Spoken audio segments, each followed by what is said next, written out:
they want to do. Ooh, it's another eco. All right, gun's not out yet. Off the by, they will have very little to work with here.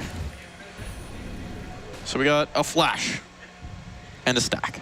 Yeah, they're going to be listening for a sound cue, you'd imagine, or some utility to kind of come over the wall to indicate some kind of an A hit before throwing that down to pop at A ramp. But nobody home for Team Liquid. Nitro is playing it very, very passively. So spread default, and Liquid's making sure they don't get caught by anything crazy. Bomb is shifting this way. A lot of time. I think they're going to finish here, right? It's looking like it's going to split with Yakinder and Elige, and Elige baiting Yakinder up connector. Maybe a boost up into the window, but yeah, the end game seems to be the A-bomb set at the moment. Now, they could just activate Nitro to go on a searching mission all on his lonesome, but thankfully they're doing this quietly. So the flashbang will not get activated. Good opening kill for Nitro, a follow-up with the MAC-10. Naf's going to be coming out of Palace, and he gets the final pair of frags. It's nothing like finding the stack and then immediately dismantling it. Yeah, and not even having to really worry about the strength of that stack because you just destroy it. That does feel good. Like a tower made of Jenga blocks. It comes tumbling down. Not a lot of reinforcement of that round, but here's where we're expecting to see what 0-0 Nation want to bring to bear. The AWP is out early. NQZ's got the big gun. Full rifles through. Galil's on the other side. A little bit of vulnerability with the MAC-10 still in play.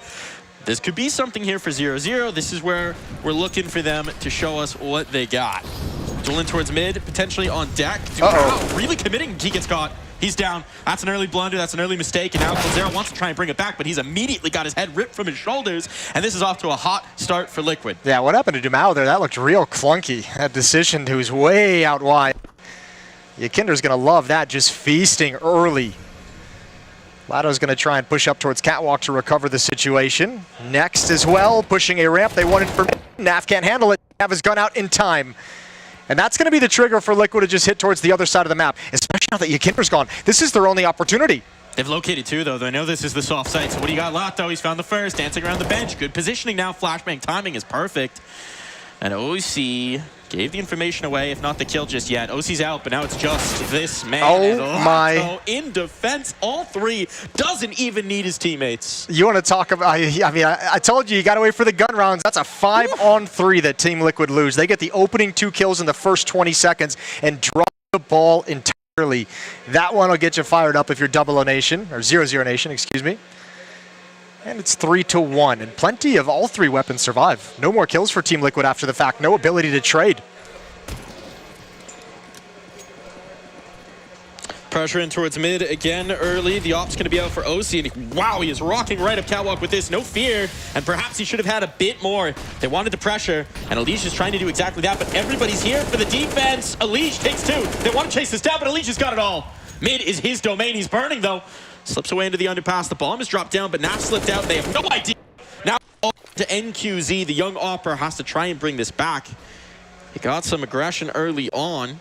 He dropped 2. He needs 2 more. This is awkward. I don't think Elige will ever expect. Not at all. He's trying to wrap around towards Catwalk to eventually help Naf. An awkward 1v1. And I don't think NQZ knows the bomb is all the way at top mid. He's just thinking they're going to head towards the B site. So this gets real weird. And against an Opper, it's going to come down to timing. But Naf has been the best player for Team Liquid in the past 3 months. And he is good in these situations.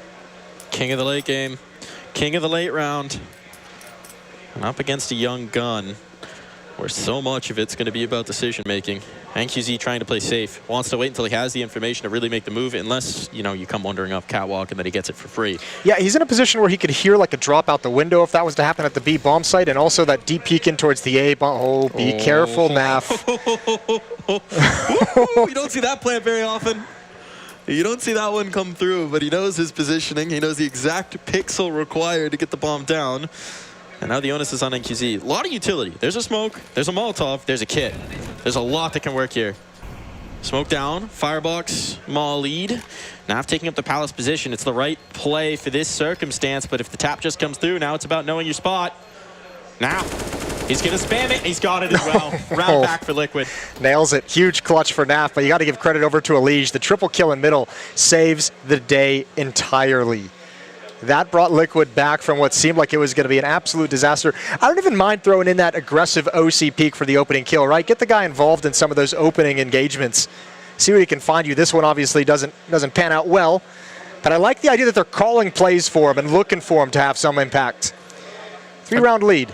I feel like that's something that's become a talking point at times, where it's felt like maybe OC, despite having the gun that has the most prominence in a lot of rosters, has taken a backseat at times. So yeah, let him off the chain? A little bit, yeah. I think, too, I mean, it just, oppers have to be able to they have to have the courage to make those kinds of plays, right? It can just be so powerful. You have to have a few rounds you mix in just for the opper. Mac 10 doesn't check the corner, but Kinder's not going to get caught. Was not by Dumao. Was he? I thought he was just trying to get close to make sure the USP was going to get the kill, but yeah, it might have been a Zeus. Might have been a Zeus there. NQZ, Ooh, bomb's going to be down, but what can you do? They're not looking. They're not looking. Recovery. Very quick. Deagle, a little bit of interest into the round, and not for long. All right. We're not seeing a shaky Liquid quite yet. Not yet. All back in the hands of OC. AK is being picked up. Op in the hands of NQZ as well. But 0-0 Nation probably starting to feel like they're in a little bit of a hole.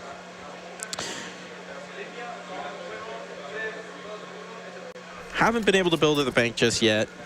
Even in this round, there's some tiny limitations in terms of the nades, in terms of the head armor. Nothing big. But that's the trouble of a CT side. You win your first gun round, immediately get reset. It's just so tough to build, and now they'll try and do a bit more. Much slower in the mid. Talk about like a concerning sign strategically in the opening stages of this map as well. Just the middle of the map has been won by Team Liquid. The first gun round was the double kill from Yakinder over towards Catwalk and down at the base of Connector. And then Elige with the triple kill in the previous round. Did a really good job of stabilizing things for Team Liquid. Lined up towards B early, and they're going to shuffle around the map. Nitro looking for a push, but all sticking in these halls. So 4-1 with Yakinder lurking in middle. For 0-0, you've got this aggressive hold in towards ramp, but otherwise, it's very far back. I mean, even the contest for Connector and Window is Dumao playing back in towards jungle, so the B players are not going to have a quick rotation. They need to pull up with some serious numbers if this is going to even turn into a retake, much less a site hold. Yeah, Lado did a great job last time they attacked the B bomb site in that 5-on-3 towards the end of the round, and he's going to have a good position again. This time coldzera over in dark and support as well. Yakinder on the late lurk is going to have impact. Here goes. Entry in, 1-for-1. What does Lado have? What does Lado have? He's the man once again. Needs to get it done. He does 1.5 damage in. Will commit his teammates. Dumao, quick through. That's a great shot. Bomb not even planted just yet. Nafly under serious pressure. Needs OC to give him a little bit of space, and that's exactly what the off do. So now a chance to plant perhaps both players remaining. One in the market, one making the jump over towards Catwalk. Molly down, gives them the comfort to put the numbers in, and now it's just down to the one. NQZ on Cat. They know he's got the op. They may not even face. Now they've spotted him. Information gained for Liquid, confirmation there, and NQZ, he's backing away. He wants the reformat, and I think based on time, this might just turn into the save. Oh, absolutely. Once he missed that initial shot, that's him trying to kind of thin it out into a 1v1 and just didn't have the opportunity. So backing away, the 6th round for Team Liquid with a strong B hit. Nice opening kill on a coldzera. And Lado just couldn't do enough. 5-round lead. Still 1.5. Nice moving around that pillar. I think that's that might be a focus here for Liquid, knowing that they like to play Lado as the anchor a lot. Oh, yeah. Gonna be called on. I mean, it's just a good job, too. I mean, you're throwing utility and Connector as if it's going to be a con take up towards the 8 bomb site, that you're getting Yakinder in position in Connector, and obviously he's just using the utility to run up Catwalk as well, and just not enough people, or not enough multi-kills to stop the barrage or the waterfall out of the B halls. Timeout taken from 0-0 Nation, and they need it, because this is going to get out of control real quick. Money, as you mentioned in the previous round, is an issue. They have this AWP saved up. This has got to only be a half buy around it. Some SMGs, some upgraded pistols, a little bit of armor and utility, but you can't spend everything you got. And this is always a talking point with the RMR, but with the Valve rule set, coaches very limited in their ability to contribute, so the timeout's important for Chucky to have his say, for him to get in their ears and give a second perspective, or third or fourth, depending on how strong the voices are, of what he's seeing early, what might be abusable, what they can do around this AWP. Yeah, now I mentioned Liquid had done a good job controlling mid, and they used that mid control in the previous round to set up that kind of a fake, but I mean, at least one time 0-0 Nation had a great fight in middle. It was that Elige triple kill that recovered the situation, so at least they have a little bit of success there if they want to put a few more bodies in. I can't imagine Dumao, after his opening in middle, probably feels very comfortable with it. Look at this, 4 players towards A. We're talking about Lato as the anchor. He's so very on an island. Fortunately for him, at least this time, they're not just breaking down the door. Well, at least this time as well, his teammates on the other side of the map are like sitting and twiddling their thumbs and doing anything. Next is actually peeking down a ramp. It looked like they were to get aggressive for a moment, but they're being a little shifty as if they want to actually move around the map based off of what they see. And there is a smoke on Next, and obviously QZ has one as well. But keeping some bodies around the op, so if all is lost elsewhere, they can at least save the weapon, and Liquid's taking this one cautiously. Looking for some sort of a response with his control in mid, poking, prodding. It's the ramp set that could be a problem. Bomb's going to be retrieved. Since OC's the one going back to doing it, cedes the apartment space. That presumably means it's going to be a split in towards A. So it's running the way of 0-0 right now. Alicia's in a good position, though. Dumao can't rotate to help anyone out. Oh, that's a tough double kill to take if you're 0-0 Nation. There's Elige cutting off the rotation. They know the position of the op. They can plant safe. They can smoke them off. And Team Liquid is in very good control. And that smoke out from NQZ tells you exactly what's on his mind. Keeping this op alive into the next round if he possibly can. So it's up to Elige now. Yeah, to cut off them retreating and falling back and keeping that op isolated. They'd love to take it out of his hands, force a rebuy into the next round, prevent him from dropping a weapon. Missed shot. Yakinder's got that. Can't give him those opportunities. You get one shot, you're done. Lafto trying to retrieve. That's a nice one. Gets his hands back on the AWP, but now it's about picking your spot. They very much want to commit to taking this away. There's lots of money for Liquid. They don't need to be too concerned. Can't throw away all the guns. Can't throw away all of the guns, Liquid, but they're going to commit. Oh, yes, you can. They got him. The most dangerous prey. Nice flashbang as well. That ruined his day. It ruined everything about it.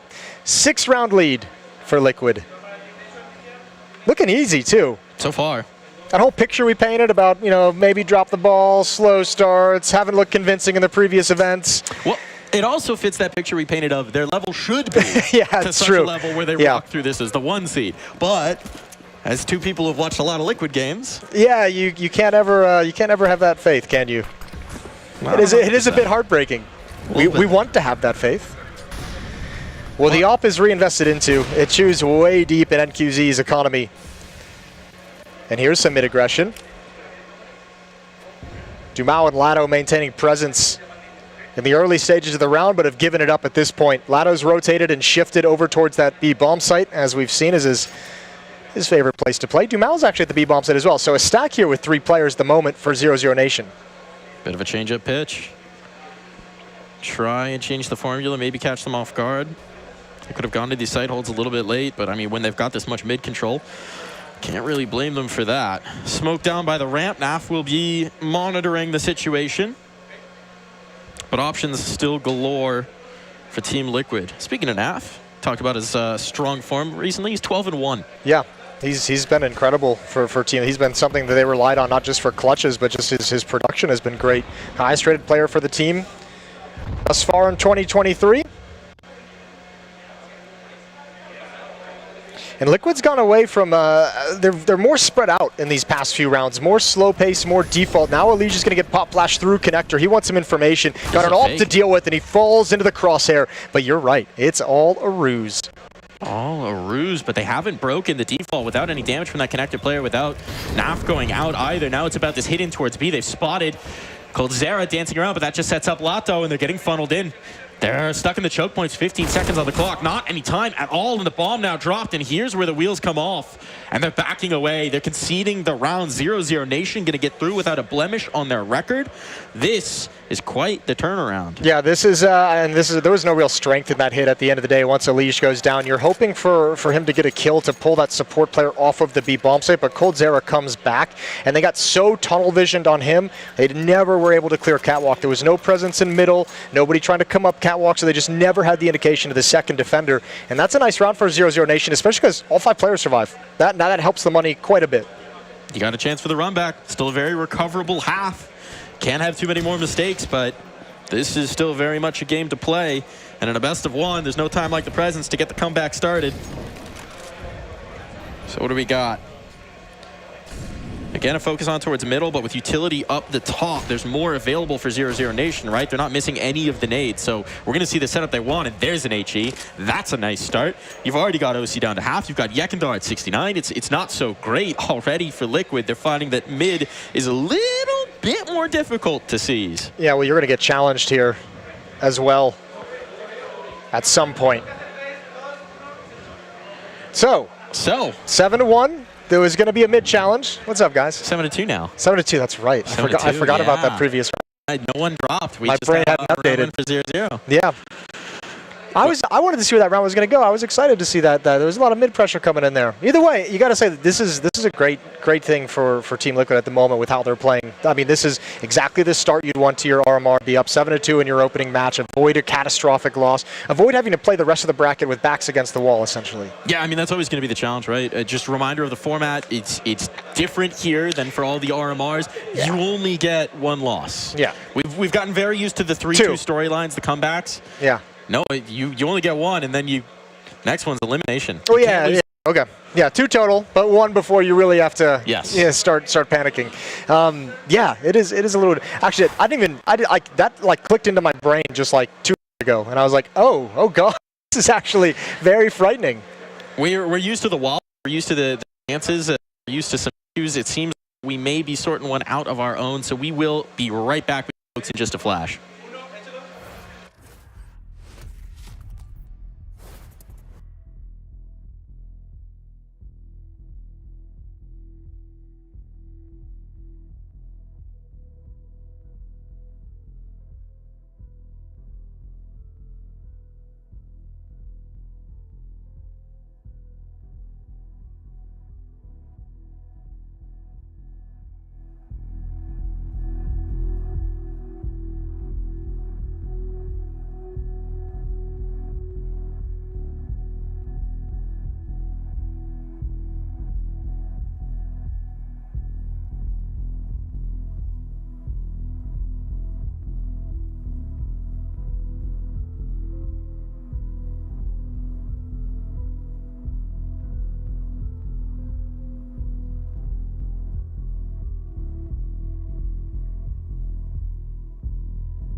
I think it has to be last 4 finals, I think. That's 4 finals in 2021 in Copenhagen, in Imperial Arena. With the last dance of the French team. That was like so fun to play. Just we did the final against Navi. We had a lot of fun moments playing against Australia just before in semi-final. Like just, I said that a lot, like just making quiet the crowd. Yeah. It was pretty fun to be honest. I just had a really good moment back in the day. When the French team stopped at some point, and we had that World Final in Copenhagen. I remember I didn't want to cry, but it came out without like asking. It's still emotional for me to talk about that because that was a really good moment with the French the team, and most likely with Extase we had like a really good like chemistry together, and we did a lot of things, good things together. So, but yeah, it's a good memory.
So I just immediately like,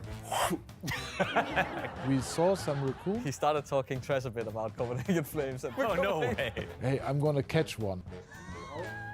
It's time for the Gauntlet Challenge. What is the Gauntlet? Oh, no. It's the f***ing goal! No way, this is last place. it went really badly. I wouldn't say it's good, because I would say it was great. Let's go, baby! It's now time for Dupree to show us how much grit he's got. Will he bring vitality to this challenge? Will his movement be good enough? Or will the new map take the spring right out of his step? It's time to start the Gauntlet. ooh, interesting. All right, let's get this show on the road. Ah! So this is another long jump thing. Oh, I jumped too. No, that's very nice. Oh, surf. Oi, no. Oh, I made it. Oh.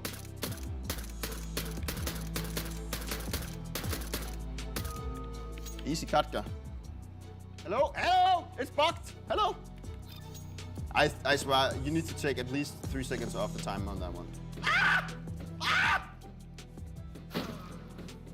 Oh my God, what did I just do? I'm literally too slow. Oh, that was close. No! I made it, don't worry about it. Oh, no! Yes! Woo! Can we call S-Attack and get him in here, please? Movement King, A-Core, maybe Alexi B, something like that. I'm pretty old, so movement is not my key thing, but I excelled in the shooting part, so I think that's fine. I think that was okay. Dupree, everyone. Well done. I was watching from the sidelines. Let me shake your hand again. First one, the bravest to set a time on the Gauntlet Challenge. How did you feel about your tries? Started out decent, turned into horrendous, ended up fairly fair. Like any good career, right? Yeah, pretty much, yes. All right, let's make it official. Let's pull in the leaderboard. Assistants, Beautiful. Let's go ahead and reveal your time as the first official contestant of the Gauntlet. That's right, they finally gave me my own show. Watch the Launder Show exclusively on Blast TV. Let's go, baby! And as always, it's been a blast.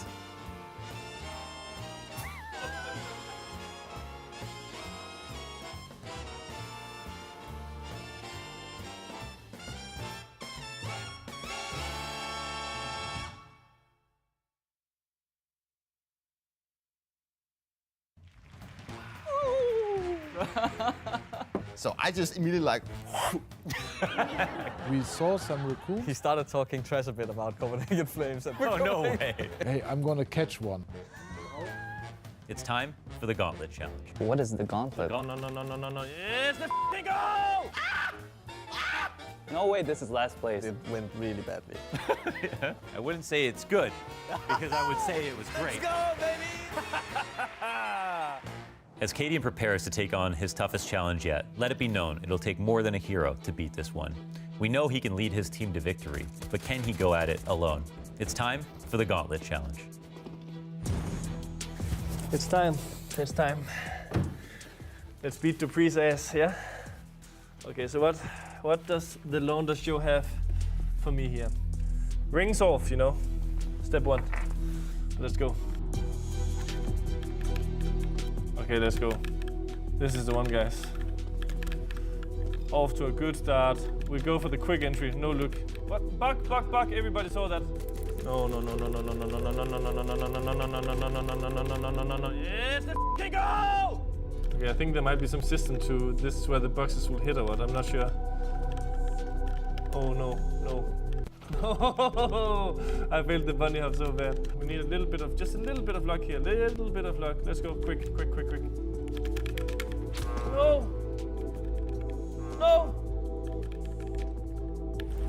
That's it. We're done. Dupree, he doesn't know what to do about this time. It's too strong. Yeah, I'm number one now. All right, guys, let's give it up for Kadian. Come on in, Kadian. Well done. Take a bow. Calm down. It was good, but calm down. I'm going to ask for your signature in a second. Yeah. You're really burning calories on this map. To be completely honest, I was just chilling. I knew that Dupree don't stand a chance. Dupree don't stand a chance. You heard it here already. Well, why don't we make it official? Let's see if he lived out his dream of beating Dupree. To find out, we'll have the assistant, roll out the leaderboard assistant. Come on, let's keep it moving. Don't go out all night. Don't be alarmed by how long it takes me to write this number down. Just be happy it happened. The submission here from Kadian to the Gauntlet Challenge to see if he could beat Dupree. Did he do it, folks? That's right, they finally gave me my own show. Watch the Launder Show exclusively on Blast TV. Let's go, baby! And as always, it's been a blast.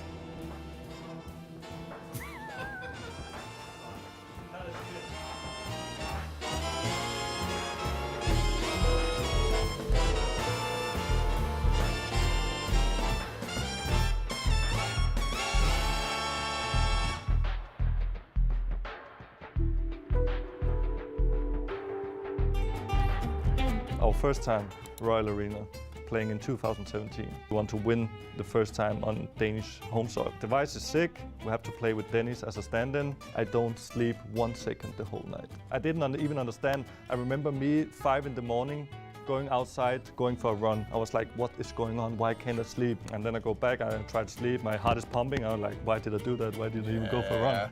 We go to the venue the next day, and I see the makeup artist, and I'm like, you gotta help me. I didn't sleep the whole night. We somehow managed to get to the grand final. Everyone is really happy, and we're 9-0 up on third map. Easy. Somehow. And we're back here, folks. Shut up, Glaive. There. Stop talking, Glaive. Start game. We don't want to hear about Glaive. We don't want to hear about the Royal Arena. Insomnia. None of that. All right. The fun. Yeah. Round 10. Obviously started round 10 right over. And a little bit of a different look. It was mid-heavy previously, and Liquid wanted to change things up out of the break. Dumao in connector. A little bit of a one-way. Elige not ready for it. And there goes Yakinder as well. Maybe this break could be a little bit of an energetic reset for 0-0 Nation. And they've got a 4-on-3. It's feeling like it. The Opper's traded out. Oh yeah, now it's just Naf and Nitro. Double in, and what do they got? Pressure out of the palace. They know they have the player stuck triple, so they will finish out that kill. There's a chance to recover now available. Bombs down ramp, but that can be gained pretty easily. It's crossing it to a plant that's a bit more of a test. What kind of util do we have left? Nitro's going to deploy what he's got, dump it out, try and gain the space for the bomb plant, but does NQZ check this? He's going to hold. A little bit passive there, and they'll play for the retake instead, not try and keep it from being planted. And now time is on the side of Team Liquid. Yeah, it really is. Not a bad position as well. Nitro can't escape all the way back to ramp, so him and Naf are going to set up a crossfire. Naf has to take contact, though, if anyone tries to jump over. And now the op starts sliding in. Nitro just gets the one, can't transfer down, and Naf again, a 1v1 against coldzera. Default plant as well, and Naf's going to play with his food. He baits out, gets coldzera off the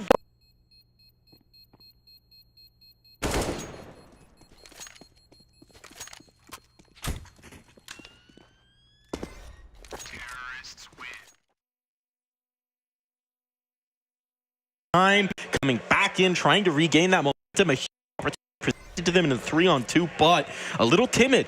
They couldn't challenge Liquid to keep them off that plant, and in doing so, their best opportunity was missed. I like the relocation of NQZ with the op. I liked it a lot. I thought he was certainly going to peak, but some of the utility that Liquid chucks out towards top con, I think, just made that so disconnected that he didn't want to give up that kill, because then all of a sudden it's a one-front fight for his teammates. Just can't handle it. Liquid's up 6.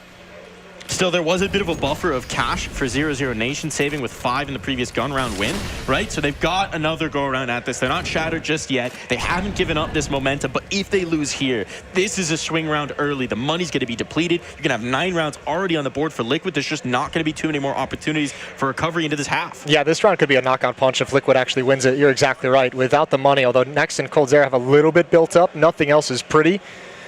This could put them in a very tough place. Good opening kill provided by the op. OC steps up and he's got the bomb and he somehow gets away. Naf's caught in 2 awkward fights and goes down, and another opportunity for 0-0 Nation.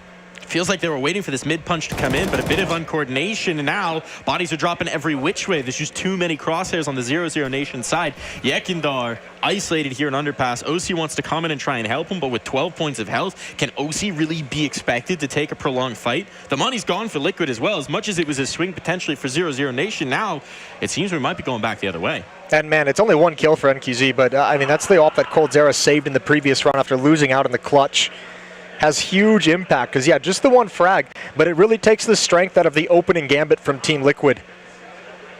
This duel between Cold and Yekindar could determine whether Liquid have any other say into this round. They're trying to pressure maybe up catwalk, but time becoming an issue, time becoming what it is. Save. This is just a save. Yeah, you have to.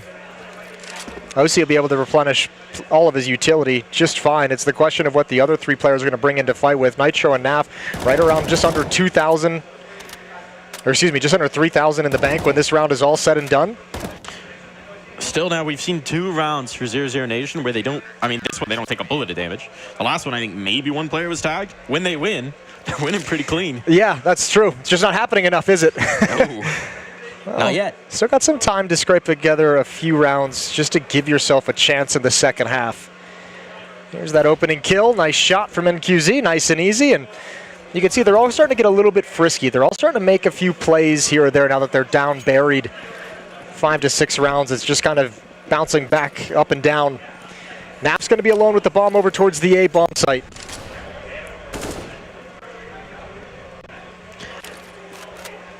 Mid, this time not being contested by 0-0 Nation. They had success with it in the last round, right? From the underpass position.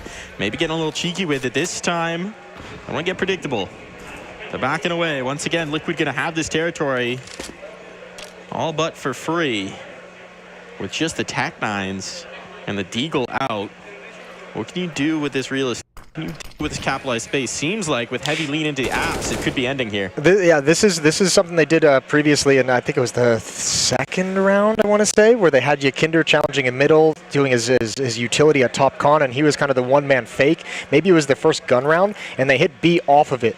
So Liquid's going back to that now with a lower buy. And it's a very passive defense. It's NQZ with the op. And oh, he takes the scope away just before the smoke plumes. Now Molotov back, and Yakinder's gone 1 for 1. So Liquid's got pretty decent control. But 0-0 Nation, with the weaponry, with the utility, it feels like they need to challenge for this. Absolutely. You can't let your foot off the gas now. They need to get out the choke points. That's going to be the big issue. And you can see they're very timid on that first phase. Lato going to try and find it, but he's not got it. And with that, and the AWP committing. Oh, the remaining players weren't in position, and they're going to have to back away. That is such a gut punch. The wind knocked right the sails here. Liquid backed onto the pistols. They find...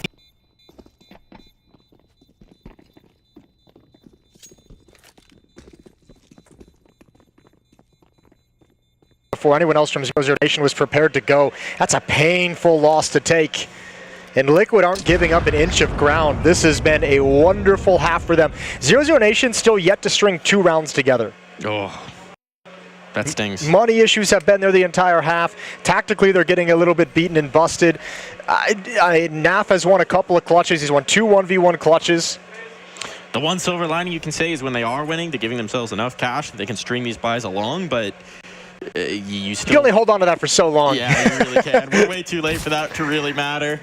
We've only got 3 rounds to play in this half. They need to realistically win, I mean, all of them, but two of the 3. That'd be good enough. NQZ taking a fight in mid, but Dumao's here to finish it off. That's a big find early on. The AWP can't do it, but it's still a man advantage. And it seems like Liquid want to come back to see if they can't bring this pressure in towards B. Lato on an island again, but Liquid think better of it. They'll hold off for the moment. NQZ's bringing the AWP back around. It's, again, a huge commitment onto A. The amount of faith they put in Lato to just be able to mount this B defense solo. Yeah, they have been putting a lot on his shoulders. And he stood up to the task, I think, once of maybe like 3 times we've kind of seen a situation kind of head in his direction when he's alone. Now, Elijah was beat by this one way previously, and this time he's going to let it fade. He's going to wait it out. Doesn't want to challenge at all. Waiting for Nitro to perhaps get a little bit closer from top mid. But Liquid yet to make a decision.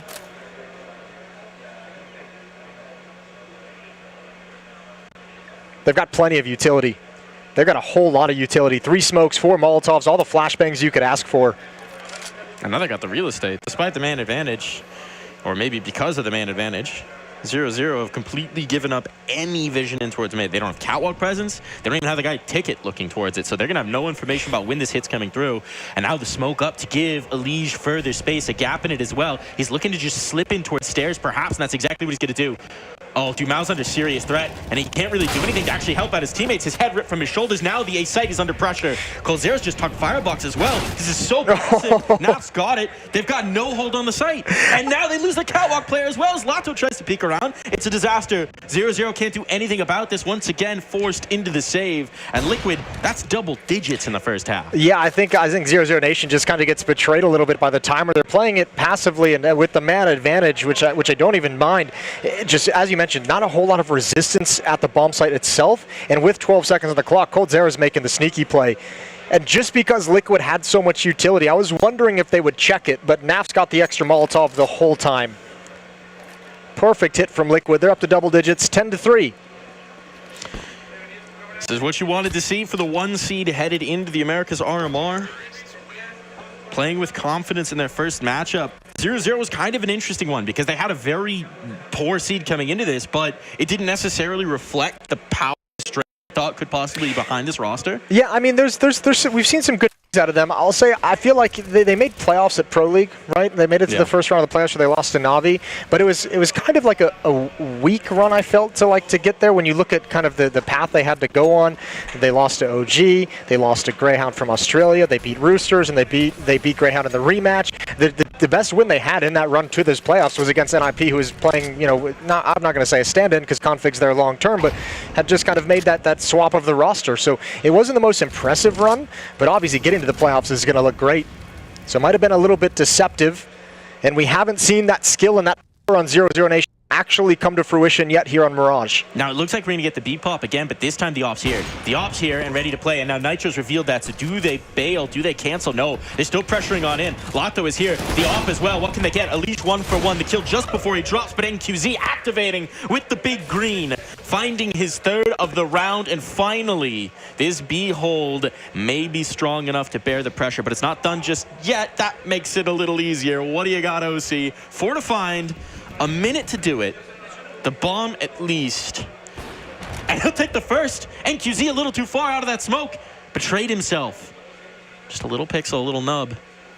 And knows he's looking for the space to plant the bomb. I think he might just have it. Oh, but that check, that hesitation, trying to bait Coldzera into the peak. They're not giving him it just yet. He's got to find another kill. I mean, you plant the bomb, it's great. The bonus money is nice, but you're not going to win that 1v3 when you need to thin the herd and they know exactly where you are. So he's looking for at least one more kill, and he's fast. He can get it, turning the corner.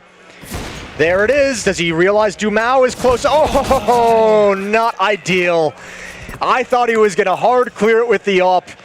A 4th round for 0-0 Nation.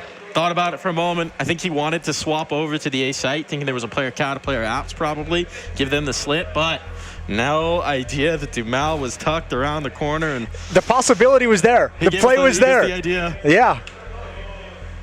Ooh. It would have been so cool to have seen what he could have done if he's able to get that next kill as well. And then in an awkward 1v1, his opponent's all the way up in halls on the flank, as far away as possible from the other bomb site. And another timeout called by 0-0 Nation heading into the last round of the first half. They just want the 5th. Feels so much more comfortable if you get this 5th round. Got the weaponry available for it. So what do they have to show for us here?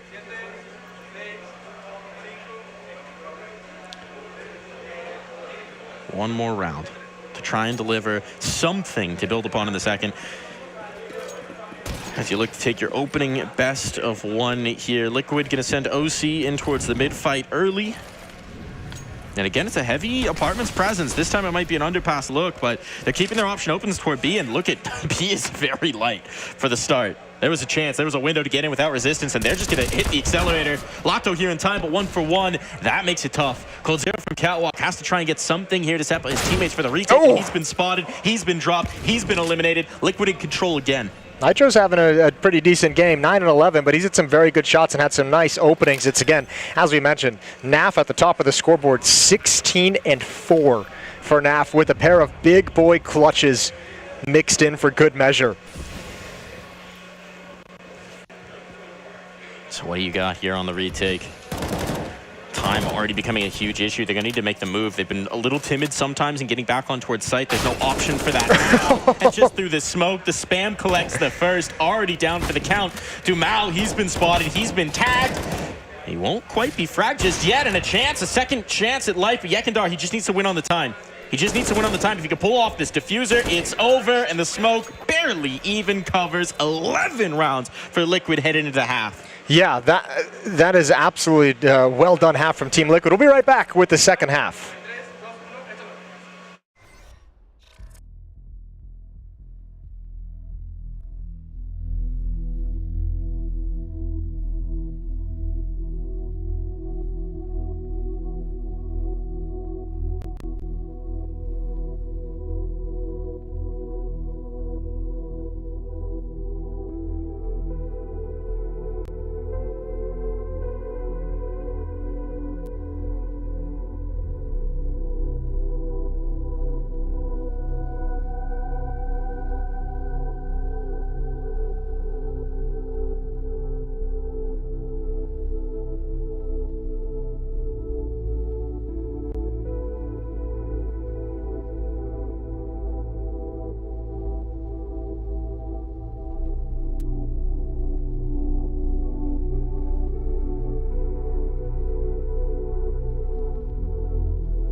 Getting back in here in the server, 11-4, a strong first half for Liquid. Flashes for 0-0 Nation, but none chained together. Yeah, that's the problem. They were just flashes. They're just flashes in the pan, and we've already kind of forgotten about them.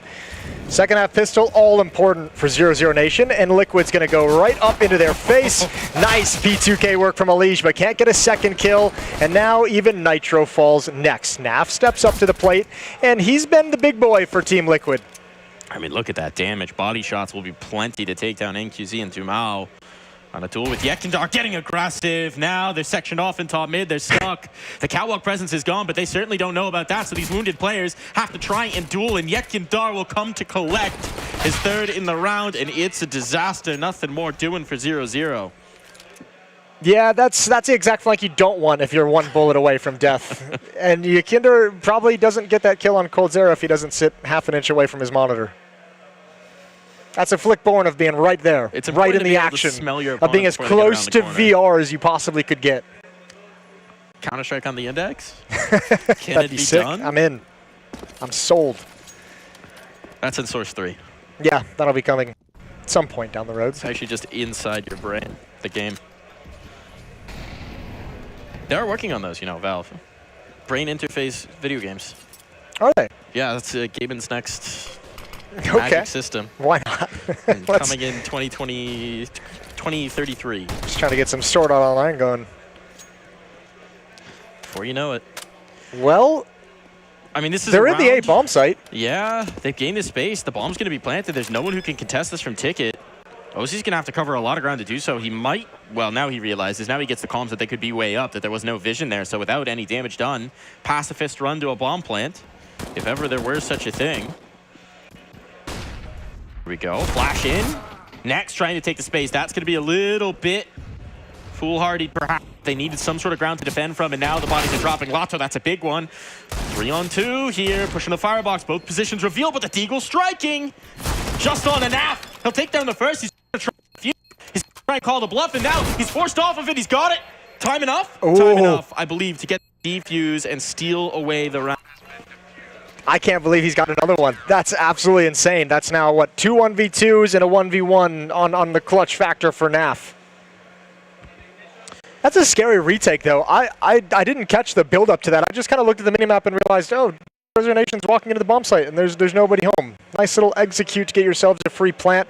Great number of kills, obviously, as well, with 4 of them. OC's still going to have the op, though. Plenty of rifles, plenty of utility for Team Liquid, and a massive lead to handle anything that might arise.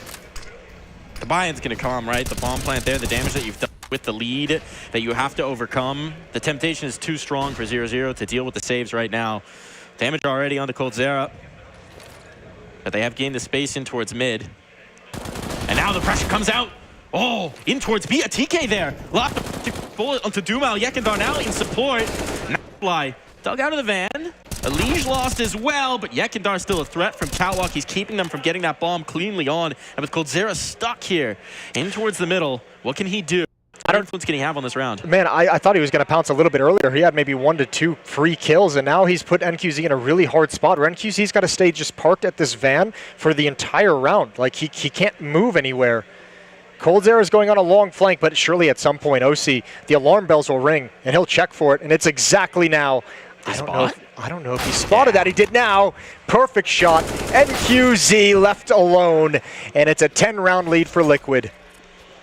I think coldzera had to pounce. He did. I think he had to get one of those kills in middle. I think we've seen a lot of these moments for 0-0 Nation, right? Where there's the window, there's the opportunity to strike, and they're just a little too passive, a little scared of facing off against, I don't know whether it's nerves, whether it's the situation, whether it's the names that are on the server against them, but there's just a few of these missed opportunities where a little bit more aggression, a little bit more willingness to fight would really have changed some rounds.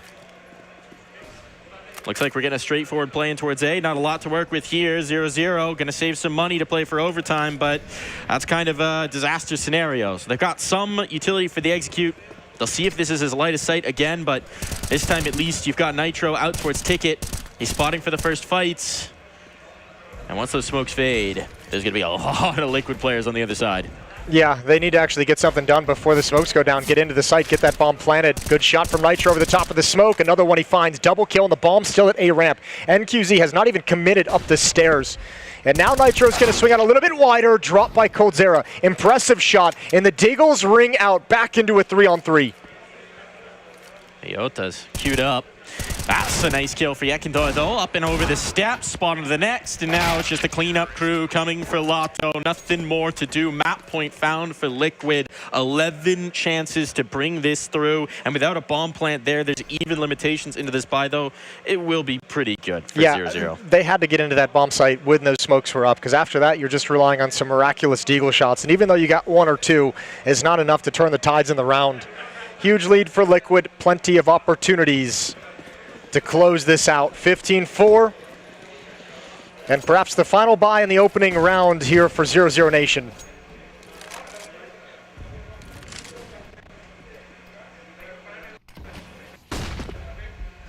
Coldzera dropped immediately. Flashbang not enough to push OC off the angle. And so an opening kill already found, and mid turning into a bit of a fight. Oh, this utility could be really punishing. Two players bunched up here. They have to commit a smoke to clearing out the Molotov. Confirms the presence, and Yekindor wants to come hunting, but he'll be punished for his interest, and Nafly follows him out. So now a chance, an advantage for 0-0 Nation, a chance to make something of this. Liquid was trying to set up a timing, like just pounce a trap middle to where they could kind of pop out. Alicia was going to come through the smoke, obviously got spammed in return, and his two teammates just got dropped on catwalk. It's not going to scare him away though. OC comes right back to the point of action.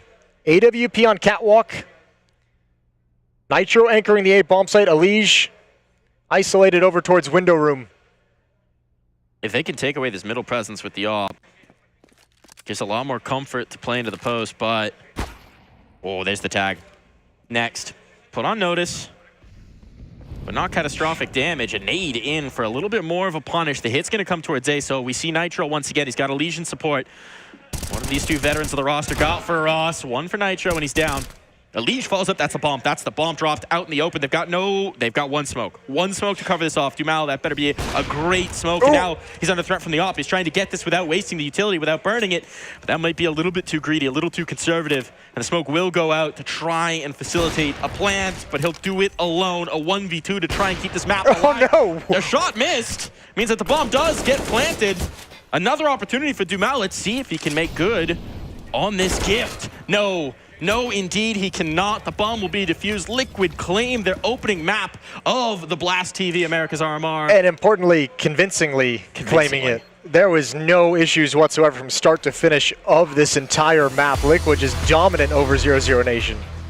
Absolutely. I mean, throughout, you saw these moments for 0-0 where they hold up, but the entries, there was no point where Liquid looked at all scared. They're immediately flying into the next round, trying to punish, trying to keep that fight up, trying to keep that aggression up, and there's so much confidence in what they're bringing up against this roster that it was overwhelming for 0-0. And I mean, this is just step one for Team Liquid, like literally and figuratively. It's the first match that they've played in, but also, you know, they've overcome that hurdle, that scariness of sometimes coming into tournaments looking a little bit slow, looking a little bit shaky with a rough start. Now they don't have that. Now they don't have to play the rest of this tournament with their backs against the wall, which has got to be a big sigh of relief. And I mean, when you talk about the factors on this roster that we're looking for, Yekindor was frying in some of the early rounds. Nitro was having some great entries. OC looked on point with the op. And except for that last round. Except for that last round. You get one. That's a mulligan. That's a mulligan. It happens. Yeah. But Naf, most impressively of all. Yeah, the clutches were awesome for Naf, and obviously just the numbers he was putting up on the board. He's fragging at an incredible clip for his position, so this is really cool from Naf. Yeah, that one goes, I don't know where that bullet went, but yeah, everything looked good for Liquid, for 0-0 Nation. The other direction, outside of NQZ with a couple rounds with his AWP, it wasn't a whole lot to really talk about with kind of the level that they brought into the game. It felt like we were missing an initiator in a lot of situations, someone to take that first swing, someone to make the difference. And sometimes that obviously can happen when you're, obviously with Taco kind of stepping out of this major cycle and Coldzera stepping in as the new in-game leader, sometimes you're missing that voice that you're used to hearing, being the guy, the decisive caller to let him know when you're going to move in. But here are the final stats from the game. Naf with 18 kills, doesn't show clutches. Nitro 14. Yekindor another good game as well, and as you can see on the other side, NQZ way at the top, 22 frags. Oh. And we've got someone joining us here. I think you're going to be on that microphone over there, my friend. Come on over here. Slap this one on. Here, I'll shift over in towards the middle. We got Naf joining us to talk about that game because that was a quick one. Yes, we can. All good. Yeah, I mean, you know, after about, you know, it took a little while, but yeah, luckily we made it pretty quick in the game. You knew it was going to be a mental day. You're like, all right, stay focused. Yeah, Everyone. I've been in these situations plenty of times. Old school esports. Yeah, some clutch gun stuff right here. Speaking of clutches, you had some good ones in this game. That looked good. Yeah, you had like a 1v1, a couple of 1v2s. Yeah, I mean, yeah, throughout the game, yeah. I remember, yeah, I had one in halls and maybe 2 in halls. I'm not sure. Yeah, no, I had a few clutches. You just blocked out there for a moment. Yeah. Well, I mean, look, this one was strong, right? There's a lot of eyes on you guys. You guys are coming in as the 1 seed, right? A lot of expectation for Liquid. Last time missed out on the legend spot. This time have a chance to maybe make that direct qualification. What's the expectation here in terms of making it through the event? You're up 1-0 early. Yeah, obviously we're confident. Obviously with the last blast game that we lost online to Pain, obviously unfortunately not making it to Washington kind of stung for us. But yeah, no, obviously we're still confident. Obviously at this event people are tough. There's a lot of tough teams. Of course, a lot of teams are getting better, especially like teams like Pain. Obviously they're getting a lot better, and yeah, I don't know. We're obviously confident. We want to make the legend stage, of course, but at the same time, if we don't make if we don't make legend stage and go to challengers, like that's okay. I think there's some positives about like obviously you go to legends, you're deeper into the event, but if you're in challengers, you get somewhat of like a warm up, for the event if you're in there. So. Yeah, for me, it doesn't matter too much, of course, but obviously we're going to aim for legends, of course, so yeah. Yeah, cool. What's it been like? You guys have had a kind of a busy little schedule here. What was it like just having to travel down to Mexico instead of Europe? Yeah, I mean, obviously it's nice to not have such a long travel day, obviously, because I'm like in West Coast Canada, so it always just takes like forever to get to Europe. But it's nice to just have like a little bit of a shorter trip. I mean, for me, it was still like 6 hours. So. What was the conversation with the team coming into the event? Like, I mean, we were kind of mentioning sometimes there's like some shaky starts, some slow starts, some weird losses here or there. For you guys, is that kind of something you were focused on at all? I mean, obviously that's a classic thing in Liquid where we have super slow starts, but I don't know. I just believe right now we have our confidence, and honestly, with the tech delays and everything, honestly, we've been joking around, laughing, and this obviously at the same time it's been pissing us off. So maybe we have like more energy to like play. If you don't laugh, you cry. Yeah. Yeah, instead of just sitting around waiting. But yeah, I don't know. We're just. Yeah, I don't know. We're feeling good right now. Obviously, that was a convincing win. Yeah. Which was really nice for us. It's something that's not in a liquid world. It doesn't happen too often. That well, But it feels good to start off well, and hopefully we can carry it throughout the event. Speaking of that start, looking a little bit at 0-0 Nation as an opponent, right? You guys, it seemed like the pressure was on towards B a lot of the rounds. Lotto playing solo. Was that just a focal point in prep, or was that just something you found as you went along? Yeah, I mean, obviously we had like a little bit of a prep to it to know kind of like what to do, the tendencies. I think there were some things that they didn't change. There were some changes that they made, but there were some things we knew throughout the round. We're like, oh, they're doing this. It's very obvious. Like I think on the last round or one of the last rounds there, they did like a B fake and then they went to A. Somehow I don't know. Nitro wasn't like aware that they'd come out, but. That's something we also prepared for. We're like, oh, it's the triple fake. Oh, it's the double fake. It's just preparation. A lot of it kind of came down to preparation, but at the same time, we're playing really well individually. I was feeling it at the start, and I was feeling comfortable in the game. But as a team, everybody's feeling good, and yeah, I'm sure we can take that legend spot. You've been feeling good all year, it seems. You're on quite a clip to start 2023. I mean, I don't know. I'm doing all right. I'm doing my job, I believe. It's a little tough not to have so much freedom, and you have to follow strict guidelines within the team. That's your life as a lurker, as an anchor player on sites. So, but as long as I'm getting the kills, impact that I can find, the rest my teammates can carry, and I believe they can do. I believe we can do. You have a lot of good players. Yeah. You say that, but you're still top of the board. You're still clutching up the rounds. You're still the guy when things go wrong. You're the backbone, right? Yeah. That's as Harry and Hugo would say, the backbone of Team Liquid. The backbone of Team Liquid. You've got a lot of nicknames based off body parts. Yeah, I know. Well, SDS now. That's it. That's the two. That's the only one. That's the other one.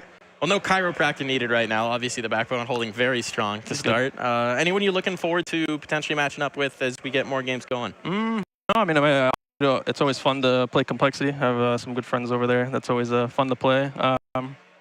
If anything, maybe a fun game would maybe to play FURIA. I think FURIA is like a game we haven't played in a long time. I don't even remember the last time we played FURIA, so it'd be kind of fun to play FURIA again maybe for just like a fun one, but obviously for Complexity as well because we have some history there. Are you playing against a lot of these teams in practice in NA? I know you guys are in Europe a ton, obviously, but. I mean, we try. And if they're there, we'll try to scrim them. And if we're there, they'll try to scrim us, I guess, right? So yeah, just doesn't often sync up. We're scrimming in Europe, and NA, I don't know. Yeah, you take what you can get. Yeah, exactly. Well, cool. Thanks for coming on. Thanks for chatting with us, and obviously, congratulations on the early win. Sweet, thank you. See if we get to talk to you again. Thank you, of course. Have a good one, Keith. Thank you.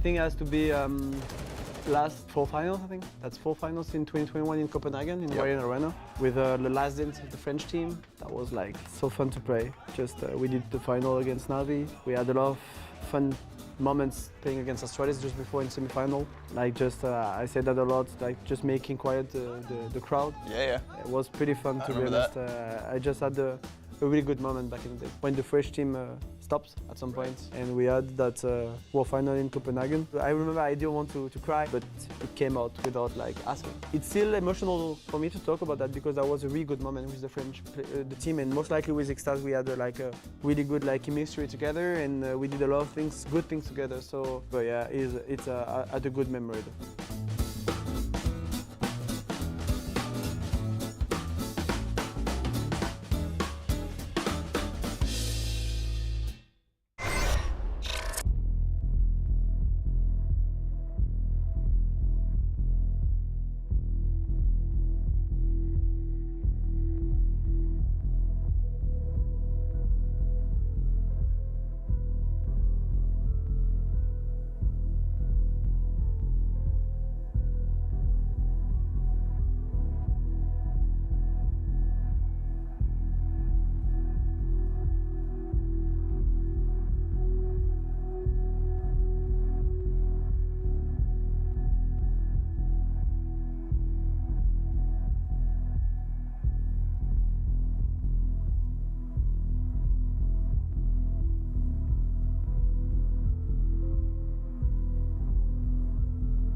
So I just immediately like.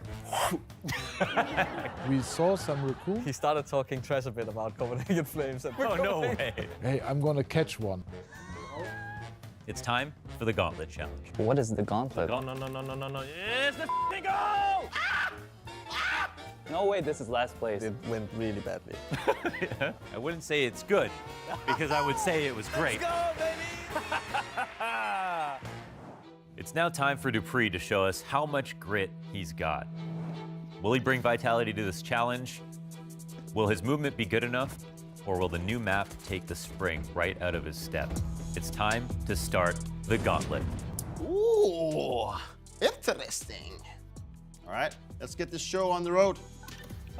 So this is another long jump thing. Oh, I jumped too. No, that's very nice. Oh, surf. Oi, no. Oh, I made it. Oh.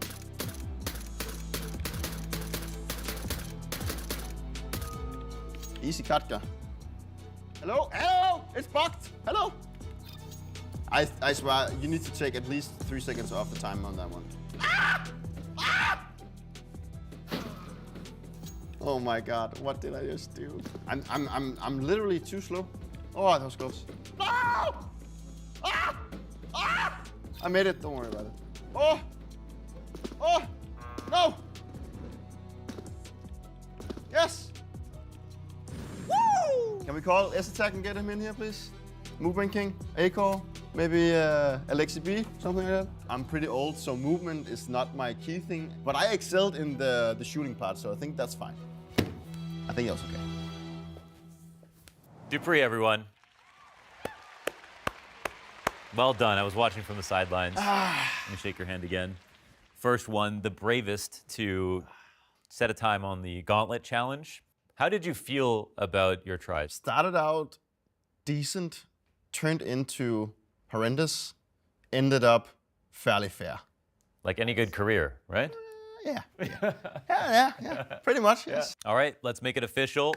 Let's pull in the leaderboard. Assistant? Beautiful.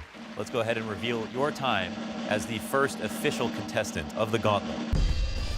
That's right, they finally gave me my own show. Watch the Launder Show exclusively on Blast TV. Let's go, baby! And as always, it's been a blast.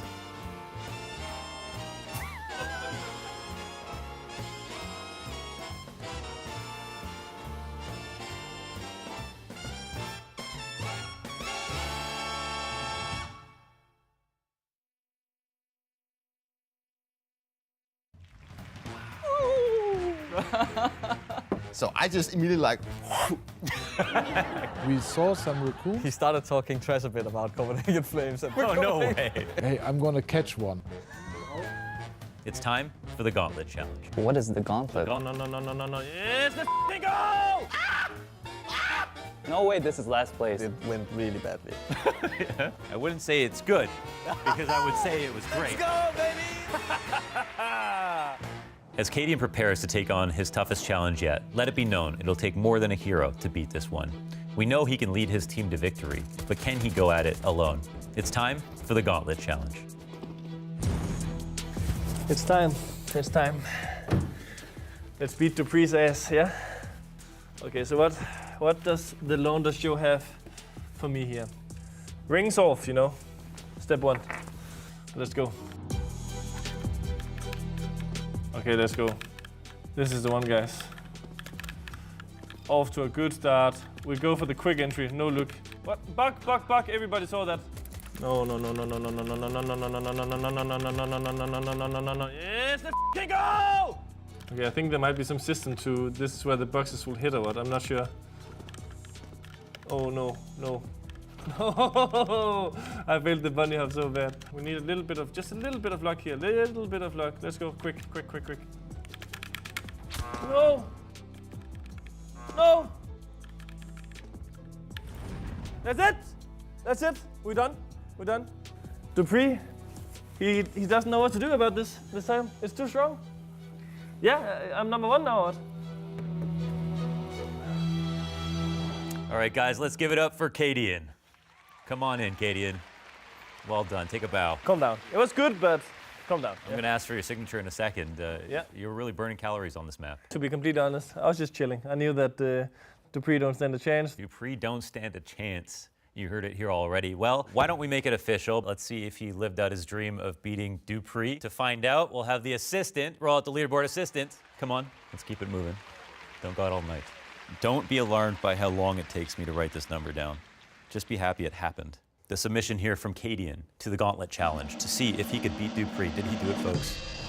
That's right, they finally gave me my own show. Watch the Launder Show exclusively on Blast TV. Let's go, baby! And as always, it's been a blast.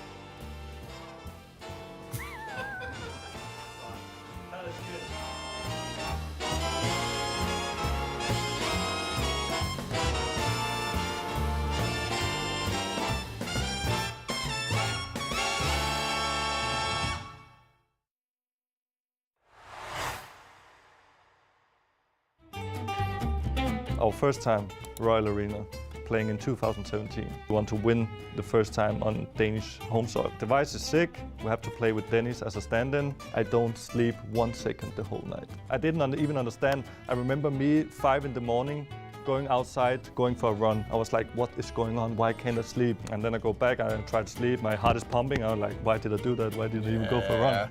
We go to the venue the next day, and I see the makeup artist, and I'm like, you gotta help me. I didn't sleep the whole night. We somehow managed to get to the grand final. Everyone is really happy, and we're 9-0 up on third map. And Easy. somehow we managed to lose that. We were 9-0 up on T-side catch. I'm never going to watch that game back. Never? Ever in my life.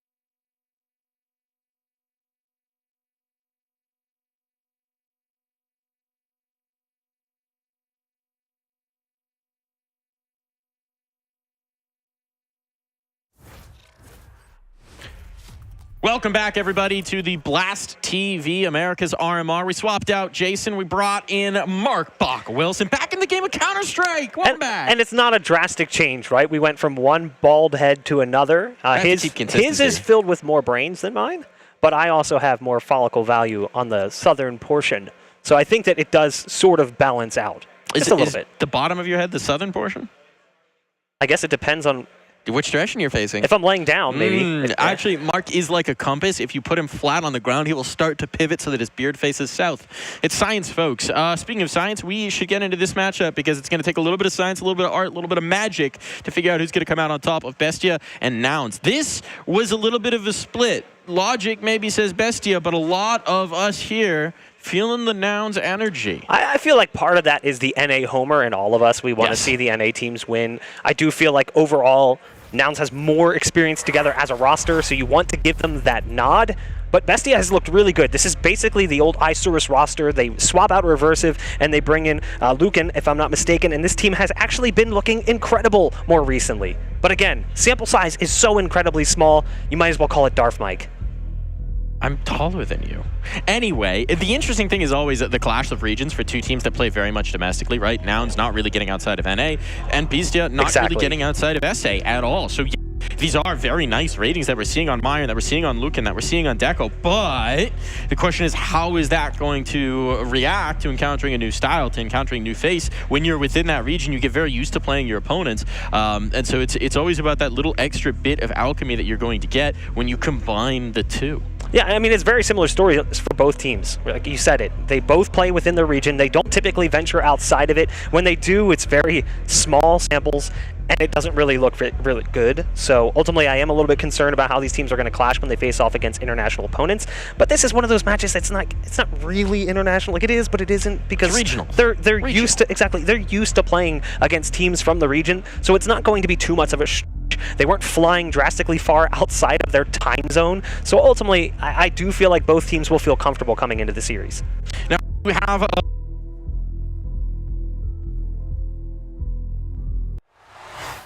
First of all, you finished with an impressive win streak on the Blast Premier Showdown. What does this mean for your team's mindset at the RMR?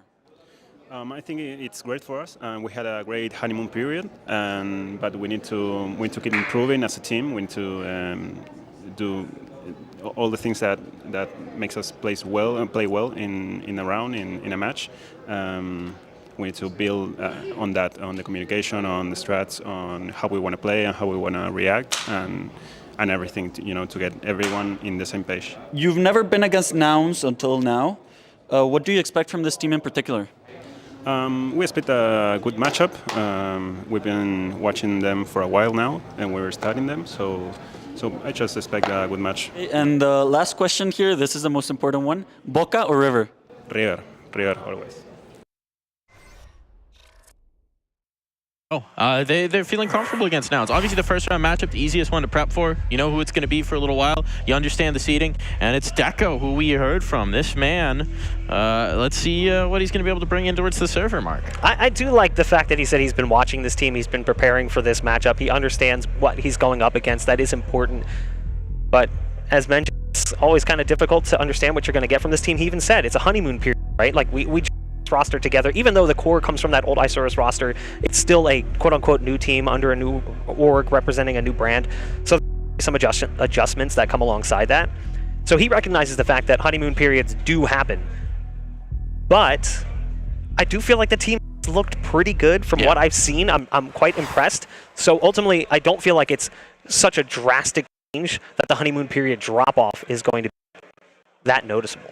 And also, of course, there's a bit of an added for them in that they are the only Argentinian representation. That's very here. true. Earning a major spot. We've had Argentinian representation in towards the majors when we were looking at actually Lucan, I think, as part of that 9Z roster qualifying through. But there's been challenges. There's been a lot of challenges for them, and it's a region that hasn't necessarily found a permanent footing on the international stage. So this is a prime opportunity, and Nouns maybe a little bit of a softer matchup to start out. Even if we in NA have faith, it's definitely going to be a question mark. Let's look over at that Nouns side of things, though, because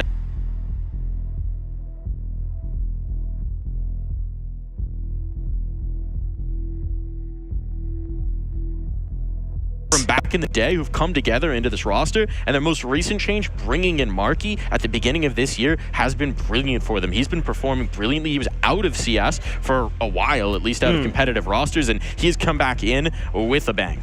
Marky always felt like one of those names that never really hit the level that everyone had expected for him. Like, he was a strong player. He came into the game with a little bit of controversy. People didn't trust him initially because he seemed too good to be true. And then he never really hit that level of international competition that I think we all wanted to see from him. And then he's now paired with this team where he's matched with other players that have sort of similar backgrounds. You look at CJ, that's CJ the King. He used to play with some old school pug squads like ZPG, going back to like the early days of Premier prior to the MDL branding even, where he was just kind of this crazy aiming pug god, and people were like, this dude's weird, he comes out of nowhere, and he shines. So they made that swap for Marky. They dropped Stamina.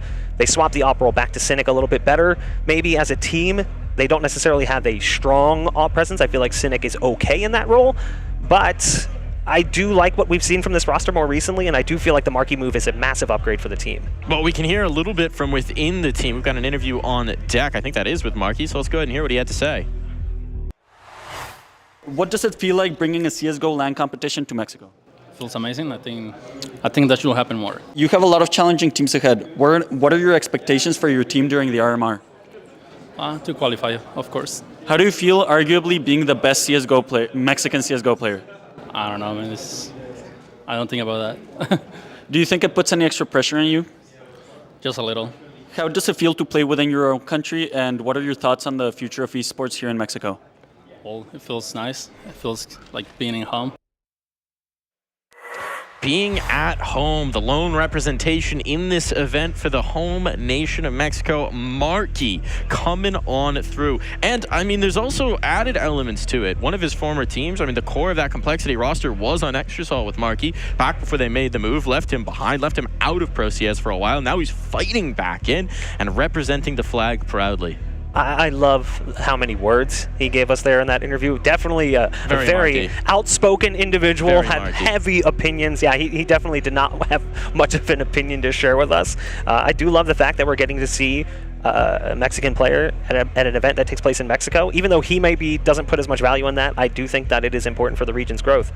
It's cool, and I mean, the whole talk softly and carry a big gun might be very descriptive of Marky's playstyle as well. He's a quiet player in a lot of situations, not in terms of his fragging output, but in terms of his ability to lurk, his ability to find the cheeky spot, and then turn the round on his head when you maybe least expect it. And that's something that's been really valuable for Nouns. Now, also, if you're looking at the history of this roster, you look at the last RMR cycle, they almost qualified, but that was a very different looking team. Immediately after that, they removed Jazzpimp, George leaves the roster, Sixy leaves the roster, they bring in CJ, they bring in Carson, now they bring in Marky. It is almost entirely different. The consistency is in B-Wills, and it's in the IGL of Cynic as well. Yes. Who even took a stint off. They had Stamina in here calling for a little while, and then Cynic retakes the reins, and they've looked phenomenal ever since. It's the classic NA move, right? Like, oh, things didn't work out perfectly, well, let's just nuke the roster, and we'll just start over from scratch, pick the two strongest pieces, and build around it. You will see this going to Overpass, which I think is interesting because this is actually a pretty strong map for Nouns. Again, we don't really know what Bestia's map pool looks like.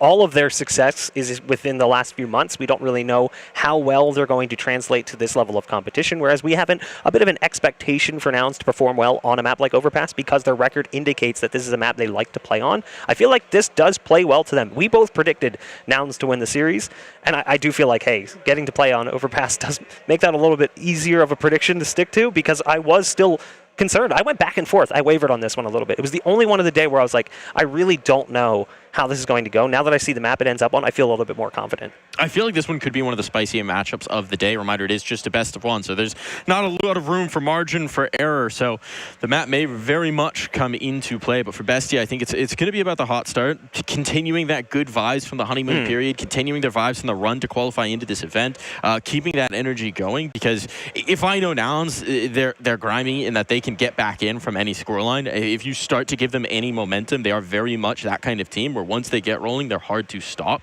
So I think for Bestia, they're looking to control this from the jump and show that they are maybe the more structured team, maybe the team that's had the core together the longest, and that they can bring those advantages to bear. You also got to rattle cages, right? You come into this one and people are probably like, oh, we know what they're capable of. We're not really that intimidated by maybe they're not on everybody's radar, so you come in and you have a huge start, you're going to rattle the cages of your opponents and you're going to catch them off guard, and then all of a sudden they're fumbling, they're starting to see the cracks in their gameplay, and things aren't coming together the way that you need them to, especially when you have a player like C. Markey who definitely ride on high confidence waves.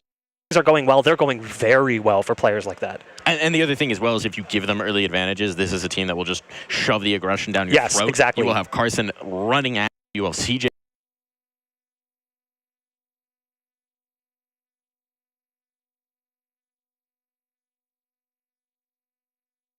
make them try and think of that next step, because at times that's where Nouns struggle. Yeah, I am curious to see how this series will kick off, because we've seen NA teams come to these events in the past and have a bit of a cold start. Luckily for all the teams, they had enough warm-up time, so they will feel very comfortable coming into this series. But it is a question of how good do they kick things off. We were worried about that even in the previous game. Team Liquid has, at times in the past, shown slow starts to events, struggling to get off to that early win that we expect them to find.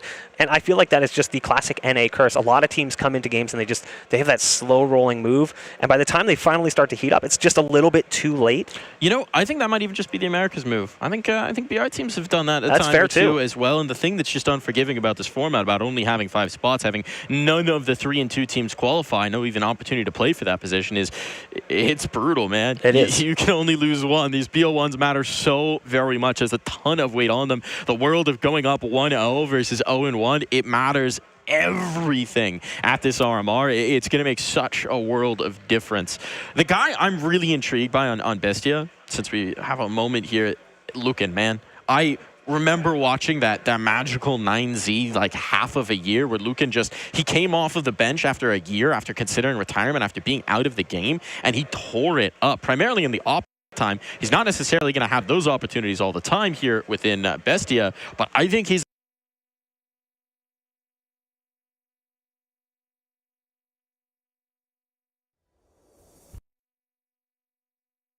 has been fulfilling the role more recently, but we're curious to see how it's going to break down. A map like Overpass does lend itself nicely to potentially a double op should they get into trouble. They need that bailout, that emergency ripcord pull. And because of, again, I don't feel like Cynic is as strong an op at times, it could potentially be the key to victory here. Well, we are going to be hopping into that server in just a moment. It'll be Overpass when we come back.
Into the action here at the Blast TV, Americas RMR, Bestia, Nouns, and only one of these teams can move up 1-0 to start. The other, they'll be sad tonight.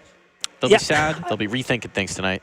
I mean, at least it's not a 1 and out. It's not single elimination, best of one. That would be a brutal format that would leave many crying. And we are not so cruel here at the Americas RMR. No, we give second chances, but not third. Not third chances. Only second. Nope. Fool me once, shame on you.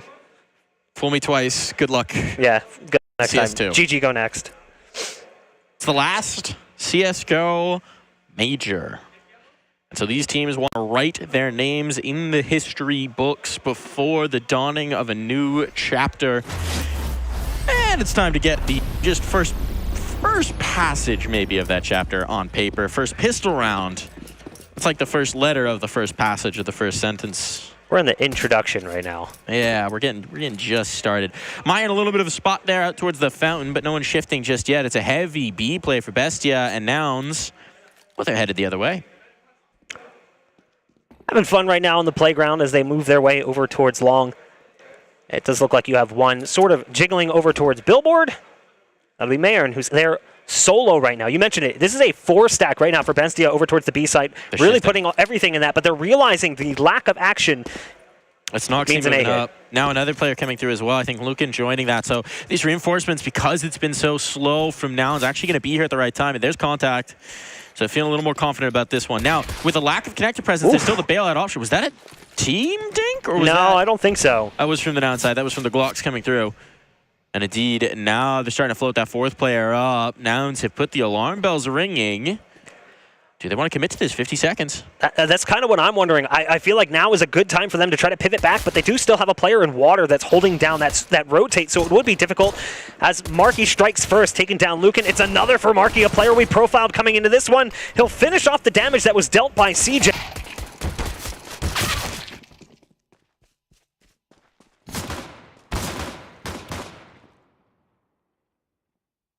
Bring the kills through, and now Deco on his lonesome with the bomb ticking away. The dualies and the armor.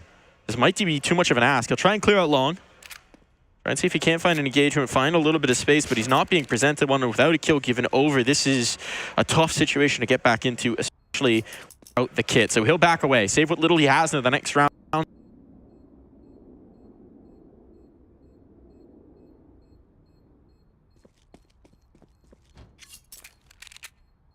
Take coming in from Nouns, and I thought for sure Nouns was going to rotate off that early presence, that early action. They're still sitting back pretty far. They're lining up for smokes, but they didn't actually commit anything yet.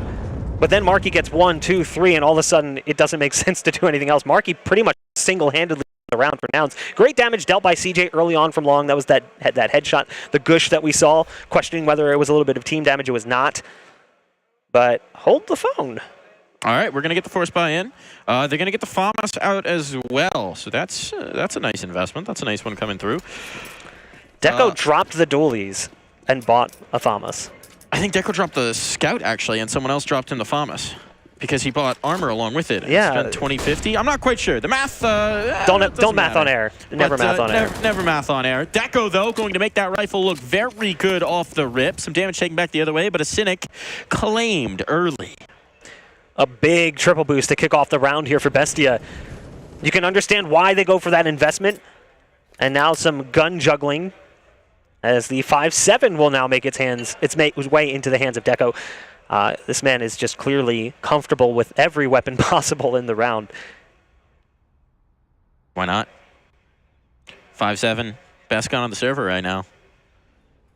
Very strong in the current meta.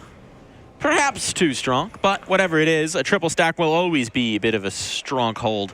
Nouns holding at bay. They're looking for some sort of aggression to come back their way, something to give them a little bit of an advantage back. And, well, right now they are positioned outside of the light site, but the bomb hasn't even joined them just yet. So it's not going to be action until the late moments of this round, regardless of what happens. Carson will retrieve that, and it does seem like a funnel in towards B could be the best read. Just looking with the Deeg. Noxy wants to come in to support, but at Scout, could be smoked off. No, he's actually gone in towards Graffiti, so not messing with the heaven position. Now reinforcement's on. There's the spot. There's the kill. Casualty in. Pressure on Noxy. The fast rotation down connector. This is going to be held by Marky. 1, 2. Find a third as well. Why not? The only enemy now is time, and while Noxy will get 1 kill, that's just a little bit of a consolation prize. He's already backing away, he's already repositioning, and Nouns already have a player on the hunt. That's Marky, of course, ready for this final frag. Noxy has no idea, no expectation, and no chance of survival. A near 4K from Marky as CJ did finish off the damage that was dealt initially as they flooded out through the door. It was a strong mid-round recovery from Nouns. It was actually looking like a great start from Bestia. They play super passive after that early aggression with the triple boost into water. This was huge. This is how they start the round with that investment of the FAMAS. But it doesn't pan out after that because Nouns didn't really give them anything, even though Bestia didn't give Nouns anything either. They just kind of played it smart. They caught the solo man on B, and then the flood coming out through the door against a MAC-10 point-blank range. It's really hard to do much against that when most of the players did not have head armor to begin with. We got flashes, Bestia in this round. They're just going to try and overwhelm a single player if they can find one. Oh. Money made. CJ only gets 1. This is a little awkward now through the fence. It's a weird engagement, but plenty of guns available to make sure it doesn't get out of hand. So they just lost the SMG. That's fine. They don't really need to take the SMG through. They don't really want to take the SMG through, and so they'll leave it down in the dirt. And Noxy, well, you might have a lot of time to think about what they're going to do in their gun. Nothing more deceiving in CS than a chain link fence. You would assume all of the bullets would pour through it for some reason. And it gets tricky sometimes. That'll be fixed in source. Yes, sometimes it gets a little tricky. And you did mention it. This is kind of a chance to use this time as a sort of pseudo-tactical pause as they can talk things over, as it is Noxy in a 1-on-4 with just a USP. And it'll end exactly as you expect it to. Almost takes down D-Will, so there was a chance, but it's 3 rounds for Nouns. A chance for some damage, not gained. Not quite capitalized upon. Got the veteran presence standing behind them. That's Semphis. Dude's built like a sequoia. He's the only one of them to have attended a major. True. So all these players looking to make their first mark in towards the annals of Counter-Strike history, or in their first stickers ever. It's a prime opportunity. I feel like if I was Semphis, I would have just as much value standing in front of the other team as I do standing behind my own team. I don't think they let you do that. The dude is seriously so intimidating. Actually, okay, we'll talk about it in a different round, but you have an anecdote that I think is relevant here from Semphis. We'll see it in a moment. Noxy. That's actually Myron who's going to take first contact. The op doesn't strike, but Myron does. 1-for-1 on it.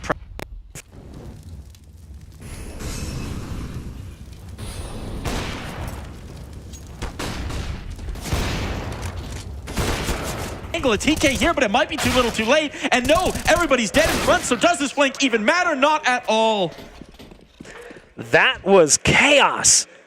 It was so awkward, that angle for the op, trying to shoot over the planners. You've got a player behind Truck who's being burned alive, tries to wait out the spread. The spread comes to him, he has to run through it, dies to a nade that flies into the site. There's a flank coming in at the same time. Everything sort of happening all at the same time. But success is not granted to Bestia. It does feel like they had that round. The opportunities were there, but those missed op shots, crucial. We're going to be back into an eco, a little bit more behind it. Some nade stack potentially coming through. Oh, good value off the nades. All right, down by the fountain. This one's getting spicy early. Flashbang's effective as well. Marky, he's getting to clean this up in a big way. Oh, he fluffs it. Oh no. Huge opportunity allowed over. They'll realize there's light presence at most on towards B, so this is going to be the attempted recovery for Nouns. But this round now very much in doubt off the back of minimal grenade investment, a few flashbangs. Bestia have their best chance yet on this map. You have to get some kills here. The bomb is going to be planted, but the health is just not there. Mayan takes out the low HP player, and Cynic, B-Will's down for the count. It's all to CJ, and he lasts not a moment longer.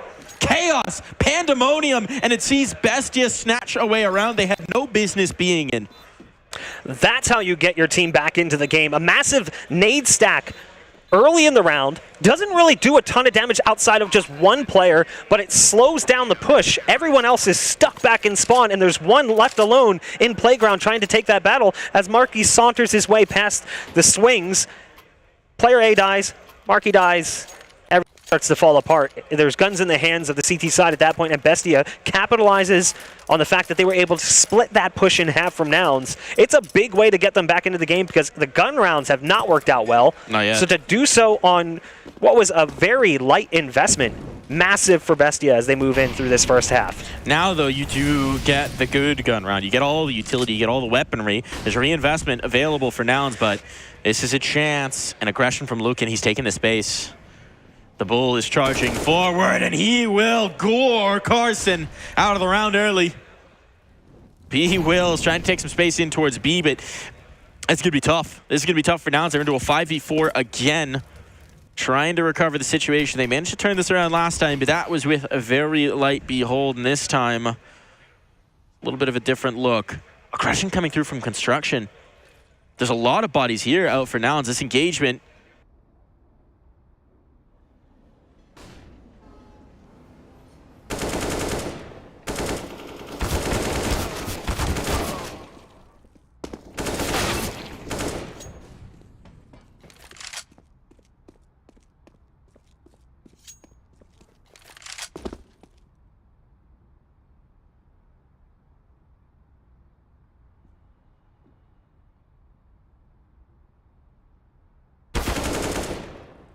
initially, he funnels his way back up, and that's when the crunch comes through. And at that point, he's not in a position to really help out. By the time he comes back down, everything's fallen apart. I was hopeful that maybe Marky would use that time to come back around through from the bathrooms. Is still on. These fights are isolated. Here's the first face. Oh, but Noxie's good for it. Was an opportunity there. Top shot was missed, right? There was still a chance. Those players were so isolated, there was just enough time to get the bomb planted, but an important kill coming through from Noxie. He won't miss his opportunity. He will secure it. So, now a chance to build for Best.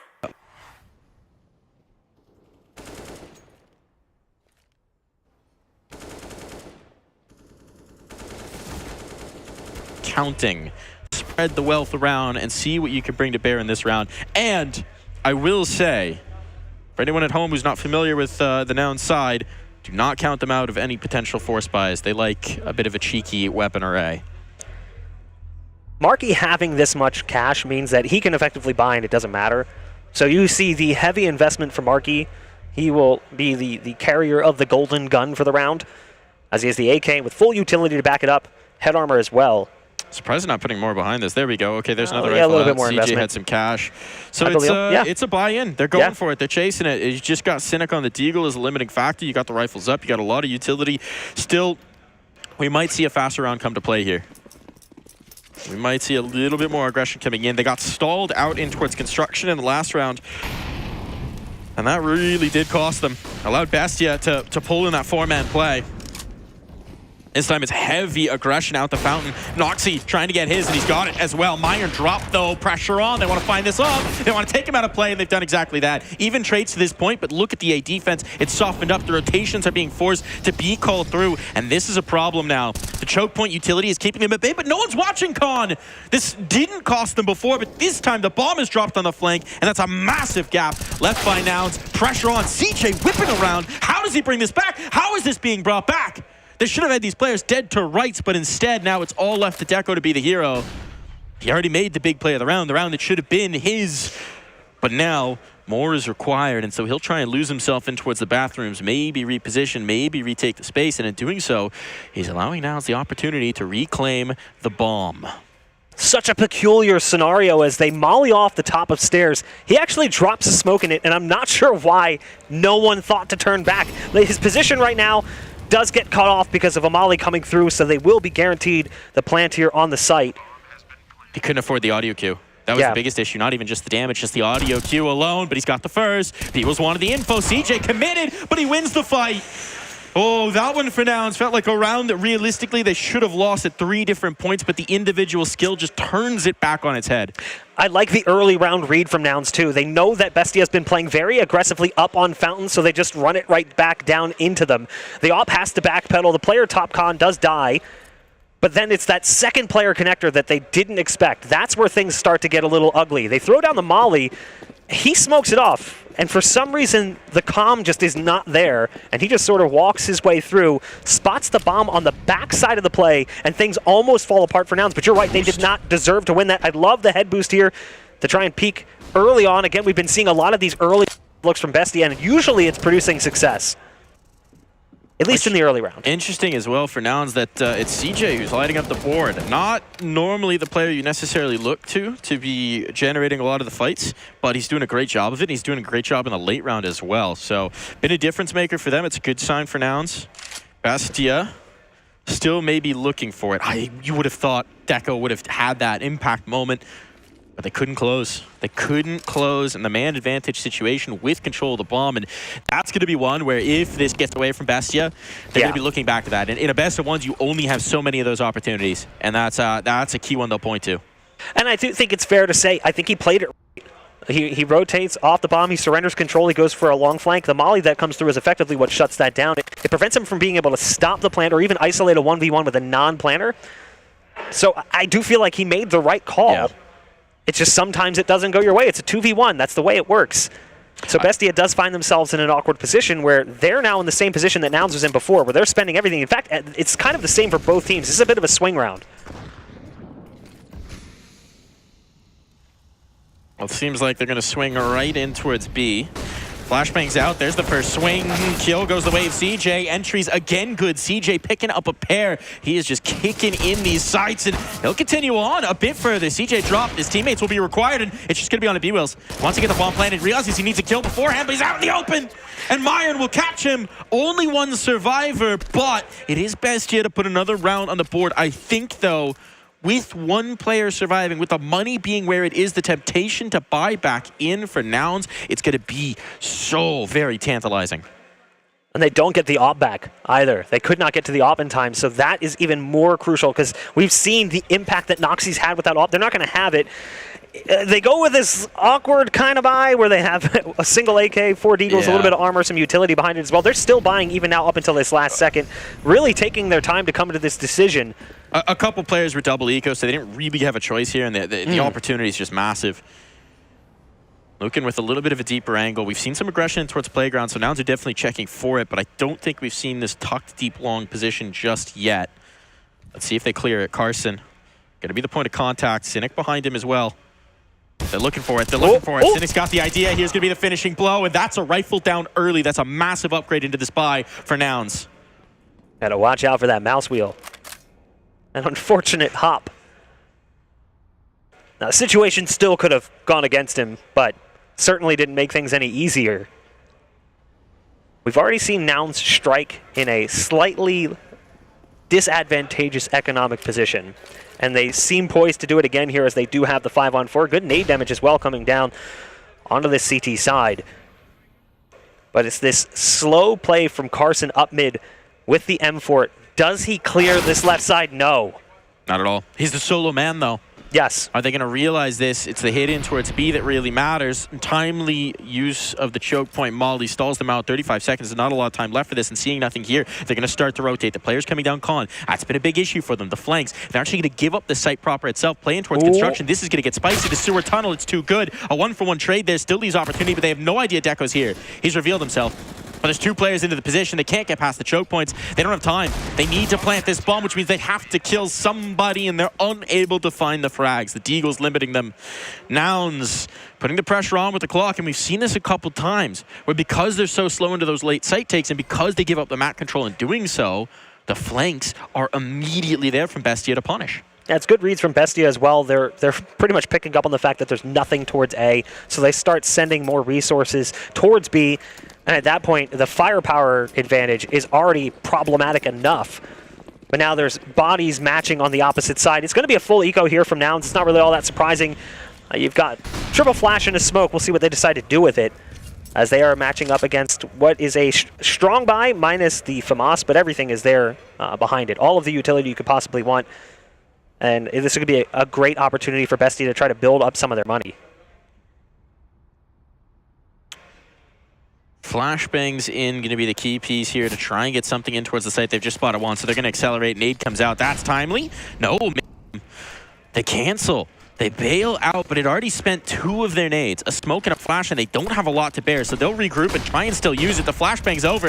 Everybody's blind. Lushov, though, stacking up the bodies. Deco in behind him.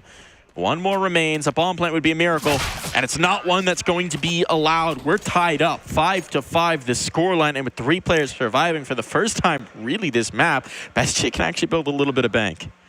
Still not a bad eco, if we're being honest. No, 2 kills. Yeah, 2 kills off of effectively just Glocks. They had a little bit of util to open up the site, but they don't have armor. They don't have anything else behind it. So it's really not that bad of a round coming in from Nouns. Obviously, it is a success for Bestia, though, that you needed to see them find.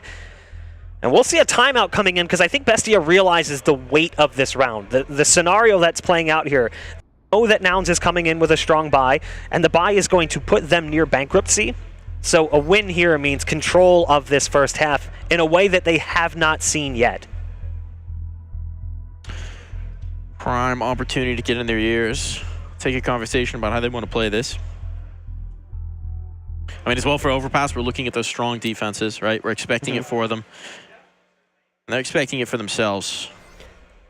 Yeah, I mean, again, it's something to take note of. Small sample size for Bestia, but I think it's 50%.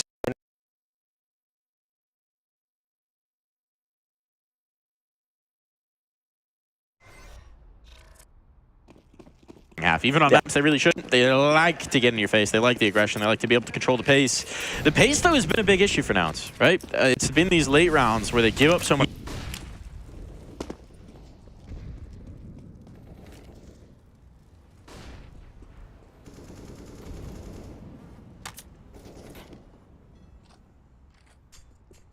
East construction. Oh, there's the spot. Deco wants to get aggressive, and he's going to win out the duel. CJ wanted to accelerate, but he didn't realize the player was so close at hand.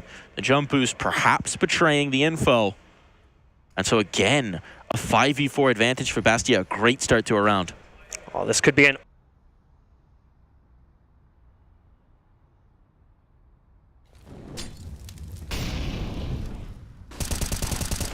It's going to go down first. There's the trade coming in. The spam coming through. Ball does connect.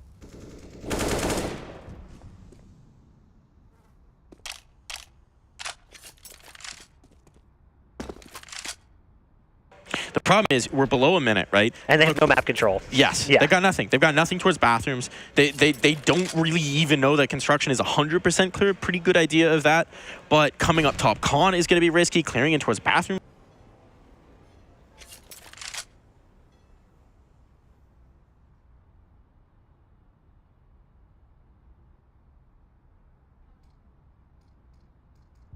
At least for the moment, they feel more comfortable.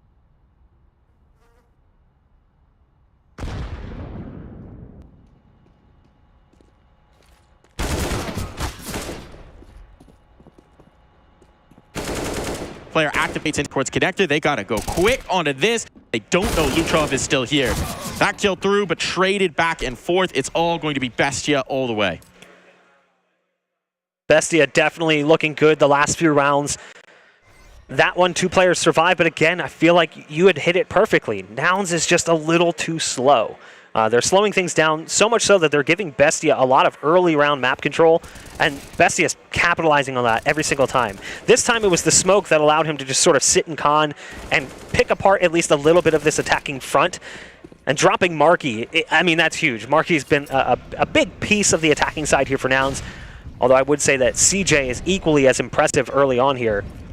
I mean, they've all cooled off, right? Yeah. It's been a lot of trades, but when you lose that 5v4, the trade economy maybe doesn't favor you. Deco gonna give them an advantage early. Again, he's under pressure, but he's all good for it. Flashbang is timely. Luchov setting up his teammate to frag, and that's exactly what he will do. 1 rifle retrieved.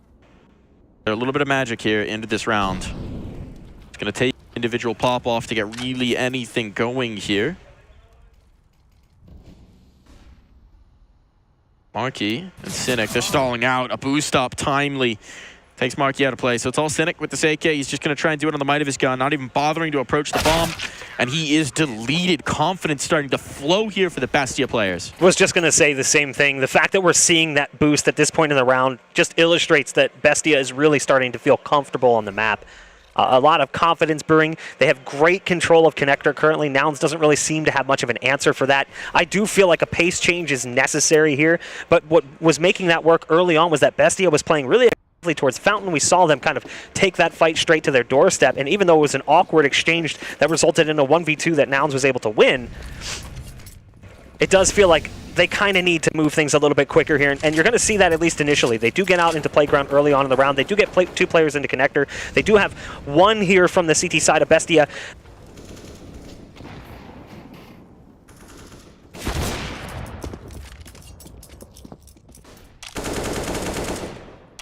Of play, and well, 5v4 once again, advantage found here on the smoke fade. Luchov, this is really bold. This is really bold, but he's got the advantage, half a second of extra awareness, and he's trying to get another as well. Damage on the Cynic. This is so punishing now. Nouns playing 2.5 men down from the jump. Minute left on the clock. They've gained some control out towards long. This has been hard to come by towards the A site, but Carson, he needs to wait for his teammates to link up for him, and in the meantime, he wants to see how far he can take this. Space gained, long cleared, but the bomb dropped. Oh, that's so unfortunate. Timing for Myron is perfect to go forth and find that. And now with 44 seconds, they're going to need some dynamic play. Carson opens up the site. Does he spot the second? No, not yet. And the Ops looking to clean this back up. It's a little awkward. Noxy doesn't want to give up the kill, so he'll wait for his teammate to play together, to play the man advantages. And again, the flank up connector is going to be so important. It's Lucan on it this time. You can see they took a moment to look, but with only 2 sets of eyes, they need to get the bomb down. And it's going to cost them Carson's life. B-Wills spotted. B-Wills trying to pressure. He can't rotate down, but he can't get this kill. And now a chance to make good. He'll commit to the plant, but coming off of it, Lucan knows exactly where he's playing from. A one-on-one to seal the deal. AK's in both hands. And B-Wills can't quite find it on first phase. Needs to reload, gets away with it. Lucan closes the gap, but it will be B-Wills to claim a 6th round for Nouns.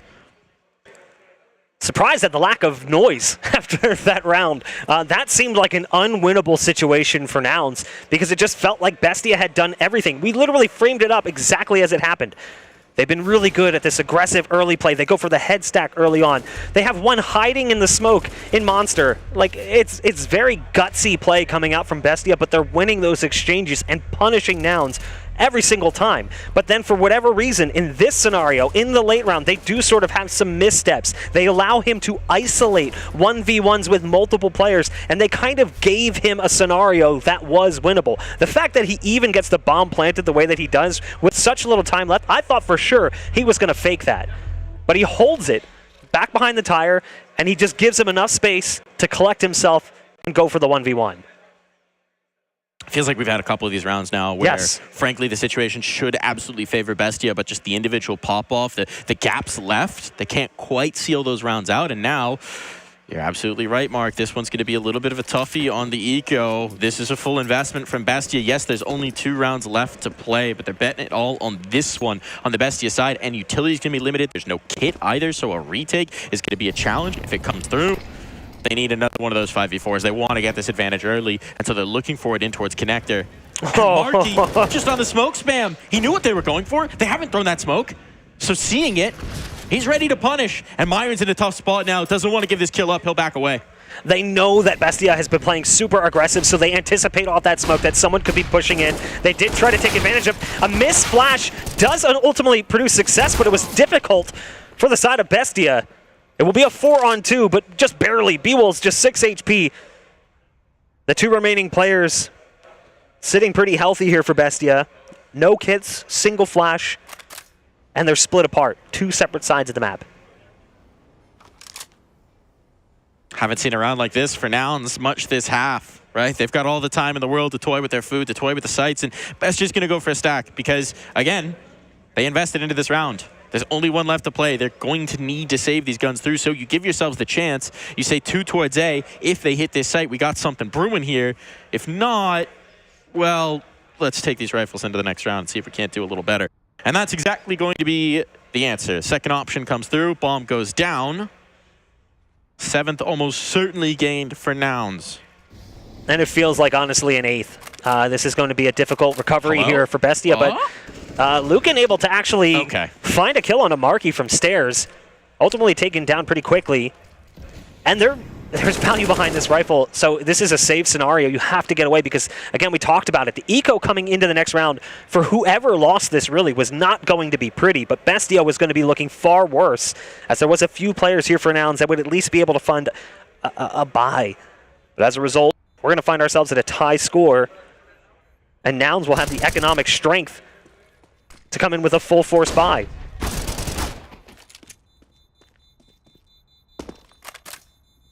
Making it a bit more expensive. I mean, there's not infinite money to throw away on this. Oh, but he knows if he gets this gun away, it's going to be so very sweet. Oh. Doesn't quite have it in him. So very much a limited buy around that one saved A1S. Just not much to do here for Bestia to put around it. But, I mean, there's limitations on the other side. Yeah, they're going to be much more able to bear it. They can pay the cost. They can pay the toll. Can Nouns, Mark. A little bit of trash cash right now if you look, too. It's really rough right now for Bestia. Just above 2,000 on almost everybody. Trash cash sounds like a dumpster diving game show. It actually sounds like it could be a good one. Yeah, I'd watch it. That could be a great CSGO game show. Let's get on it. Find a way to make that a thing. I'm intrigued. I'm intrigued. We'll start to, I'll have my people talk to your people. All right, that's good. We'll talk to Blast TV's people. I already bought the trademark, just FYI. Oh, yeah. So. Just on your phone in this moment. Yep, exactly. In this instant. I have the domain, too. Trashcash.gg. Head of the game. Ready for it. All right, we got 2 5.7s, the A1S, the Famous, a little Deagle action. Faster play from Nouns. I want to take this control in towards construction. This has been a fight in a lot of rounds, and it seems like Bestia want to give them the fight again. The Molotov limited the early aggression. Now they're on the angle, but here's the flashbang in. We've seen this a lot. CJ gonna take first contact. He's won it, but B-Wheels can't take it that step further. Tag on an Oxy on the back away. A 4v4 is not a bad result here, especially with the hold still in towards connector. But what they've done is they've left A vacant. The important part with this connector hold is that Marky anticipated a player being there, so he mollies it off, preventing the door from being swung so they don't have that pinch play. So ultimately, it was an isolated fight with the players coming through from Cat. And even though it's a one-for-one exchange, every gun taken away from Bestia right now is important because they don't really have that much to give. So Nouns comes out feeling even that much stronger, despite the fact that they are reduced down to 4-on-4. The clock, though, has been their enemy thus far. They're at the 50-second mark, and again, they really have not taken much map control. They have no one really playing in connector. They have a player just on the other side of Fountain. Now they're starting to rotate through spawn, so the little control they had towards water and Monster Canal is gone, and look at the stack we're starting to see from the CT side towards this A site. Timing going to work in their favor, though. Carson's got the first. He doesn't realize the player's down connector, but the Deagle betrays Lucan. There's another player down here, but they should be aware of the possibility at this point. Time is their enemy. Noxy lets the first go past, but he can get no more. And now it's all about Meyer, the stinger on the tail end here. Oh, but that stinger, it's going to make them bleed. Cynic has a chance at the bomb plant. He'll be allowed that. It's the 1v1, a chance for Meyer to pull off a miracle here. Just a 5-7. And he swings this round on its head. Can he finish this? Can he close it to send us to the half? He's taking it pace. Just needs one shot to land. 8 in the gun right now, and he's making footsteps. So Cynic hears him coming. Cynic knows this is on, can easily dodge the flashbang. He's betting on himself, though, is Cynic. This could be a one and done. It's a bit of a 50-50. It's all about the headshot here. All about the headshots. Got it. Meyer not realizing he was tucked on in, so a lead for Nouns to send us into the half.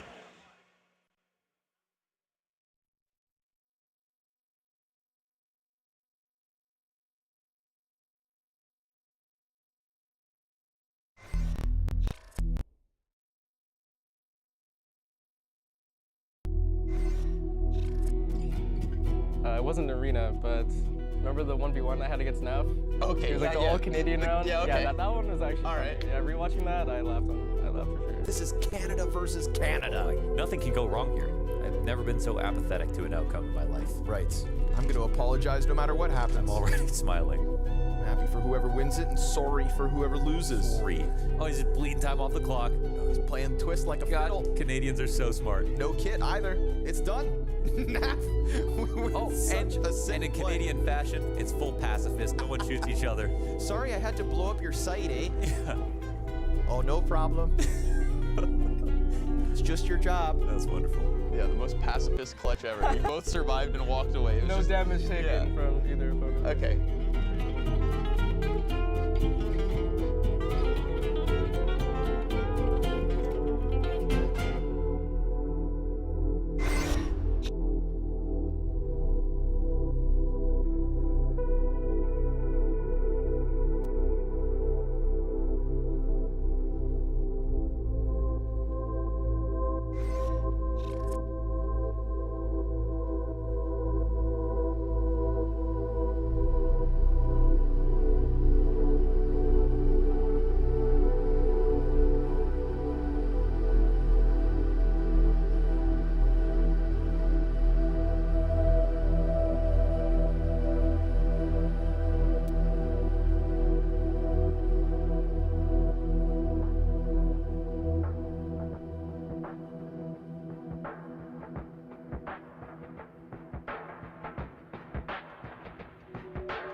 Back in here for the second half between Nouns and Bestia.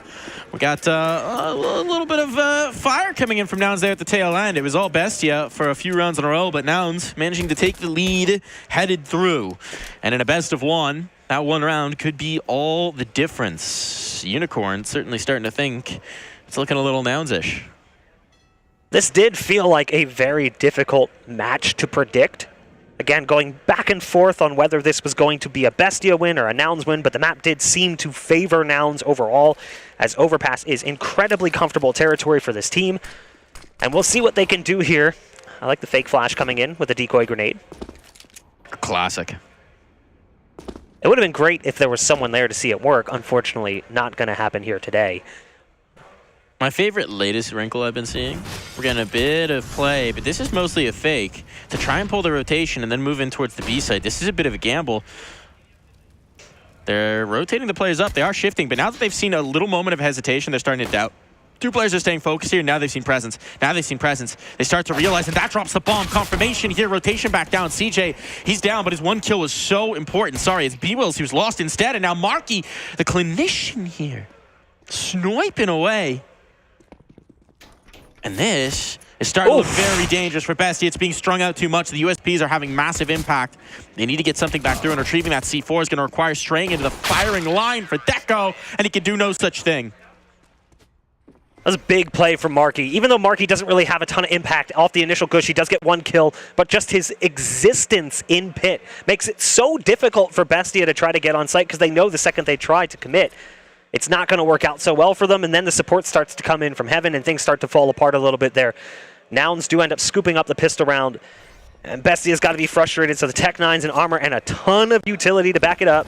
They're feeling comfortable in this second round to try and shove it back down Nouns' throat.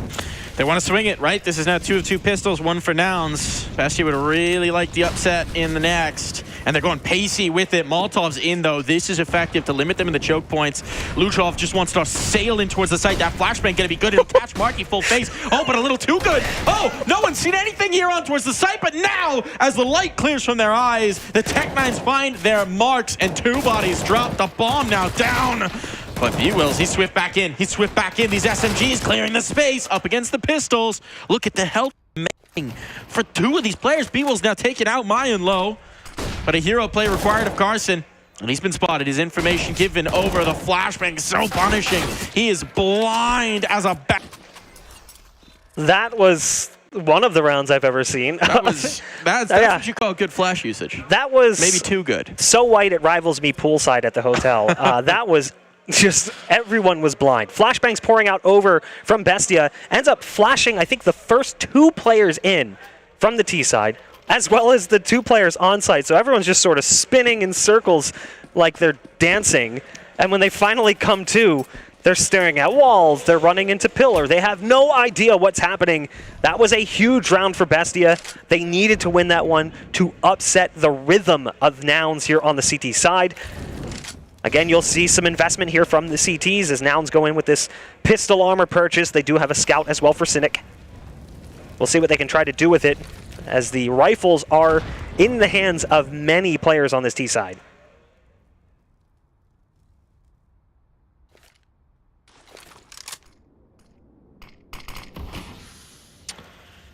Where's the scout playing? Out towards long here for Cynic.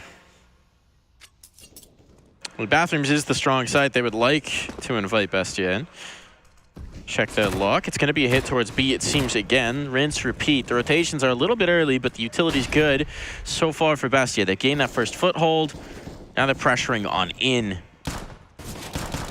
Okay, first strike good for B-Wills, actually. So 5v4 now available, and the flank developing here from Connector. Can Carson catch Noxy? That would be a big problem. But with the door needing to open, it's going to be tough. They got nothing to blow it off its hinges. Bomb planted. That changes the alchemy of this, and Noxy is just waiting to guarantee this. The duel's on site. It's getting spicy, and Carson wins that. How? Predicts it. We're down to the 2v2. Myron's low. This is not settled Counter-Strike. There's a lot still to play for here. The scout tricky to get through, but the pistol might be enough to take Myron out of play. No, he gets the win over Zinnik, and Carson can't quite find the headshot in turn. That's a good recovery from Bestia, because that was looking problematic. That kill with the Deagle coming through from door. Didn't seem like it should happen that way, but a good, intelligent clear produces a scenario that should have been strong for Nouns. They just can't quite find their way back into it. But still, not bad damage being dealt, unfortunately. The next round is going to be a whole lot of nada, as Nouns comes in with just the USPs, and we'll see what they can try to do. Maybe they can stack up somewhere, build a phalanx, but realistically, this should be a Bestia round. And it's feeling very similar to the first half, where we saw Nouns at least get off to a start, and then Bestia rebounded, except it happened far earlier. That second round upset will really help you out here. Better than winning the pistol round in most circumstances. B-Wills, tasty little USP clip, but there's a lot of rifles on the other side. Not getting through that one. So maybe a little bit more damage possible, but this is starting to look very solid for the attacking side of Bestia, and they're looking for double digits. They're looking to be the first team to it as well. And if they can get through this clean, which so far it has been and will be, they can get some economic win beneath their wings to boot. Of all the weapons to steal away, too. He gets the one SMG. Unfortunately, he's like, womp womp. Now, here's where things get interesting. We're going to see a purchase in here from Bestia that brings firepower we talked about coming into the matchup. The presence. We haven't really seen anything from Nouns in this regard, and every time that Noxie's had the op, he's had impact in rounds. There have been times where it's been a scenario where he has to back off because maybe the round's already slipped too much and they don't want to give it away, or they don't want to lose it. But this could be problematic. It's whether or not Bestia can transition that op over to their T side and produce the same levels of success as we saw from them on their CT side. It will be interesting as well, because Cynic will break it out in this half, so we will have a little bit more of that duel, but it is a definitely different philosophy, bring it in to bear on the attacking side. Especially given that a lot of times we saw them get very creative with boosts. That was how they were kind of using it. They've got this deep control from CJ. Marky now pairing with him, but they're leaving the third player still down. They're not rotating off of it, anticipating maybe a monster play. Nothing there just yet. Now the utility's coming up. That's going to float Carson back up, but will he be here in time? Pressure on the A-site defenders. B-Wills and Cynic, what do they got? They want to get back out of the choke points, and Marky actually gets caught here in the connector, trying to push the boundary, trying to push the flank. The kill's coming in hot and heavy for Bestia, and all at once, this round is over and done with. CJ's just looking for a slight rifle upgrade. He'll find that, but that's all he's going to find into this round. And the question becomes, can Lucan cut him off on the save? He's making noise. I think CJ will have heard that, so this duel determines whether a gun gets snuck out of the round for Nouns. And it will indeed at least have that opportunity to save a rifle. It's a great set piece coming in from Bestia on the A site. It felt like Nouns had a decent defensive setup, but they got a little scrambled. Molly started pouring over. You can see B-Wills has to run away, goes towards stairs. They start losing fights. They lose Marky and Connector, and everything just starts falling apart. One by one by one, they're picked apart. And Bestia is doing what they did again in that first half. They got off to a slower start before they managed to chain a couple of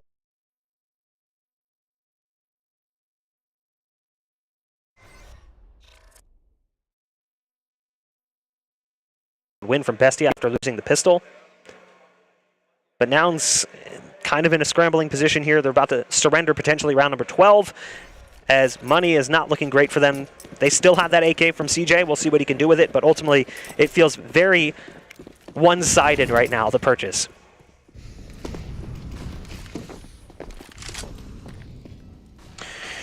A flash, a couple smokes. Maybe they can set up some sort of a boost for Bestia. And that's what they're expecting, right? They know one rifle is saved through. Those nades are specifically designed to deal with that first boost. A lot of teams like to go for that when you have the solo rifle, the spam in towards connector. Well, you've just eliminated that, at least early on. So, Bestia clearly respecting this round. They know this is one of those moments, one of those hurdles you should easily clear. But if you trip up, if you stumble, things get messy.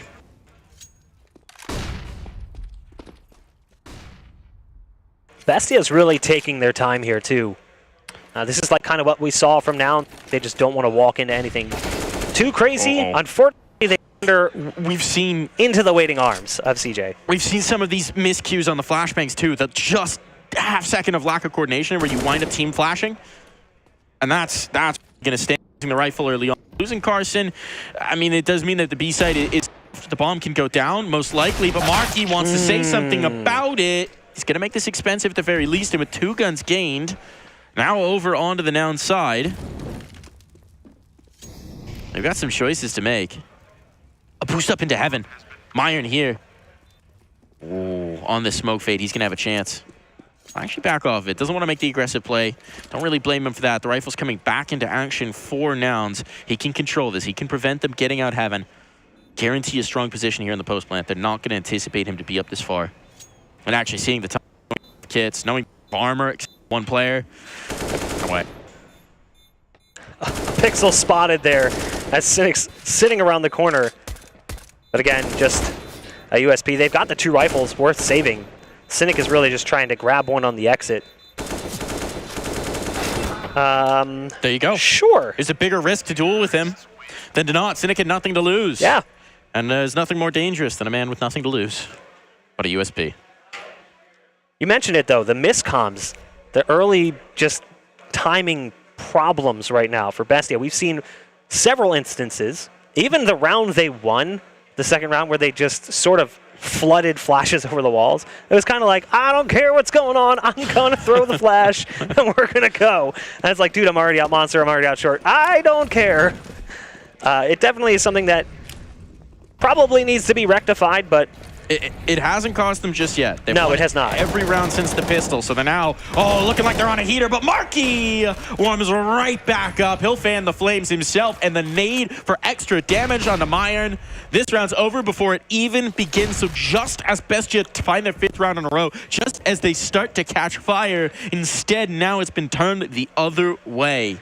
Noxie and Myron to try and recover this, and for them it might be about economic damage as well, because you want to try and limit this CT side from just building a massive bank right off the rip on their first gun round win.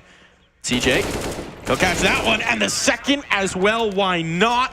What a hold for Nouns. What a hold for Marky. Flawless as they get the full house as well. Marky finding 3, CJ getting 2 himself. That was an important round to walk away with a lot of money too, because they did go to the op investment, and even though Cynic doesn't find a single kill off of it, the fact that it just stays is good. You can see what we were talking about. The flashbangs pouring out over the wall, offering a little bit of help potentially for Marky. It was the molly that really did a bulk of the work as they were wandering in, partially blinded, in flames. Very difficult for them to walk away from that scenario with success. It was a good stop from Marky, but another buy coming in from Bestia, and we'll see what they decide to do. We got the op Cynic too. Yeah, he had that in the last round. He had that in the last round. He didn't even need it. He's just kind of like, I'm just going to hold this really big gun and watch you guys work. Nothing better than being an A-site defender and getting the round 1 on the other side of the map. Not even having to rotate. All good. All chill. Contact, it seems like they are going to challenge the Opera, setting up a run boost here perhaps. And in the meantime, Marky's found the lurk. So options now being limited. They really do need this A play to work. Marky's low, but that'll be A-okay. And while the first op shot won't land, he gets a chance to reroute. The flashbang back in. Carson takes 1. 1-for-1 exchange, but information gain keeps the advantage in their favor. And Bestia don't want to try and press it. They're rerouting. Focusing towards bathrooms instead. Maybe a rotate through connector. And that's going to cost them. B-Will's in the open, ready to catch. And Noxie plays right into his hands. The flashbang back through the kill. Found now just all onto Lushov. What's he got for us? A 1v3. The first player already found. So it was a 1v4. And Marky swapped spots. Marky's all the way behind. There's no way he's going to expect this. But an opportunity has been allowed. The B-site, well, it was free, but Marky will never let him discover that fact. Luchov would have had to go for the ace there as well. He had picked up both kills on the round for Bestia. That was a big round. The money is not going to be great coming into this next one, so Nouns is an opportunity to tie things up. I do think Cynic actually hit the op shot on the Noxie. He's down to 84 HP. I think he clipped him through the rock. Oh. So, like, just barely hit him. But enough so that maybe it slows him down and he's able to get out of dodge. You've heard of armor-piercing rounds. Have you heard of boulder-piercing rounds? No, I don't think they have that yet. Maybe one day. It's like little drills. Go straight through the rock. It's actually just shaped like a mine pick. What is this, Minecraft? It's the Minecraft crossover. It's a diamond bullet. I've got nether bullets. You have to craft it in mid-round to upgrade your ammo. Carson, who's going to upgrade his kill count. That might have been an overextension. B-Wills in an awkward angle. Discovers the bomb. Does he know one's passed? He's aware of the possibility. And so he will reroute. Advantage found. Not an overcommitment just yet, but he still wants a fight. Oh, he still wants a little action. This has got to make you nervous if you're a Nouns fan. They're getting very frisky with it, but it is the Nouns way. and he'll take out Deco, be rewarded for his willingness to push the envelope. Yeah, I got a little nervous even just watching that there, as B-Wills will now find 4 on the round. A nice little stat padding anti-eco setup, as he finds himself now at 26 and 16. Great game coming in from B-Wills. But the initial fight right outside bathrooms, he was sort of like running in as they were running towards him, and it's just this awkward multi-target scenario that may be very uncomfortable, but somehow survives. And again, we had mentioned it coming into it. That was going to be a tie scenario for Nouns because of the fact that the money coming in from Bestia was pretty poor. And even the next purchase from Bestia puts them down onto almost no cash. And look at what we have here. Again, we talked about the op presence for this T side of Bestia. We saw it come in from Noxy. Well, now it's not going to be a one-to-one op fight between Cynic and Noxy, as they can't afford it. We'll see if they can manage to make this one work, as the early damage goes both directions. It's a little bit of aggression in water, and look at the fast pace of play just flying out right into Marky, who's blind, but it doesn't matter. A 1-for-1 again as the trades volley back and forth. We find ourselves at 3-on-3. Cynic's in such a tough spot. They're trying to make moves to bail him out, right? Because your op is committed, but now he's just here. They don't know. They haven't figured it out, but okay, a missed shot, one opportunity, and Lucan will certainly realize after that a huge round to find Bestia.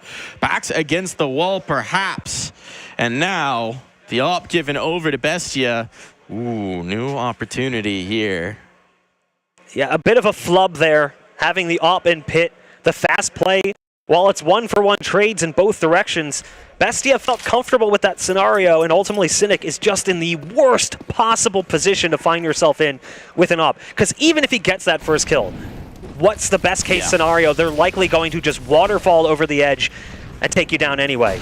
But now the op gets gifted over. The repurchase does come in from Cynic and produces the early success you'd hope to find. That's what they were looking for. That's what they were looking for. Now the 5v4 found.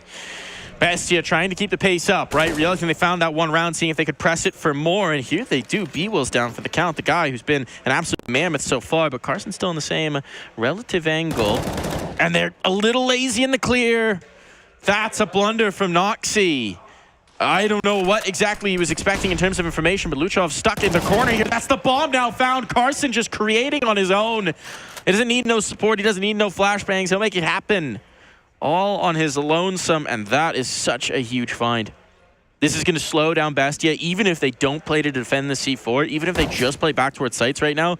It's so long onto the recovery, and you can see Lucan's in such a committed position, he can't even really help Deco here. Deco just has to make his own play, and in doing so, he'll give Carson another opportunity. Third kill into the round. Lucan completely divorced from any ability to plant that C4. This kill, great, sure. Yes, you whittle down the numbers, but 30 seconds, you can tell he's not even considering the possibility. It's about saving that rifle.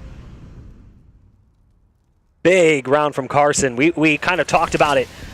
Not having the greatest game at times, but stepping up when necessary. He's a player. I talked about Nouns' streaky nature. He is, to me, perhaps their streakiest player. All he needs is one of these multi-kill rounds, and it doesn't matter if he's been quiet all game. The faucet is turned on. The frag water is flowing. And let's just say, I don't think Bestia want to be drinking that frag water. I don't know what it is about that terminology. Frag water just does not spawn a healthy thought in my mind. Frag water. Yeah. New, refreshing. Carson's, carries all the electrolytes Carson's you frag need. water. Carson's frag water. Oh, we got whispers coming in. The years of Bestia. The voice of the coach slips in. Very willing to use these timeouts as well. This is the 3rd out of 4 used by Bestia here in the series. Understanding just with the scenarios they're put in, and you can see why. I mean, look at the situation you're in. Critical moment to invest around this gun. What do you put around it? How do you deploy it? Because, I mean, we're coming to the waning moments. Round 27, about to hit the clock. Running out of opportunities. If you do, and it doesn't.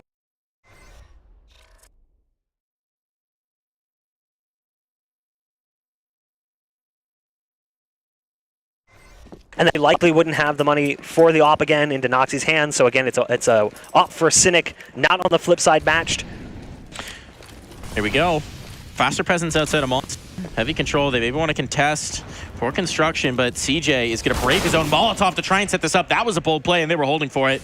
That was a really risky move, braving the Molotov, taking down most of the health, but he wanted the knockout punch early in this round, and it will cost him. Taking space out towards long, will be uncontested. He can gain a lot of ground on the playground before they come back to clear this out. This could be a fast flank, like we saw Bestia pull off quite a bit in the first half, but in the meantime, it's going to have to be the B defense that holds. How far does B push this envelope? I mean, he's getting all the information. They know that they're still potentially over towards B. Obviously, they could have made their way up through connector, but now that he's in that position, he can pretty much let them know this is a guaranteed B hit. Cynic shifting down as a result. No, they're not quite trusting it just yet. They could be divider, but now Cynic will shift in. The utility will certainly give it away. The bomb committed early. Heavy exchange here. The numbers are back in whack, but that's a big kill from Looking to Find to clear out the pillar player. B-Wills might be too late into this. He can't finish his food. He can't finish out the kill. So his position is still strong, but it's no longer the commanding thing. It could have been the ace in the hole, and Cynic down to the SMG means that this round is Bestia's. The money is not really good enough on rounds to risk this, but B-Wills, he's going to try for the hero play. He's been having a map. Needs to have one heck of a round, and he's exposed. He's dropped down. Great setup from Bestia that gave him no chance at it. The maneuver from Deco there may have been lost in translation, but the dive bomb with the MAC-10, knowing that the op was there, putting that right in his face after the shots missed, brilliantly played, makes it quite difficult for Nouns. Cynic was put in a high pressure. Now,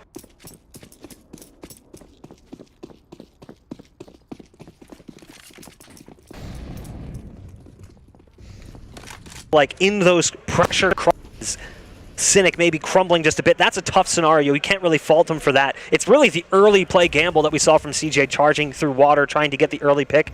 Maybe a little unnecessary, a little over-aggressive. I understand the methodology.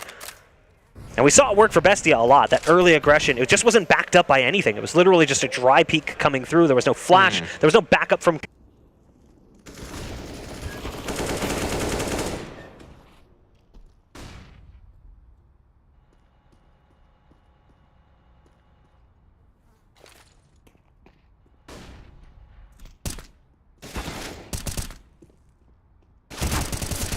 One extra kill, that should seal the deal. It was already looking good. Now it's great, and that's a huge round.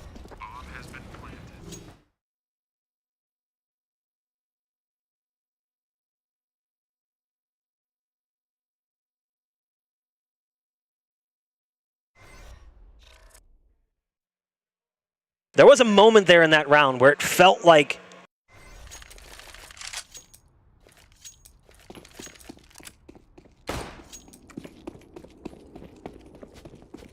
kind of how things fall apart. Ultimately, Bestia besting Nouns here in this scenario.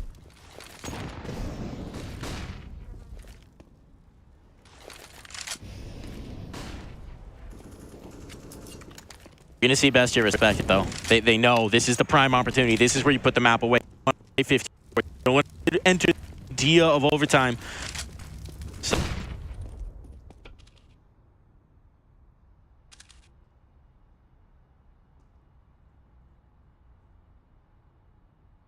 in the map control, bombs being left behind for them.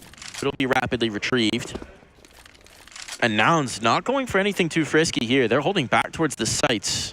They're going to try and play with the clock maybe and put the time pressure on towards Bestia, avoid giving them an obvious opportunity towards a bomb plant early.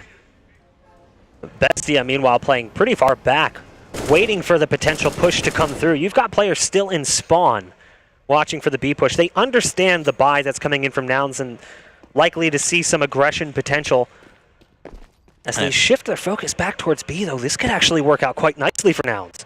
It is the stack. The flashbangs have been a little off and on here for Bestia. What do they got? The flashbang back the other way. Great usage from Carson, but it only nets one for Markey. Is that enough? It stalls them out. 25 seconds about to hit the clock. This is going to get real nervous. Real nervy They need to get this kill on the pillar player. Carson could be so important. You can see they're hesitating, holding for it, but they hold their nerve for just the right moment. Now it's just 2. In towards the site, though, these pistols will duel. Down they go, and Bestia are on top of this one. 16 rounds on the board. Bestia move up 1-0 early in the RMR. At no point was that guaranteed to either team. Both continuing to fight back and forth. It does feel like potentially Nouns had that game a little bit more in their hand.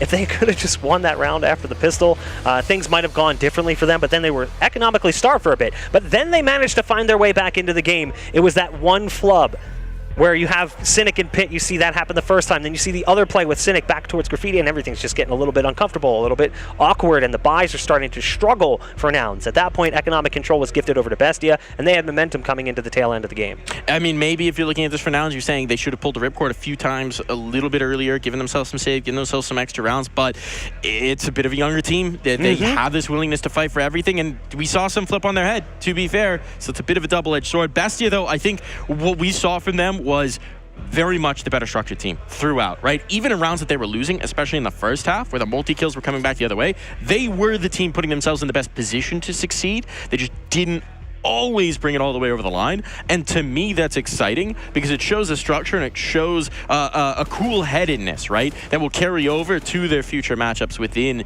this Blast TV America's RMR. I like the early play we saw a lot of times from Bestia, the early round looks, the triple boost over into water. We saw the double boost as well with the op. We saw a lot of that early on. We saw a double boost at Picnic to boost over towards Fountain. A lot of aggressive play, specifically around the op presence. We talked about that coming into the game. How would the op battle work out? Well, it does seem like it favored Bestia, but also we didn't really get to see the op in the hands of Cynic enough. When we saw it, it was on the CT side. Didn't really see it on the attacking front, and I don't think that he was playing poorly. It's just ultimately in that one-to-one exchange, it does feel like Noxy just had more time to shine. Yeah, I know. It did seem to be that way. You also had, I mean, a little bit of the fluky play, right, coming through from Nouns, which is what we expect from them. Right. But just not necessarily consistent firepower. I think we are getting someone to hop on in and have a little chat with us, let us know how they're feeling about moving up 1 over on that Bestia side. But this has to be massively encouraging as well. I mean, the things that are maybe question marks about this team, sometimes the op play, sometimes the firepower, and not been an issue here at all. Hop on in, pop this headset on your head. Congratulations on the early win here. Thank you very much. So let's talk about that series, right? You guys felt in control for a lot of it, but it winds up getting close. Some of those rounds in the first half, you guys are up in advantages, you guys are up with the numbers, you have control of space, but it gets away from you. How do you keep your cool in those circumstances? Yes, the first rounds we had advantage. Like the second round, we were 5v4, and we did a rotation, but it was hard to us to close the round and keep the advantage for us, but finally we could do this. We saw a lot of early round looks, a lot of double boosts and triple boosts and all sorts of creativity. How often do you guys practice overpass? Is this definitely one of your stronger maps in your pool? I don't think so. It is a good map for us. We practice a lot, but we practice a lot of all maps, I think, and it is. Yeah. So we saw a lot of pauses being taken by you guys, right? Calming down in the tense situations, figuring out some buys here and there. What were some of the advice coming through from your coach in terms of just how to handle this Nouns firepower, constant fight type of circumstance? Can you repeat, please? So we saw like a lot of timeouts come in. We saw your coach very animated during them. Yes. What were his words of wisdom? What was he really letting you know? No, he was telling to us to play more calm, because we were a bit excited to close the round, like I said. But that's what he said, to play more calm and fight with confidence. Because we was reading them, but losing the fights. Now, moving forward, right? Anyone you're really excited to play coming up? I'm excited to play to Imperial and Liquid. All right, love to hear it. They could be your next matchups. We'll find out. Thank you so much. Congratulations on the win, man. Thank you. Congratulations, dude. We'll be right back after this.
go for... I'll try for an American guy again. Let's go for Breeze. Guess the Mr. CS player again. Hunter. Come on, Leash. You got this one, bro. No, it was a rifle. North American, but not American. Well, this guy has to be an AWPer since the weapon he used is not AK and he's older. Who's AWPer? Okay, simple. Come on, Coldzera. No, it cannot be Coldzera because you only had 9 major appearances and he's older than 25 and Coldzera was, I didn't check. It's AWPer. I knew it. He played more than 11 majors. Device? I'm guessing Fallen here, because that seems likely. Less than 16 majors. Kadian. JTM.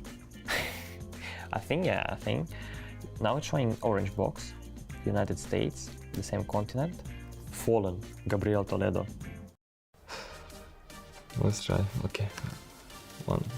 Oh. Fallen. That was very easy. South America. Older than 27, or how old he was, and a lot of major appearances.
And round 5, what do we get now?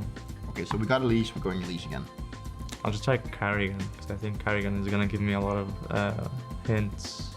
GKS.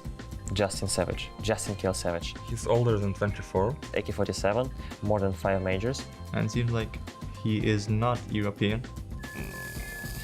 It could be Nitro, but at the same time I think he's been... I'm gonna try Nitro actually. That's exactly the same result. Not so familiar with all the NA players, so it's maybe a bit tougher on me this one. Okay, let's try.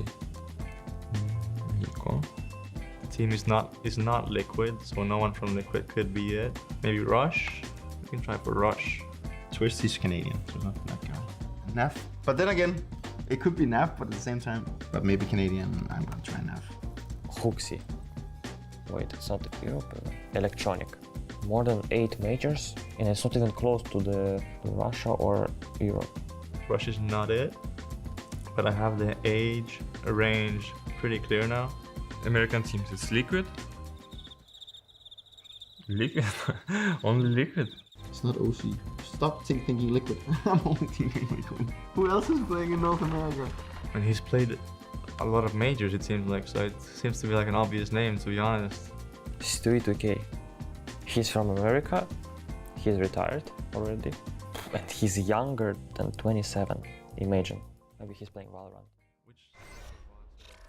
And welcome back to the Blast TV Americas RMR down here in Monterrey, Mexico. If you missed our games that we've already played out today here over on the B stream, we saw Liquid kick things off with an impressive victory, and it was Bestia who just bested Nouns in a very close game. Bestia. Bestia. I know we were all heavy on the NA love. We were favoring Nouns ultimately, it does feel like they had the game within their grasp, but now we're in new territory as we get to see a team that we have favorably leaned towards as a team to make it out coming into the Americas RMR in pain. I feel like this team is incredibly good. Oh yeah, I mean they're certainly on a rise right now, right? And they've got a couple great scalps beneath them. Obviously, been like the Bane with a little bit of a rivalry with Liquid, winning 2 matches against them very recently as well. A lot of skills. Skulls is great. Big Uzera is great. You know, I like Nekas as well. Like they've got some talent on this team. That's obviously done some damage. So yeah, this is a squad that you're looking at right now, and it's like this is kind of the beginning of the breakout moments for this kind of team. And let's see how far they can take it. Let's see how high they can go, and if they make it all the way to the major, if they make it all the way to Paris, that's a fantastic way to a fantastic capstone to like a great run that they're in right now. This is actually one of the teams that I look at to be one of the top 3 coming out of this one. I look at Skulls. He was one of the top performers coming out of the qualifier, had an insane performance. You could see it there as well when you just look at the stats line. Just a 20-year-old player, a little bit younger than maybe some of the players at this event, maybe a little bit inexperienced by comparison, but you can never take that for what it is at face value. Now, when you look at the other team, you've got Paqueta, and you see names you recognize. You see Yell, who's been around the scene for a while. You see Ali as well. You see Destiny Nithon in the mix. But Nithon and Venom's Era are the 2 that I look at. Venom being an 18-year-old player with no experience, and Nithon having an insane performance in the qualifiers as well. Yeah, I mean, I'll be honest with you, I have no idea what to expect from these guys as a team. Obviously, as you mentioned, the individuals are there, but the complete body of work, and obviously, it's not necessarily the step up in terms of like level of competition. It's more step up in terms of such a high pressure situation where individuals have been in before, but not the team as a whole. I think the one thing that works for them is it is a regional matchup. Like, it's a team that they would at least know at a surface value, even if maybe Pain's playing higher level competition, generally speaking. At least they're both teams who are familiar with one another as a player level. Yeah, to a certain degree, and I think that's kind of what you cling to if you're Paqueta. Like, you do it as like it's a life raft, right? Like, that's kind of what you want to have. But if you're Pain, I mean, you can't. There's an invaluable level of experience you get now traveling to international lands, now being able to take Liquid down twice, now being able to compete against Europeans and stay in Europe for 1 to 2 to 3 weeks at a time, practicing within that environment. So, I mean, for me, all advantages point to Pain. I just really feel like this is Pain's game to lose. As much as that hurts to say for a team like Paqueta, you want to see them come out and find a win right away. But I don't think a lot of people are leaning on them. There's no surprise that at the top of the show, predictions all leaned heavily in favor of Pain. Something impressive would have to happen here. I do feel like you mentioned players like Nithon, like it's going to have to be potentially him. It's possible. That's the entire point of the best of ones, right? Right, Give a little bit of a leg up to the underdog. You never know. And we'll see if they can capitalize on it. But certainly, I don't think you could make a long list or even like a really a realistic list of reasons why you'd want to go against Pain in this matchup. Exactly, and obviously it'll come down to the map pool as well. Pain's map pool is super, super deep, I feel like. Whereas Paqueta's, what we get is, again, just regional competition, really. We don't really get to see them play large international competitions. And even though this isn't necessarily international, it is, but it's not. It's still regional towards this side of the hemisphere, this side of the Earth. It's still teams they play against regularly, so you can sort of apply that logic, but it's just very limited information on this Paqueta roster. Yeah, absolutely. And I mean, even for the map pool as well. Like, I mean, man, again, you go back to the best of ones. Go back to the best of ones because you don't need to have a deep map pool here. You need to have like two maps you're really good on, one map that you can compete on, and then you can find a way to get one of those 3 maps into the veto. So, yeah, I've just been super impressed with Pain. I think Big Uzera has done a great job kind of putting this team together tactically. I think Skulls has done, like, obviously he's a mainstay on my fantasy teams these days. I'm picking Skulls whenever I get the chance. Yeah, he had a great run. He's not going to be cheap for much longer, so I'm enjoying it while it lasts.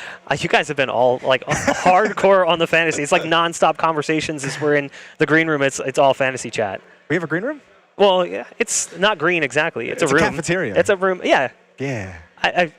We don't get a couch. We don't have a really fancy TV. There's no fridge with energy drinks in it, but it works. No, I mean, this match is just like, it feels so one-sided, and it's really hard to kind of figure out where you want to go for Paqueta, like, to make a case for them to actually take this series. I think we're looking at a point where they're going to be starting 0-1, and for Pain, I think they just have to feel good and carry on to the confidence of the wins they've had and the experiences they've had, and this one should be relatively, I don't want to say easy, but it should be relatively straightforward for Pain. I think the real case scenario for a win here for Paqueta is Pain just comes in and completely underestimates their opponent. it. Maybe takes things a little less seriously than they should, which I don't think is going to happen, but that's really what you look at. Yeah, Pain hasn't had that win or that experience that lets them be so overconfident that you would take it for granted, right? Like, this is a match they're going to come into, especially when you consider the major is on the line and all the things down that thread as well. Like, this is one Pain is going to come in hyped up, ready to go, ready to capitalize, and ready to build upon some of the success they've just recently had.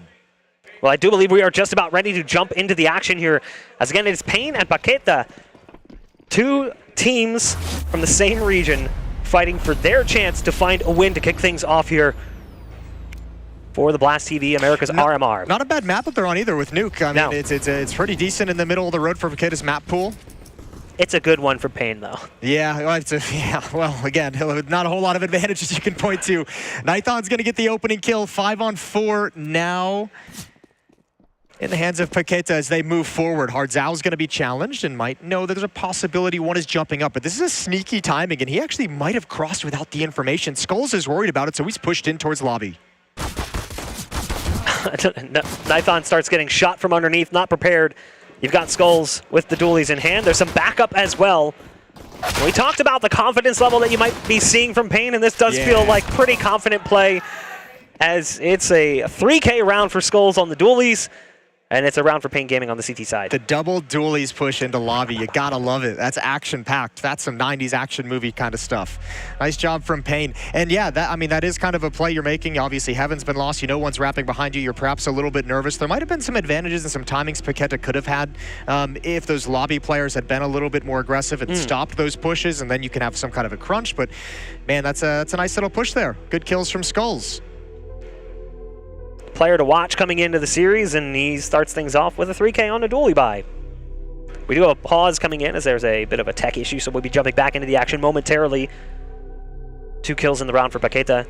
On the already rough side of this exchange, starting on the T side of Nuke, again against a Pain team that has an impressive record on the map, sitting at 12-6 on the year. Yeah. And it's definitely one of their favorite maps. It's not just a map they play, it's a map they pick. Yeah, and that, I mean, that's got to be a little bit of a scary prospect. Sometimes you just don't have as much, leeway in the veto as you'd like to. If you're the underdog team, you kind of have to play towards a favorite if it's one of your strong maps as well. And yeah, it's pretty much, as you've kind of touched on a couple of times, it's pretty much all regional matchups for Paqueta. They really haven't fought anything outside of South America, whatsoever, anytime recently at all. So, yeah, I guess you're right. Nice that it is still a regional matchup that you can have that comfort, but also, I mean, this is a team that I think you'd lend that international experience to. That's going to make them so strong. You do at least have some players with that level of experience. Looking specifically at Yell, and Destiny as well. But that's a nice shot from Nithon. Again, one of the top performers coming in from the qualifier for their region. Finished plus 52 coming in from the qualifiers, by the way. I love that we're at like a stage in Counter-Strike where like we have this whole thing where we're going into the Paris major, and you have like Venom Zera, obviously inspired by the man Cold Zera. Right. So you have like this entire generation of Brazilian players inspired by one of the original legends, and now they're competing for a spot in at the end of the day of CSGO's tenure. So yeah, I think that's super cool. Just a little side note while we're watching people get slaughtered. I do love the fact that for years the question has always been how much more is left in this Brazilian region. Like, we've seen so many top players come out. We've seen many top teams. How many more could there possibly be? And then you have this new generation of players who's coming in right towards the tail end of CSGO's time in the limelight. And you said it, just inspired by players that they get to watch. And now they're at the event with them. Not on the same team, but... Let's be real. Brazil's been carrying the Americas region for some time in terms of player base. We've been cheating and saying that we've been like, oh yeah, that Brazilian team is now North American because they play there all the time. We just take them over. We acclimate them all. A nice job from Dekis. Quad kill, oh so quick, and this is a buy round. That's FAMAS against AK-47s. What a spray down, what a defense, and it's going to be 3-0 for Pain. Unless Venom Sarah somehow finds a ridiculous 1v5. The fact that the round comes to that point so early on, too, it was pretty much instantaneous. They go for a ramp rush. They try to charge through the smoke. Nekez wants the ace. He doesn't get it. Almost gets it. Venom Sarah just 9 HP.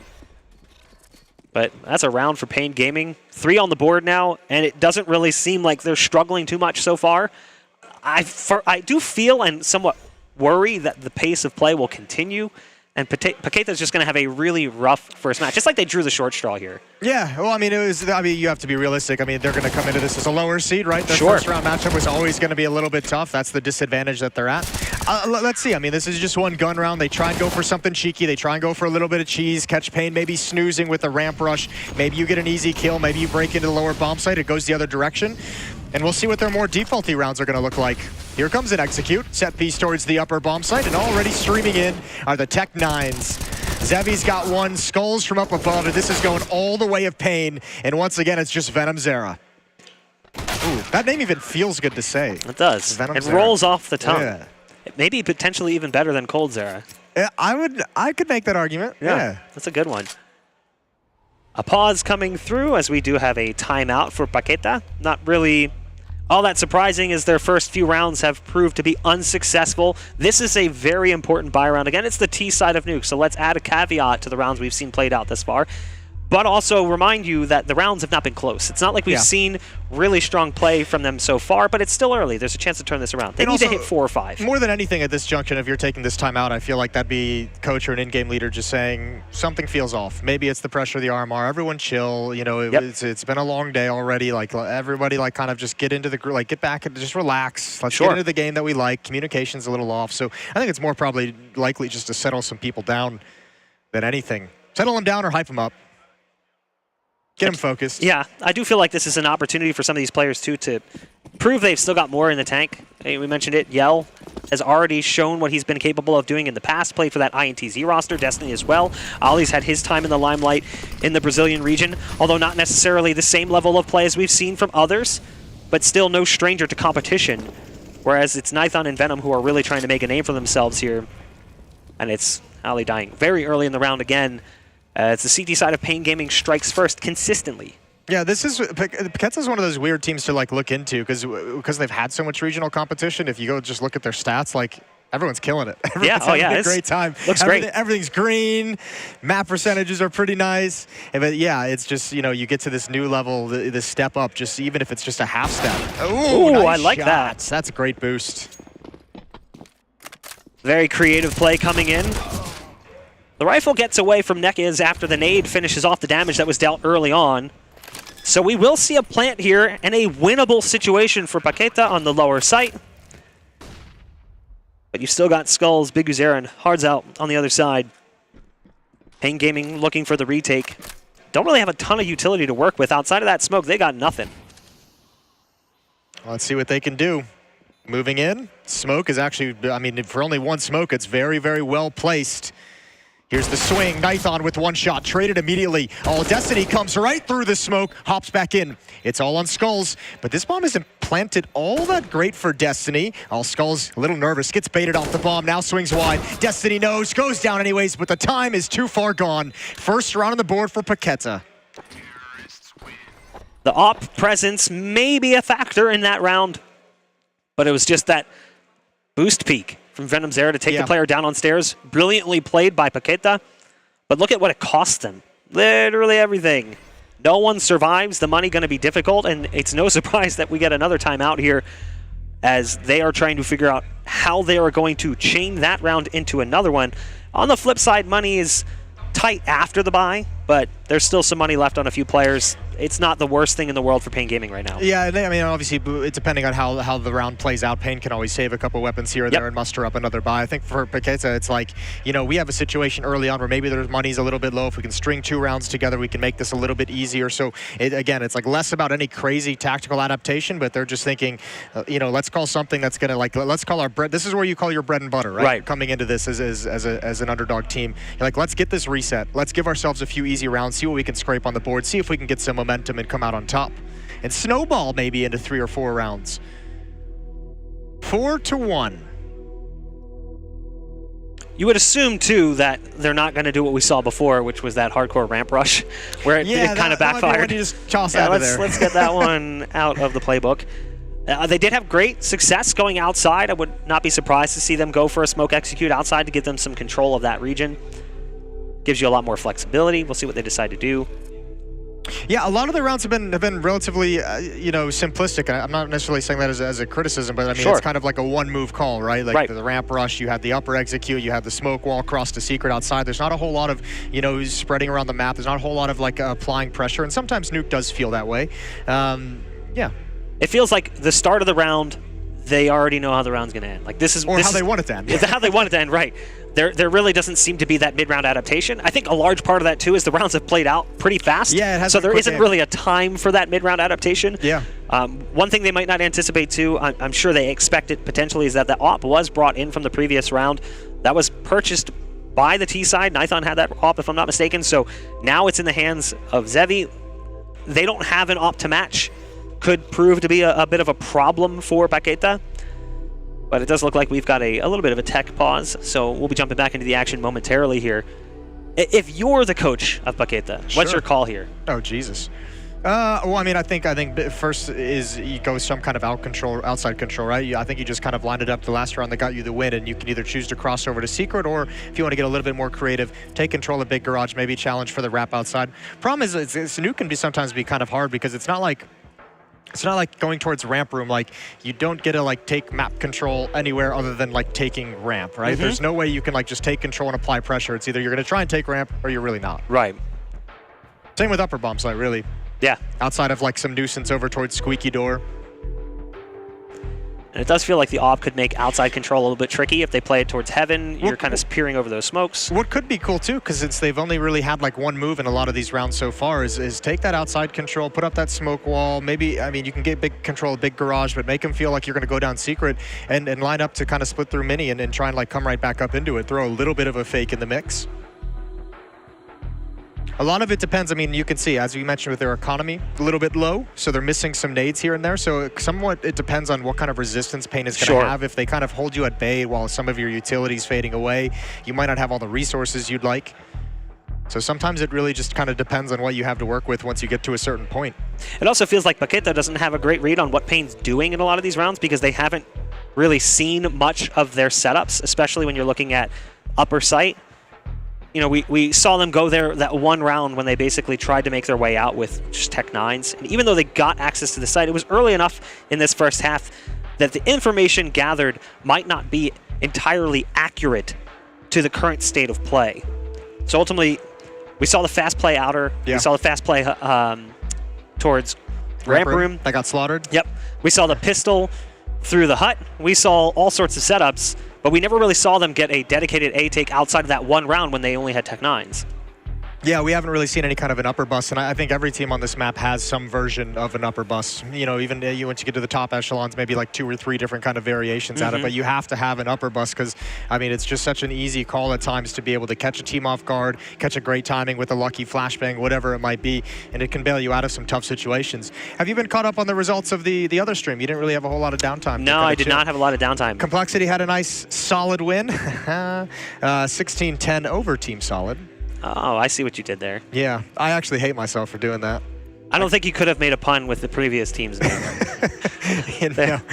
I couldn't have. I don't think there's really a way to shoehorn Fuscal 1500 into any kind of humor. That would have been great.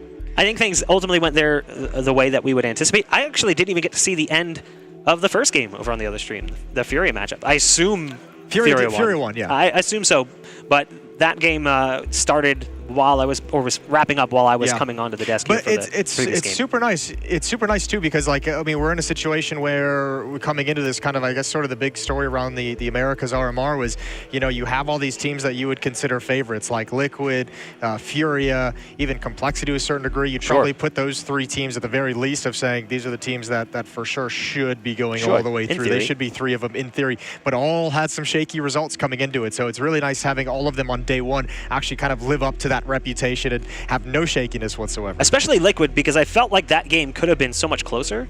0-0 Nation, like, definitely did not perform well. It did not feel like the A game of 0-0 Nation. No, not at all. You know, I looked at that roster and I was like, okay, this is maybe not upset potential. I do feel like Liquid should win this, but it could be close. Like this could be a game that maybe they get 8, 9, even 10 rounds on Liquid, depending on how the economy rolls a little bit. Naf even said it like the post game, like they had a dominant win. Naf obviously played great, and you almost like feel bad. He's just like, yeah, it was nice having like a dominant win because we don't get a whole lot. It's like, oh, I feel you, man. Taking a jab at himself. Self-deprecating humor is always the best kind. Still just waiting right now on the tech pause. Cool. Yeah. Well, yeah. A little bit of a tech pause, and while we're getting that underway and getting that figured out, we're gonna send this one off to a break. So stay tuned. We'll be right back when all the issues are fixed out and we get the game back underway.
And welcome back here as we continue on with day one of the Blast TV Americas RMR. We're going to be jumping back into things with Pain Gaming and Paqueta.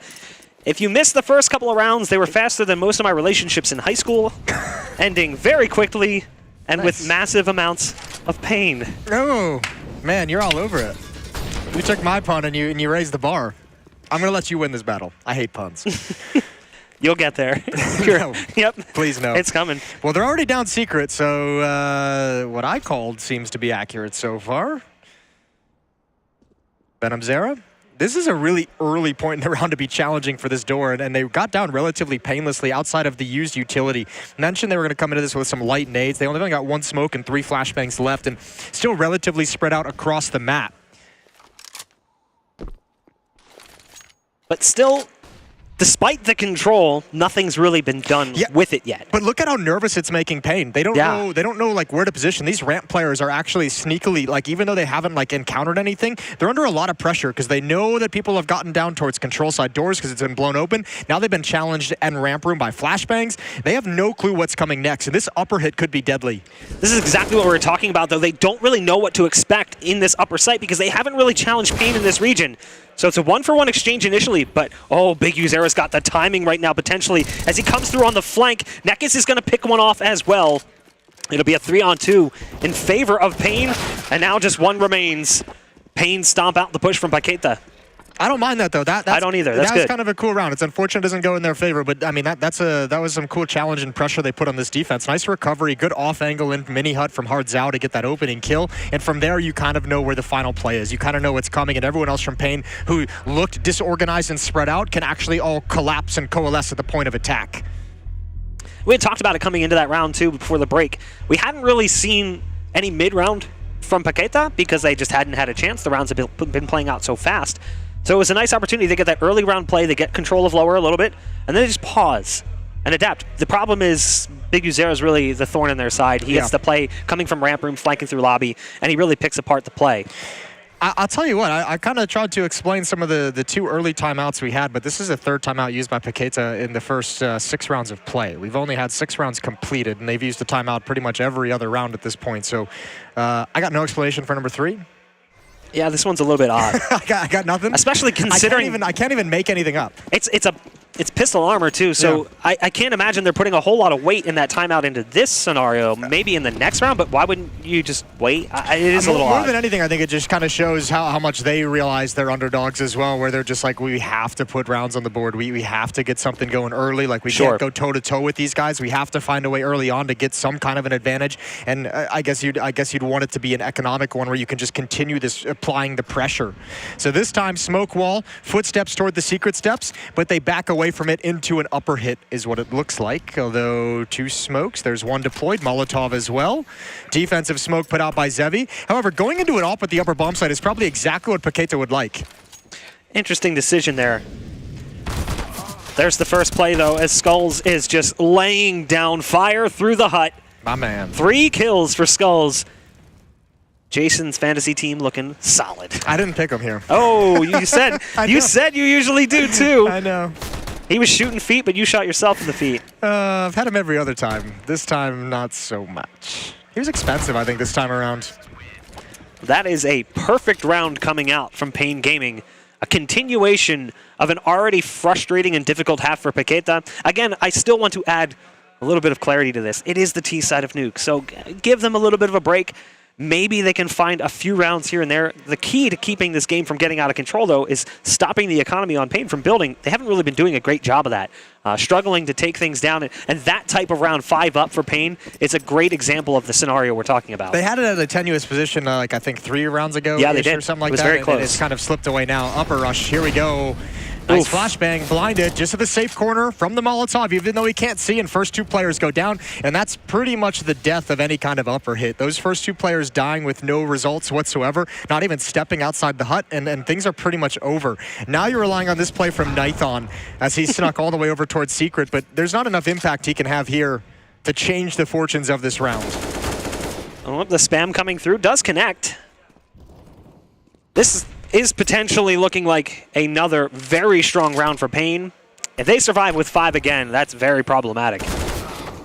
And so far, it's looking like that could be the case. Nithon has to do some damage He's got a few targets that are scratched up pretty heavily. Zevi's low outside. That's a big kill too, because that even if the round ends, it doesn't matter. The op is outside of reach, so they'll have to repurchase. That's another way they can at least cause some economic difficulties, even though Zevi does have 8,300. Yeah, I was going to say, that's the talking point. We're really scraping the bottom of the barrel for reasons. And he doesn't even decide to buy it, so it doesn't even matter. He's like, screw this. Everyone else is having fun with rifles. I'm going to get in on the action. He also knows the situation that's coming his way as Paqueta's on another pistol armor buy.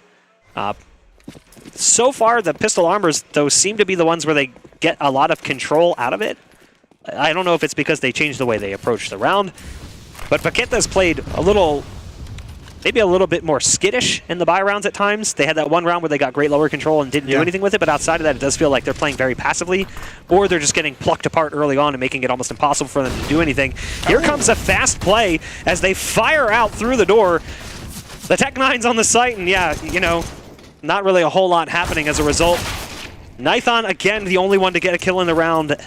It's starting to look good. The money is piling up. Some decent flashbangs connecting in that round, though. Just good position and good movement by the defenders to tuck themselves into some kind of safety so they can't get dropped too early and give M4s over to those Tech-9s. 8-1. And yeah, I think you know, especially around like that, 4 players surviving. The previous round as well, that was looking good. This is the point in the half where Pain can really start to turn this into a smackdown. Yeah, it was what, 5-4-4 the last 3? Yeah. It's really hard to do anything about that, and you can see the money starting to get very high on the side of Pain. Paqueta, though, does come in with another buy. And we've seen them actually get a little bit of luck with the Twinkie position. But this game is also like a really good indication, I think, of like what the experience over in Europe and competing with international competition has done for Pain, because this looks very much like an old-style nuke meta game that Paqueta is playing. And I mean, we haven't seen Pain's T-side yet. We might not have to see much of it at all, but it's not really an issue for Pain. This is kind of like the call a tactic out of spawn and just execute it and see what happens for Paqueta. If things don't change here, the only round we might have to see from Pain is early on a pistol and a follow-up. It's very possible that this could continue in similar fashion. Because even though, again, T-side nuke, I'm trying to put that caveat on here a lot, the rounds just have not even been close. Yeah. Outside of the one that Paqueta won, there really hasn't been a challenge whatsoever. 7-round lead for Pain. Looking to march into that 1-0 position here in the Americas RMR. Now, they put out that smoke wall earlier and just hid behind red box so they couldn't be spotted. They want Pain to think they've gone secret, and now they're going to cross a little bit late with just a flashbang. Oh, Zevi. Oh, he's got a leg on one at the very least. Destiny takes him down. Way to come back for the kill. But here's Big Uzera. One for him, one of the vents as well. Ooh, Hardzao comes out a little bit too deep. Nekas is here, though, and still the pressure is being applied. Spray isn't there, but Big Uzera has been alive this whole time. Ali as well coming late through the vents. That was an awkward exchange between skulls and Ali, and it's now down to just Destiny, who is very low. Body goes flying through the air. But this is a Pain Gaming half. I mean, this is strong. Yeah, it is. I mean, even that round, he got a little bit close in terms of numbers, but that's just well done from Big Uzera, just kind of fighting a retreating battle the whole way while his teammates come in for reinforcements. And even though they're going down, he's just the one coming out on top of everything. Yeah. Everyone else is taking his death for him. And a large part of that advantage was, what, that one missed shot from Zevi, then a follow-up on a leg shot. The third peek. Yeah, you're kind of asking for it at that point. He's probably a little frustrated. I don't even know if he got a first shot off. I think he was caught off guard. I think he accidentally didn't click. Switch weapons a little bit too fast. Fourth and final timeout for Paqueta, just used at the 9-1 scoreline. At this point, they're just desperate for rounds. They got 5 rounds left to try and get more on the board on their T side, but it's not looking good.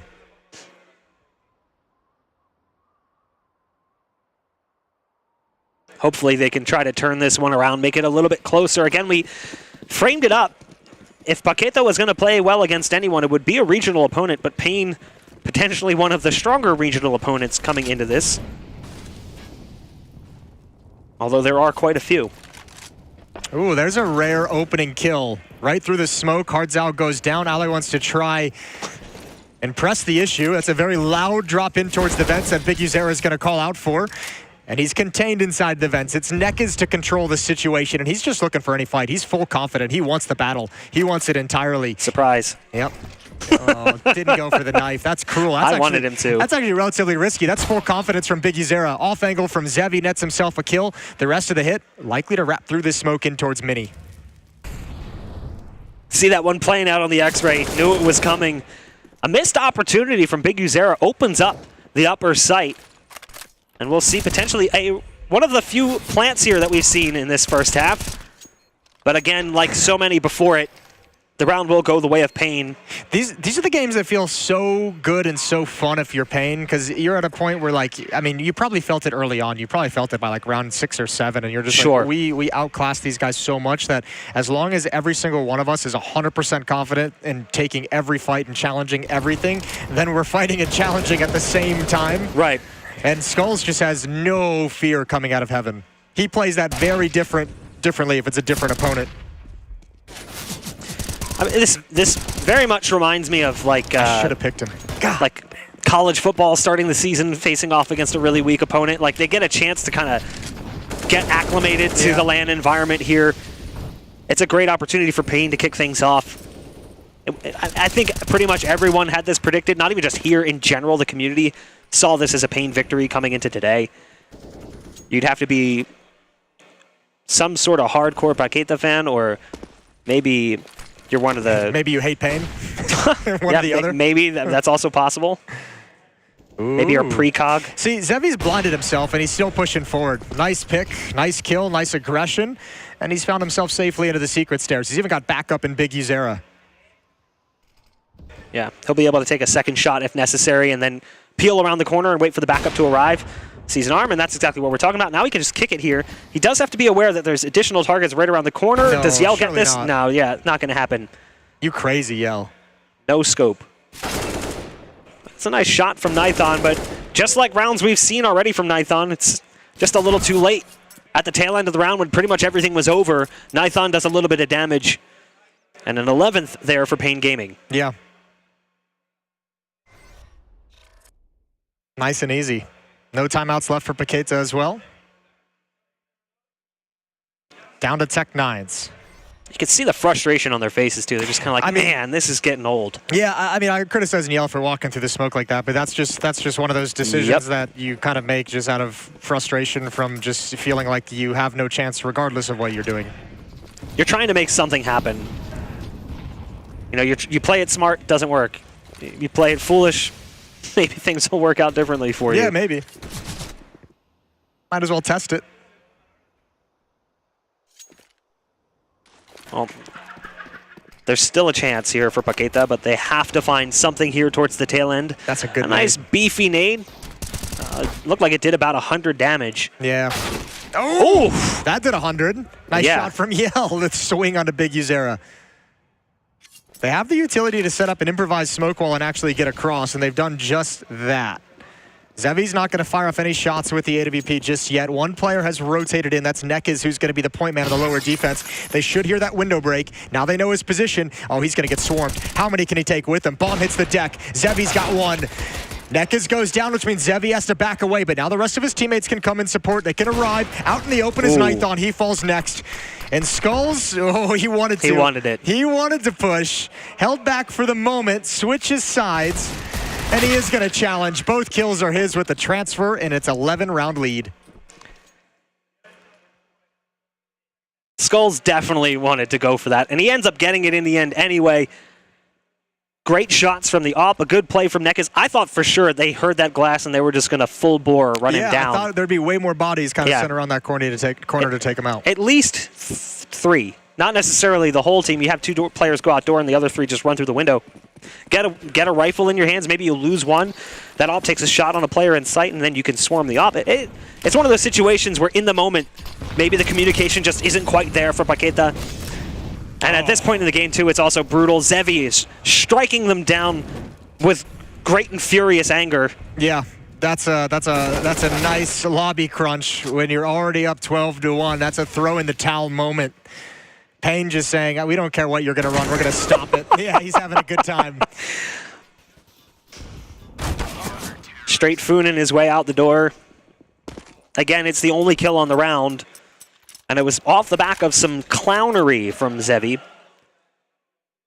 Just an illustration of how painful this has been. He basically rushed ramp with the AWP. Skulls was pressuring towards Squeaky Door. Hardzao was pushing Hut. And I mean, Paqueta wasn't ready for it whatsoever. Our mind is on what tactic they're running, what strategy they've called, and they were not prepared for any kind of a lobby push whatsoever from the defense.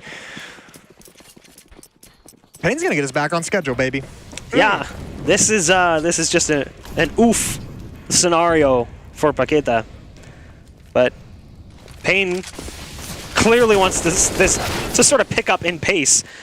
There's that aggression for the first time potentially being punished as the Tech-9 again rattles around the corner. It'll be a gun scooped up for Paqueta. They've got control of ramp room as well. We'll see what they decide to do with it. It has the makings of a second round. Yeah, I mean, it should be, right? Like, there should be no way back into this round if you're Payne. And that's I think, finally the overconfidence has kind of bit him here in this round. Not that it don't matter all that much. Could have been a double. Instead, Yell has the kill. And certainly now, it's going to be a 13-2 half. I thought for a second that he was going to stop that plant and get the other one. And then all of a sudden we were going to be eating our words. I was like, the way this half has gone, he's going to stop the plant and get a double kill, and it's going to be a little weird from here on out. They're going to attempt the retake. Nice Zevi's shot. got the opening pick, but way too many bodies. And this time, Paqueta handled business. They get a second round on the board, but it's all Payne. 21 kills on Skulls. That stud is delivering. We're off to a break. We'll be right back.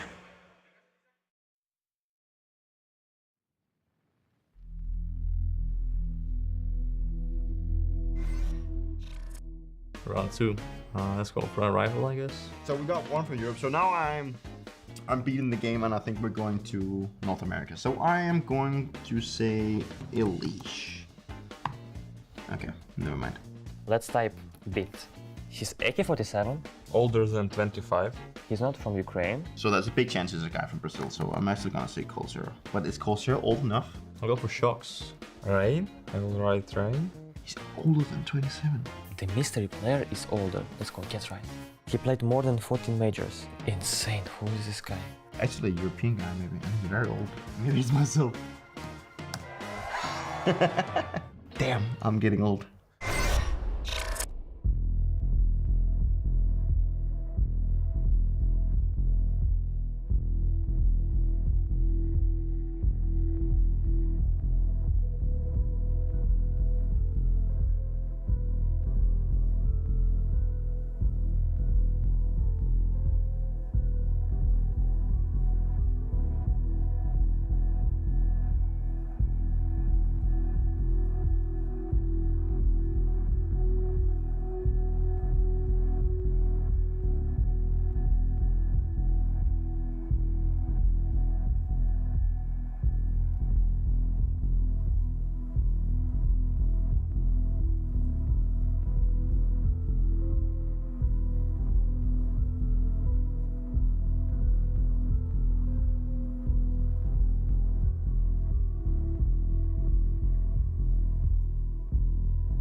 And we are back here for the second half of Pain Gaming versus Paqueta here on Nuke. It's a brutal first half for Paqueta here at the Blast TV Americas RMR.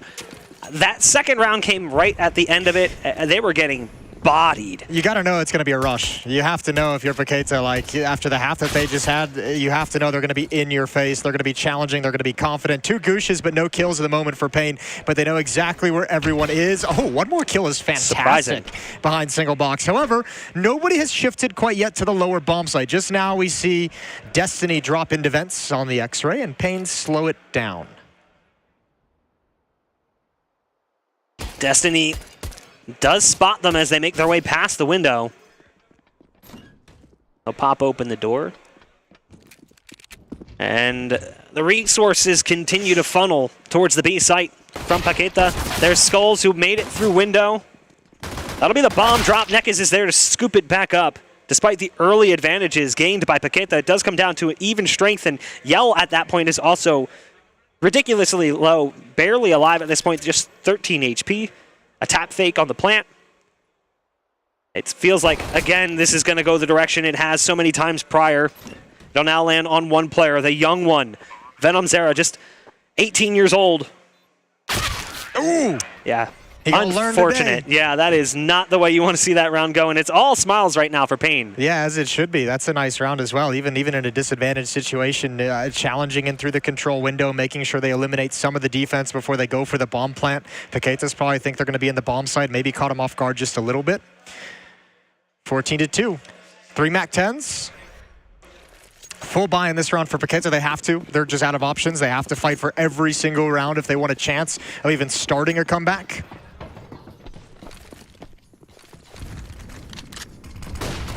Well, again, you mentioned it in the previous round, speed being the name of the game for Pain. And hi, Nithon spotted outside. A player with impact when you look at the scoreboard, but not so much when you look at the scenario in which those kills came from, as Nithon was frequently left in a 1v5 or a 2v5, 2v4 scenario, as Pain consistently got off to great starts to almost every single round in that first half. And here is no example as they've gunned down Nithon. Ali's also very low on HP, 35. Got the scout in the hands of Yell. And some pistol armor for the rest. But not a lick of damage dealt to Pain yet as they gather up more and more control. Oh, bang. Yeah, these 2 kills were just completely unexpected from Paqueta's side. Bomb being planted, Hard's out with another one, and they even control the door as it opens up. Yell is the only one left with the scout, and it's kind of a fighting battle to get out of here. He's got opponents everywhere. Now his position is known, and now he's just trying to find an escape route, and there is none. There is absolutely nowhere for him to go after the fact. Pain Gaming 15-2. Even when it gets a little goofy, it feels like Pain just has things wrapped up quite nicely. Even in that scenario, you've got Zevi in the vents. So as Yell thinks, oh, I can escape upwards. Yeah, no. Nah, not going to happen. Multiple kills, too, to the back of the head, execution style. Players just not prepared, or that play outside, just sneaking around the edge of the smoke, and he just was not anticipating that. It feels like Pain Gaming's got the jump on Paqueta every single time. For sure. Now we're going to get an upper rush. MAC-10's leading the way, rounding the corners. Destiny forced out into the open. Double MAC-10 opening. And this is the way the map is going to end. This is the way Pain is going to go up 1-0 at the Blast TV Americas RMR. I mean, no disrespect to Paqueta, but I do feel like coming into today, this was probably the easiest prediction. It did feel like overall, Pain were just an incredible team coming into this. They were in great form. It's hard to give the nod to Paqueta in any way, and it's also hard to knock them for struggling against a team who's been playing as well as they've been playing. Yeah, it was pretty clear that this was a situation where they were outclassed right out of the gate as well. And yeah, on paper, I think this was the most obvious result that we were going to have today. But man, you got to say that's a good-looking Pain team that just came in and just handled business. I don't think it told us anything new about Pain. But I mean, it's again, as I mentioned at some point during the cast, it's good seeing all the kind of favorites we have coming into this based off recent performances actually delivering on that status. Sure, and I think you touch on something nicely there. The fact that it doesn't really show much from Pain. No. They don't have to dip deep into a playbook to win an early BO1. They effectively can do it by just sort of getting the early round advantages and then rolling with it. Yeah, just playing, you know, solid Counter-Strike, fundamental Counter-Strike. Yep. Like, we know we outclass these guys. You don't have to do anything crazy. Yeah. Let's not get fancy. Let's just handle the business. Exactly what they did. And I am curious to see who they end up facing up against in the next round, because that was a very strong win, and I do want to see what happens when they're tested a little bit harder. So I'm interested to see who their next opponent will be. You can see, again, just the numbers, the way they stack up. Nekaz had a great game, 22-8, the most recent addition to the roster. Skulls, usually your fantasy king, 23-5. I don't know what I was doing last night when I made my roster. I don't know. You weren't thinking straight, apparently. Yeah. But I mean, yeah, he had a great game as well. I mean, he was a beast, especially in that first half. Nekaz had some very good rounds over in Ramp Room, obviously.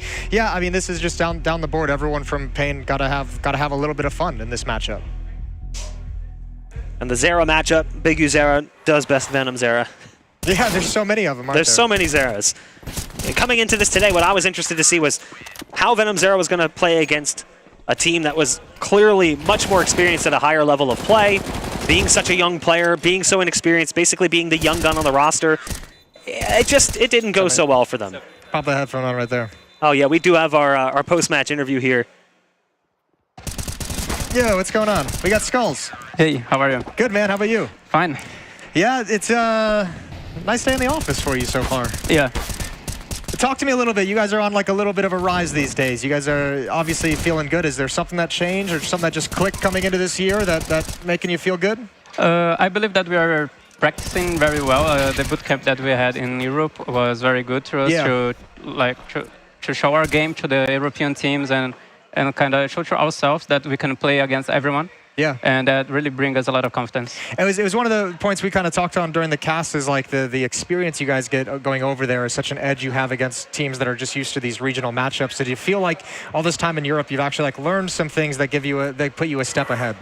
I believe that we had a very good play style. Like Bigu is IGLing right now, and he's like seems to be an underrated in-game leader at the moment. Yeah, he's very underrated, but he's awesome. Like he deserves a lot of compliments and a lot of shine. Good, yeah, that's good to hear. That's cool to hear. I mean, so do you, man. This is a good performance in this match, but also you've had plenty of recent performances that have just been eye-opening. It's been great. Yeah, I believe that all my performances come from Bigu. Like he gives me a lot of space to play. Yeah. So I have a lot of space, so I can create my own style. So I can be aggressive and a little passive when I want. Right. And I mean, shout out to everyone at my team because they are doing all the hard work always. Sure. We don't know who you're going to be playing in the next match, and I think everyone just wants it to be Liquid. To be honest with you, does it feel like you got like does this feel like there's a rivalry brewing? I believe so because we are playing against each other a lot recently, and before I was on the roster with Pain, they played quite recently as well, like in the last year Blast, I think, and they won. So yeah. So you were the missing piece. I believe so. Awesome. Nothing wrong with a little confidence. Do you feel like coming in today, playing against a regional opponent, made things a little bit easier for you guys to just find your form on LAN? Kinda, but I don't know because like Brazilian matchups is always a mess. Like everyone wants to win, right? So everyone plays with their blood and soul the game. So yeah, it was a great run for us. How deep does the Brazilian scene go for those of us that aren't like within it? Like how many teams can you go down that you find are like competitive squads? Fluxo is very good team. Like they are showing a lot of great matches, and there's Oplano back there in Brazil. Audic, my past team that I came from. Red Canids, there's a lot of teams. Like they're good teams back there. So cool. I don't believe there's a lot of opportunities like for Brazilian teams, but I really hope that changes because there's a scene that scene is very strong, right? Yeah, it absolutely is. We'd love to have more Brazilians in North American teams at the moment. Even we'll take all the Brazilians that you guys can't handle in the region. We'll just pass them on up, baby. We'll adopt them. Cool, man. I think that's all we got for you. I mean, we're just pumped to see some skull stickers at the major. Perfect. I hope so. Sounds good. Cheers, man. Thank you so much. Thank you. Congrats. We're gonna be off to a break, guys. We got the next matchup coming a little bit later.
I remember more Monesi clutches. Right, yeah. You know, it's weird. It happened in Abu Dhabi. Obviously, last year, he starts with that, like, MIBR clutch. Yeah. But, you know, in Abu Dhabi, he had, like, a similar clutch from the same position and nearly the exact same kills versus outsiders. Right, yeah. Yeah, I thought that was so weird, where I was like, I've seen this exact moment before, right? He had one good clutch against FaZe as well. For me, that one is the best because he played it out the best. Okay. I think it was last Lisbon groups. I'm also thinking of like the Inferno clutch as well when he stole bomb from outside of apartments. Yeah, it was against outsiders as well. Yeah, right. Okay, he had two clutches, same maps. He's just crazy in clutches. Yeah. Like even in practice, what he pulls off, I don't know how, but he just somehow makes it work. You can't talk G2 clutch without bringing up Monasin.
Okay, so I have 5 rounds, and if I nail someone in the first shot, I'm gonna walk out the door.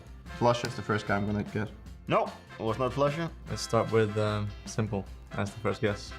Let's try. Okay, let's type Monesi, okay? Let's start with him. I heard he's a really good player. Okay. So he's from Europe. And he's young, it seems like. Let's try. I'm gonna go further down south. I'm going to say Kenny S, because I'm gonna try and see if I can hit an Alba. And I guess I can go for Saibu, since that fits. So he's from G2 and it's an Alba, so I'm kind of close. G2 and he's an Alba. He played the last 2 majors. Monesi, alright? I just have to go for Monesi here, I think. But Monesi is Russian. Wait, what? Well done. What? Is Russia part of Europe? Wow, I'm actually insane. I told you before that I'm a really good player.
Round 2. Let's go for a rifle, I guess. So we got one for Europe. So now I'm beating the game, and I think we're going to North America. So I am going to say Elish. Okay, never mind. Let's type bit. He's AK-47. Older than 25. He's not from Ukraine. So there's a big chance he's a guy from Brazil. So I'm actually gonna say Cold Zero. But is Cold Zero old enough? I'll go for Shocks. Rain. I will write Rain. He's older than 27. The mystery player is older. Let's go, guess right. He played more than 14 majors. Insane, who is this guy? Actually, a European guy maybe. And he's very old. Maybe he's myself. Damn, I'm getting old.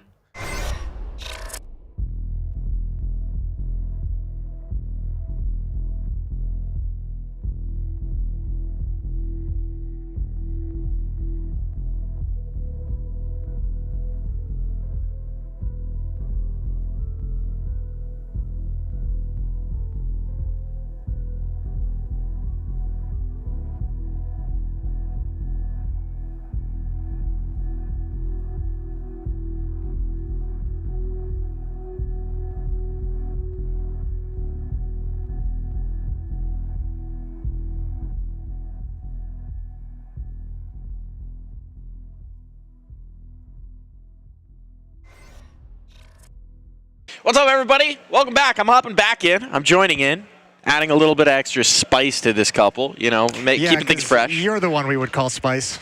Very spicy indeed. But we're hopping in. We got our last match of the day coming up of the first round of best of ones. It's MIBR taking on Flamengo.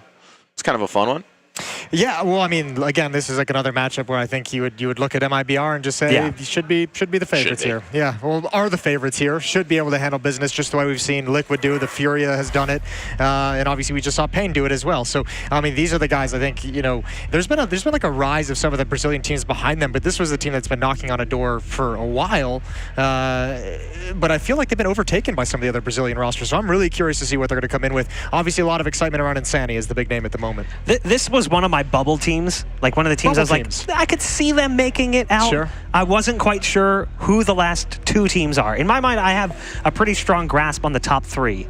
But the last two, I'm like, I don't really know. And I feel like they could potentially slide in like it's their time. But you mentioned it, like you're looking at Insanity. That's kind of like you want to see that player rise to the occasion. It almost feels like we've had a pendulum swinging between MIBR and Pain at various points. These are the two Brazilian rosters that have been consistently competing in North America, right? And in their international campaigns, you know, we had a really interesting cattle run for MIBR. Then we had a banging cattle run, or a banging Pro League run for coming through from Pain. And it feels like both of them aren't necessarily always at the top level at the same moment.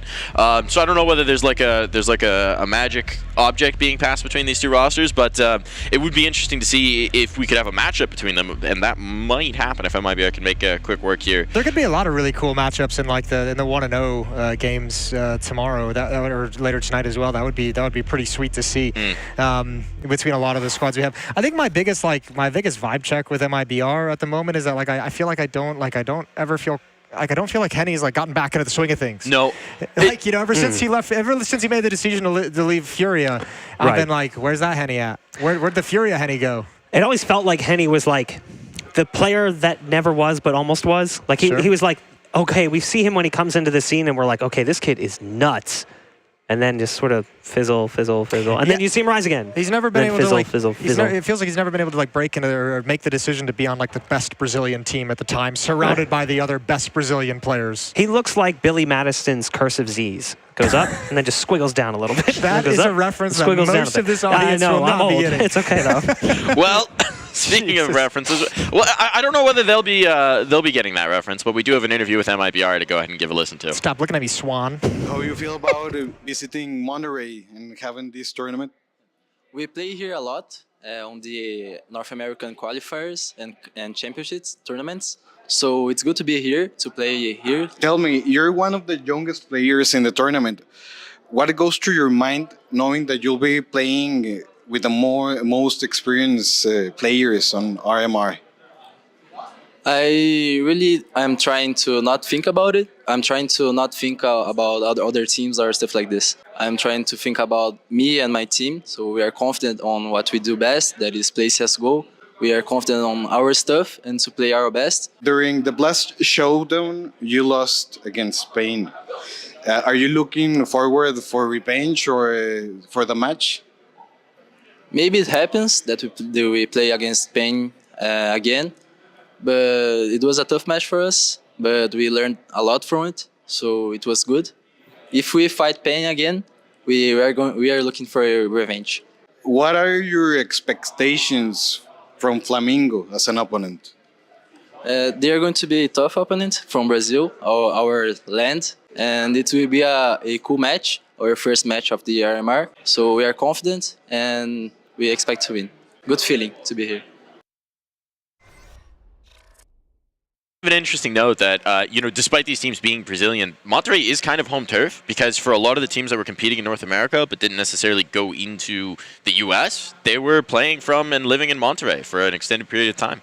Yeah, I was talking to Dead earlier, and he mentioned they spent like a year here recently, like just kind of chilling. This is where they played from. So yeah, this seems to be a little bit of a hub at the moment in North America. I've heard that from a couple teams, and it's like the Dallas of LATAM. It's basically like where a lot of the teams have been coming to because they get really good paying for online competition. Yeah. They're centrally located. It's easy to get in and out of. And obviously the visa concern, not so much an issue there for many teams. Now, when you look at this other roster, you're going to recognize names from the past, potentially names that never really achieved as much as you would have hoped or achieved a lot and then sort of just vanished into the background. You've got Showtime, and if you pay attention to the Brazilian scene at all, ZQKS, Delboni, and Fasten are names that have been mixed into that for a while. I can't remember the last time I've seen ZQK's name, but I mean, I remember him from the original like Keyed Stars and like Luminosity roster that came to North America for the first time. That's pretty wild. It feels like the story for a lot of these rosters has been like older talent mixed in with just a splash of the youth.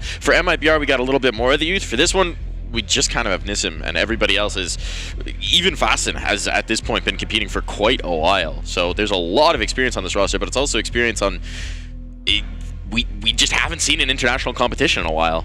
Yeah, I mean, what, 26 years is their average player age. So yeah, an older team. I don't know. I don't really have a whole lot to say on Flamengo. I think this is just going to be a strong. I think MIBR is going to roll this one over. It has to be the expectation, right? Based on the level they've been competing at, based on what we've seen from them. Flamengo hasn't really been able to get outside of Brazil for a while, if ever, at this point. So this is an opportunity for them, but it's an opportunity to make a splash and change our idea. We got an interview on deck with someone from Flamengo to maybe shed a little more light on this team. Qual é a história do seu alias, o nick? O meu nick, na verdade, não tem uma história. Desde que eu jogo de pequeno é assim. Não tem história. Aqui na RMR, existe jogador em particular que você admira? Acredito que o Fallen. Fallen, o ZQK do meu time também, que eu jogo há muito tempo. O que significa esse jogador para você? Na verdade, eu assisto ele desde criança. Eu assisto ele desde que eu jogava 1.6. Vocês terminaram em quarto no Blast Premier Qualifier. Quais são os seus planos para subir do nível? A gente pretende conquistar a vaga, com certeza. Sabemos que é difícil, porém, estamos aqui no bolo. O que acha você sobre a cidade de Monterrey até agora? Eu já conhecia Monterrey antes, morei aqui na época da Imperial, eu tinha morado aqui.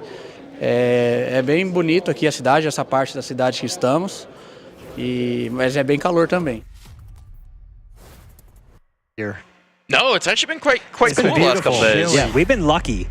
Well, it's chilly in here. But it was chilly outside this morning. It felt good. Yeah, it was windy yesterday too. When we had some food yesterday, it was a little windy outside. Yeah, talking about the weather, talking about Showtime. It is Showtime right now. I mean, they need to show up, right? Yeah. I mean, it's in the name. It's in the name. So maybe it's in the moment to deliver. Yeah, potentially. It's just such an uphill battle. And one thing I want to go back to, because I mentioned like I haven't really been sold on Henny within this MIBR roster. One thing that he does very well is perform against lower competition. Yes. His struggles come towards like tier 1, towards like tier 1.5, tier 2. And once you kind of get him back into these regional competitions, he's a much stronger player. So I mean, there's just strength after strength and advantage after advantage for MIBR over Flamengo in this match. It's also one of those situations where I feel like Flamengo need to prove themselves super early early into the rounds, because you have players like Insani, you have players like Henny, where if you just give them an inch, they're going to kill your whole team 5 times over. Yeah, you got to plug that disrespect, right? Like you have to get the idea that the team can just disrespect you out. That's like always the first step. And when you have like the matchup where there's a clear cut and heavy favorite into it, it's just like, don't do what Pain just did. Like you have to stop them from doing that, because it's so hard once they hit that peak and once they hit that confidence level to actually put a stop to it. I do have to say, someone that we haven't talked about yet, who I've actually been very pleased with within this MIBR roster, Turtle. Turtle is a guy who's been on this team for a long time, been on this roster for a long time, is almost always taking a backseat to other players, letting them shine. Yeah. And lately, he's been stepping up. The numbers have started to creep up. He's been having some big performances in the server. It's mostly been an online competition, but it's really cool to see for a player who's been around the block a few times with this same roster kind of find a new life, a new wind, and kind of reinvent himself within the team. Are we going to get back-to-back nukes? We might get back-to-back nukes. That'd be a cool turn of events. That's a great pull for Efren. Always fun for the observers to just have multiple nukes in a row. He actually told me he would love it if that was the only map in the pool, and he only ever wants to observe nuke. So if you're a TO and you're looking for someone who loves observing nuke, you should hire Efren. I bet he'd take nuke over Vertigo, though, any day of the week. You think so? Absolutely. Oh, I don't mind a Vertigo. I'm a little weird like that. To observe? Yeah, maybe not to observe. But I feel like nuke is more constant action stacked. Vertigo, well... Yeah, those rotations can be challenging. We are going to be hopping in the server soon, hopefully, folks. But yeah, Nuke, how do we feel about this map? I do feel like, in general, it didn't matter where we went. I felt like the map pool for MIBR was probably stronger. I think the winning condition for Flamengo was going to Mirage, which MIBR pretty much took out right away. That was their immediate removal because they knew that it was going to be Flamengo's best map. Nuke does tend to be a little bit weaker for MIBR, but it doesn't really matter because ultimately you look at the range and strength of competition. I feel like MIBR is playing against stronger opponents, so the win percentage might be a little bit deviated by that. I mean, MIBR has the advantage of the map pool. They just go so much deeper into the pool that they kind of get to dictate where this goes to. And it obviously, as it always does in best of ones, when you have these veto pros, it comes down to a map that both teams are relatively comfortable on. It's not usually going to be like a one-sided map affair. But yeah, I mean, Mirage and MIBR don't even play it, which is the best map for Flamengo. So right out of the gate, even if it was just a best of 3, you're kind of screwed anyways. So yeah, cool. It's like kind of middle of the road for both maps, to be quite honest with you, for both teams, excuse me. So neutral territory, it's where we like to get in the best of ones, but as we've stated, we're going to need Flamengo to prove it to us very early on if we're going to start to believe. We'll be hopping into the server just after this.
Time to see how well MIBR danced the Flamengo on Nuke. You are trapped between two. I know. I'm getting that feeling. Punerators. It's just puns all over the place. Well, yeah. That what he said. MIBR Flamengo. I don't even know where to take it. Well, I mean, I think with the Flamengo, it's like a... Actually, I don't know how to dance the Flamengo. I was going to say it's like a 3 or a 4-step or whatever. Do you know how to but dance any dance? Yeah, the Texas 2-step. You just go... Na, na, na, na, na. It's that pretty doesn't count easy. as dancing. That's pretty easy. I do was know a waiting for little you to bit of come in salsa. and like start breakdancing on the desk. I can do like the most basic salsa step, but it's literally like that's the part you're supposed to learn and then add other things onto, and I don't have the other things. There's actually an unusual amount of Counter-Strike talent that know how formal dancing moves and little everything. ballroom dancing action. Like Sponge's entire family is like Really? classical dancers. Yeah, so that would not have been the one I would have guessed. I know. Yeah, there's a couple other ones in there. I know Maniac likes to hit the dance floor, but Sponge would not have been my read. Maniac's a dancer. Sponge is not a dancer, but knows the dancing. I'm always impressed. You'll go to an after party and there's like that one person who works like in League Ops or something who just out of nowhere just like starts popping and locking. You're like, what is going on here? The League Ops people by nature have to be a little bit crazy party animals. Yeah. League Ops goes hard in the paint. Perhaps second only to talent, really. Hey. They got to try to keep up. Yeah. Well, we thought we were keeping up. yeah, everyone's ready to go. We're just going to wait for this to actually officially go live and underway. MIBR Flamengo to see who's going to go and join the 1-0 pool, who's going to drop down and join the 0-1 pool. And as we kind of highlighted earlier, if you weren't here for the pregame segment, it was a little bit ago, MIBR extremely heavy favorites in this. You know, we haven't talked about him yet, so I'll throw him out there, Sure. which is BRN. Gotta say his name. If you're gonna bring him up, BRN. Yeah, why didn't you just go to that right out of the gate? BRN's quicker to say. BRN. Caso Compreno, I think that's his actual name. But regardless, the thing I've been admiring about him lately is he feels like he's become one of the more consistent players here. We talked about how Insani and Henny have had these like high peaks, but haven't necessarily always brought that same level. Yep. And it feels like when those two maybe aren't having their best games, Breno is the one who steps forward. And when he first came into this roster, he got stuck on the op for no reason other than they needed an opper, and he was not that. So at first, it looked like maybe a rougher move. And then as soon as Henny came in, and he found a little bit more of a comfort position, it feels like he's been a very nice piece for them for about a year now. Yeah, that's fair. They have a pretty solid team all around, just in terms of solid players. Nothing super crazy. Although obviously Insani is kind of tapped as that guy who's going to come up and be one of the next big Brazilian stars. For the moment, just off some recent potential. And then on the flip side, Flamengo is the once big Brazilian stars. It's a lot of names from CS yesteryear. Yeah, it's a lot of players that you remember, Mark, from when you were last in this game. Yeah, because I'm old. That's also part of it.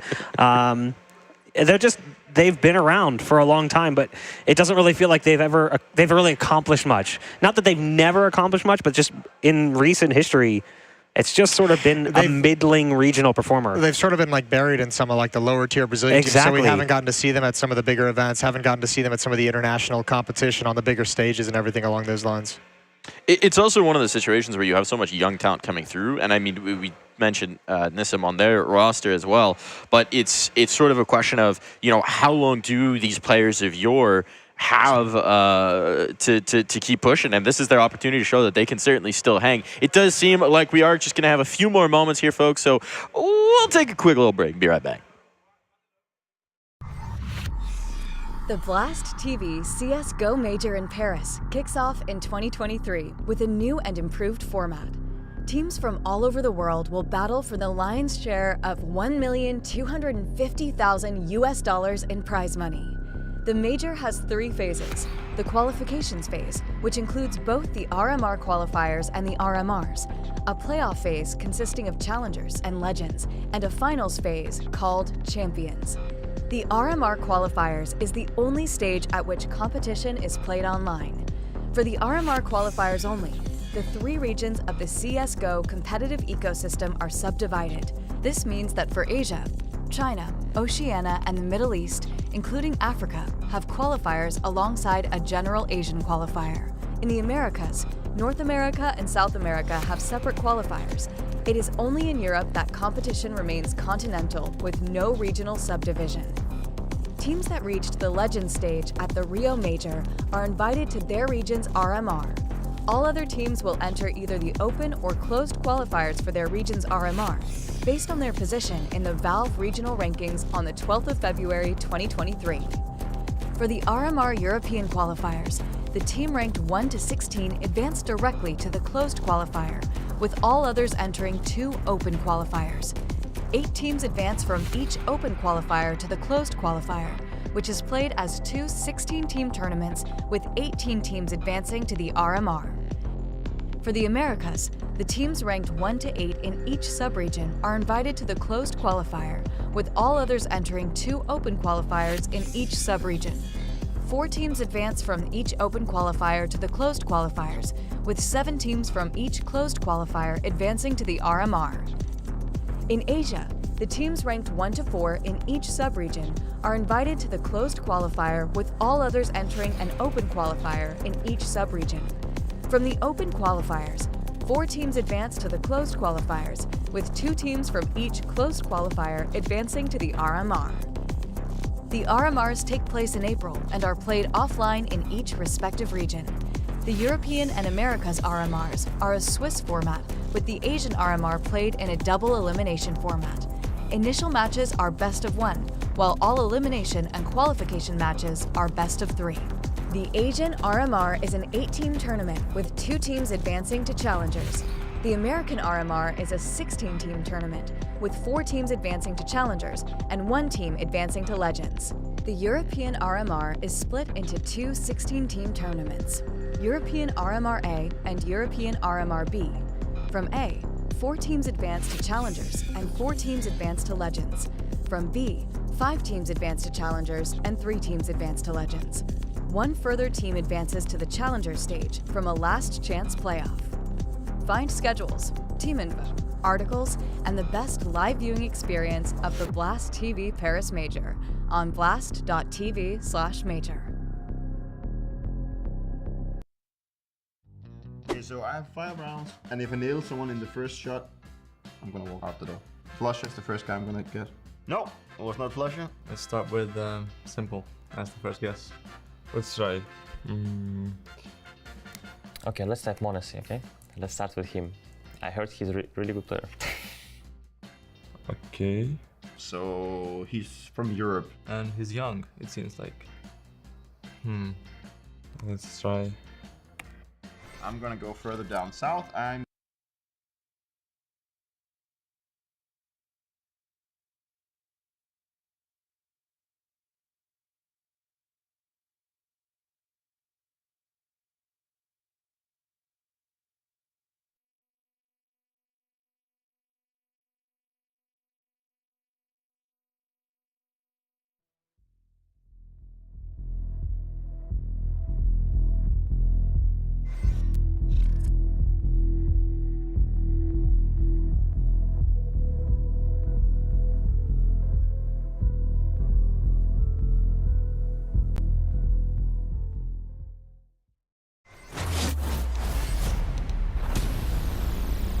And we're in here.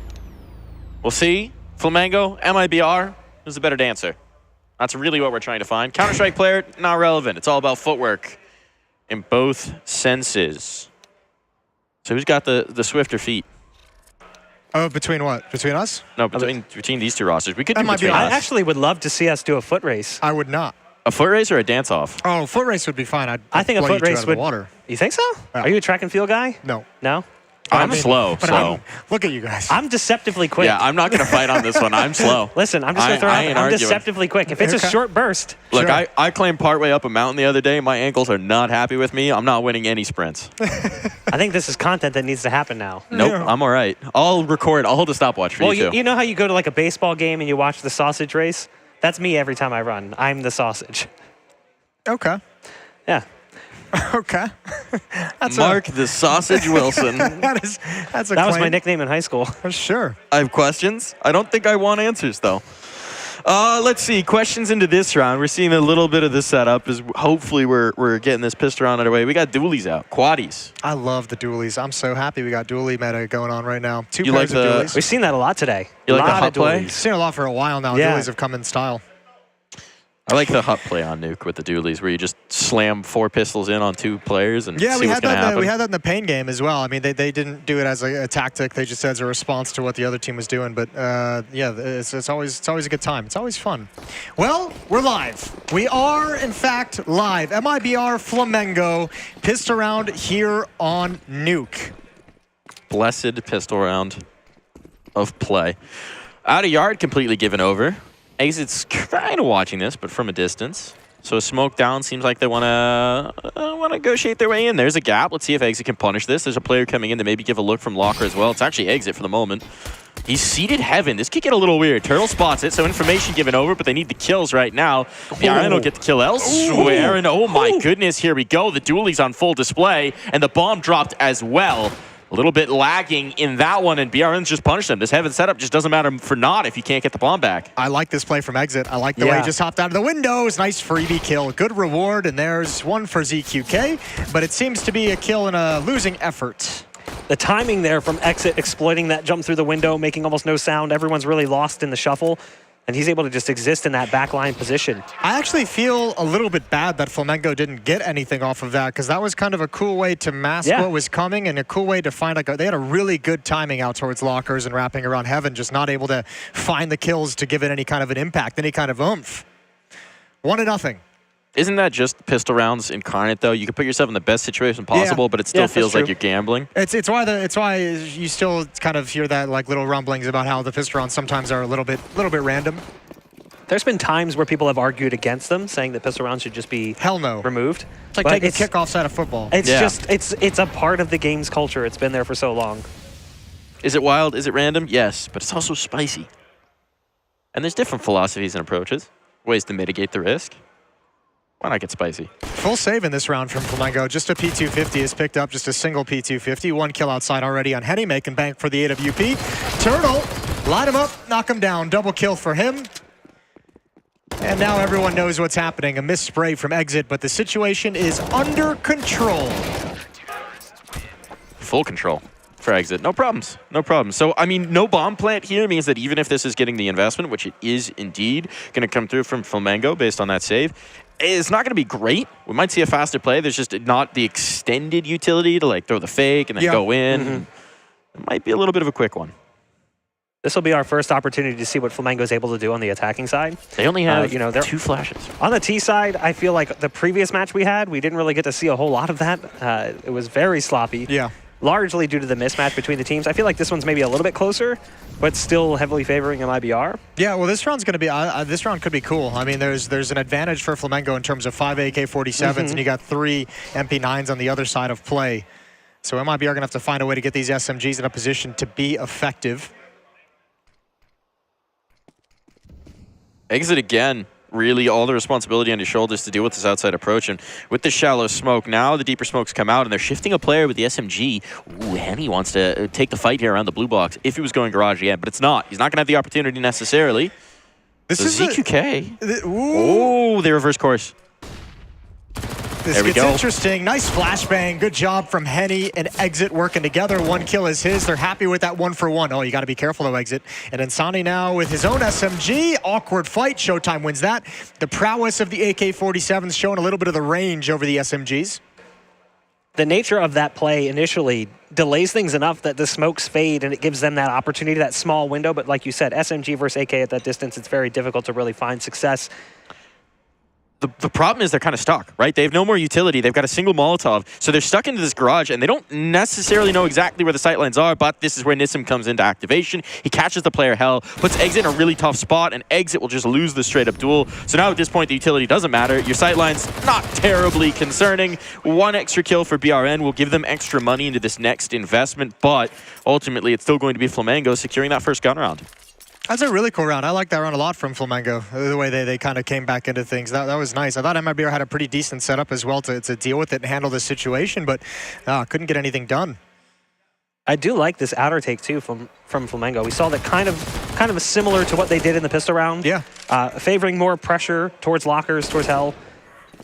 Giving and them also, a little bit deeper push. The pause as well there to give the flank time through ramp room for Nissim to get involved in the action was really cool, because that's the kill that opened things up, that forced Exit to make a play that he didn't really want to. So that's just really well controlled by Flamengo. Some of that experience shining through. These players have been there. They've done that. They've seen it all before. And I'm sure a degree of familiarity, I mean, especially when you look at the more experienced members of the MIBR roster, your Henny, your Exit, your Turtle. These players have been matching up for a long time. Fast play in towards A. This will be punished, but a player out. Showtime gets caught, and now it's looking chaotic on the site, and it's all MIBR all the way. They tried to accelerate. They tried to find the faster pace, and it led to no rewards. ZQK about to be dead from the 5-7. Bomb surrendered. Means that this one is all but done. I mean, you can see the kind of nightmare it is. That's, I mean, great utility from MIBR. You can see the way those upper hits just get split. I mean, there was no coordination. So much of the strength of the hit was taken away by the Molotovs. That's a nice defense from MIBR. And a tough hit. Tough upper hit to call there, and it goes the other direction. And the way that Molly lands on the roof, too, of Hut, he gets like a small little crack, just drops off the box and plays that, gets the first player coming through the door, and at that point, it kind of eliminates that additional threat. Those Hut Molotovs, there's like so many different ways those can explode and spread to make that interaction really, really awkward. Ooh, you got to capitalize on those. Speaking of interactions, I missed one. They're back to the outer yard shenanigans, though, right? They want to see if they can't take some space. The problem is you have no smokes this time, so... And only one AK-47, right? You have that hero AK on ZQK. I just skipped a letter there. Yeah, trying to do... I mean, obviously, they'd love it if he gave you a couple kills that allows you to actually win the round, but more than anything, limit the economy. Don't let the money kind of grow up, because you know, it's not like at a breaking point, obviously, as we can see, but, I mean, prevent it from ballooning out of control. Ooh, there's the opening. Well done. Big. Exit gets lured into a fight. Now they see them crossing, and there's some options and there's some time for Flamengo to work with. That's a horrid smoke.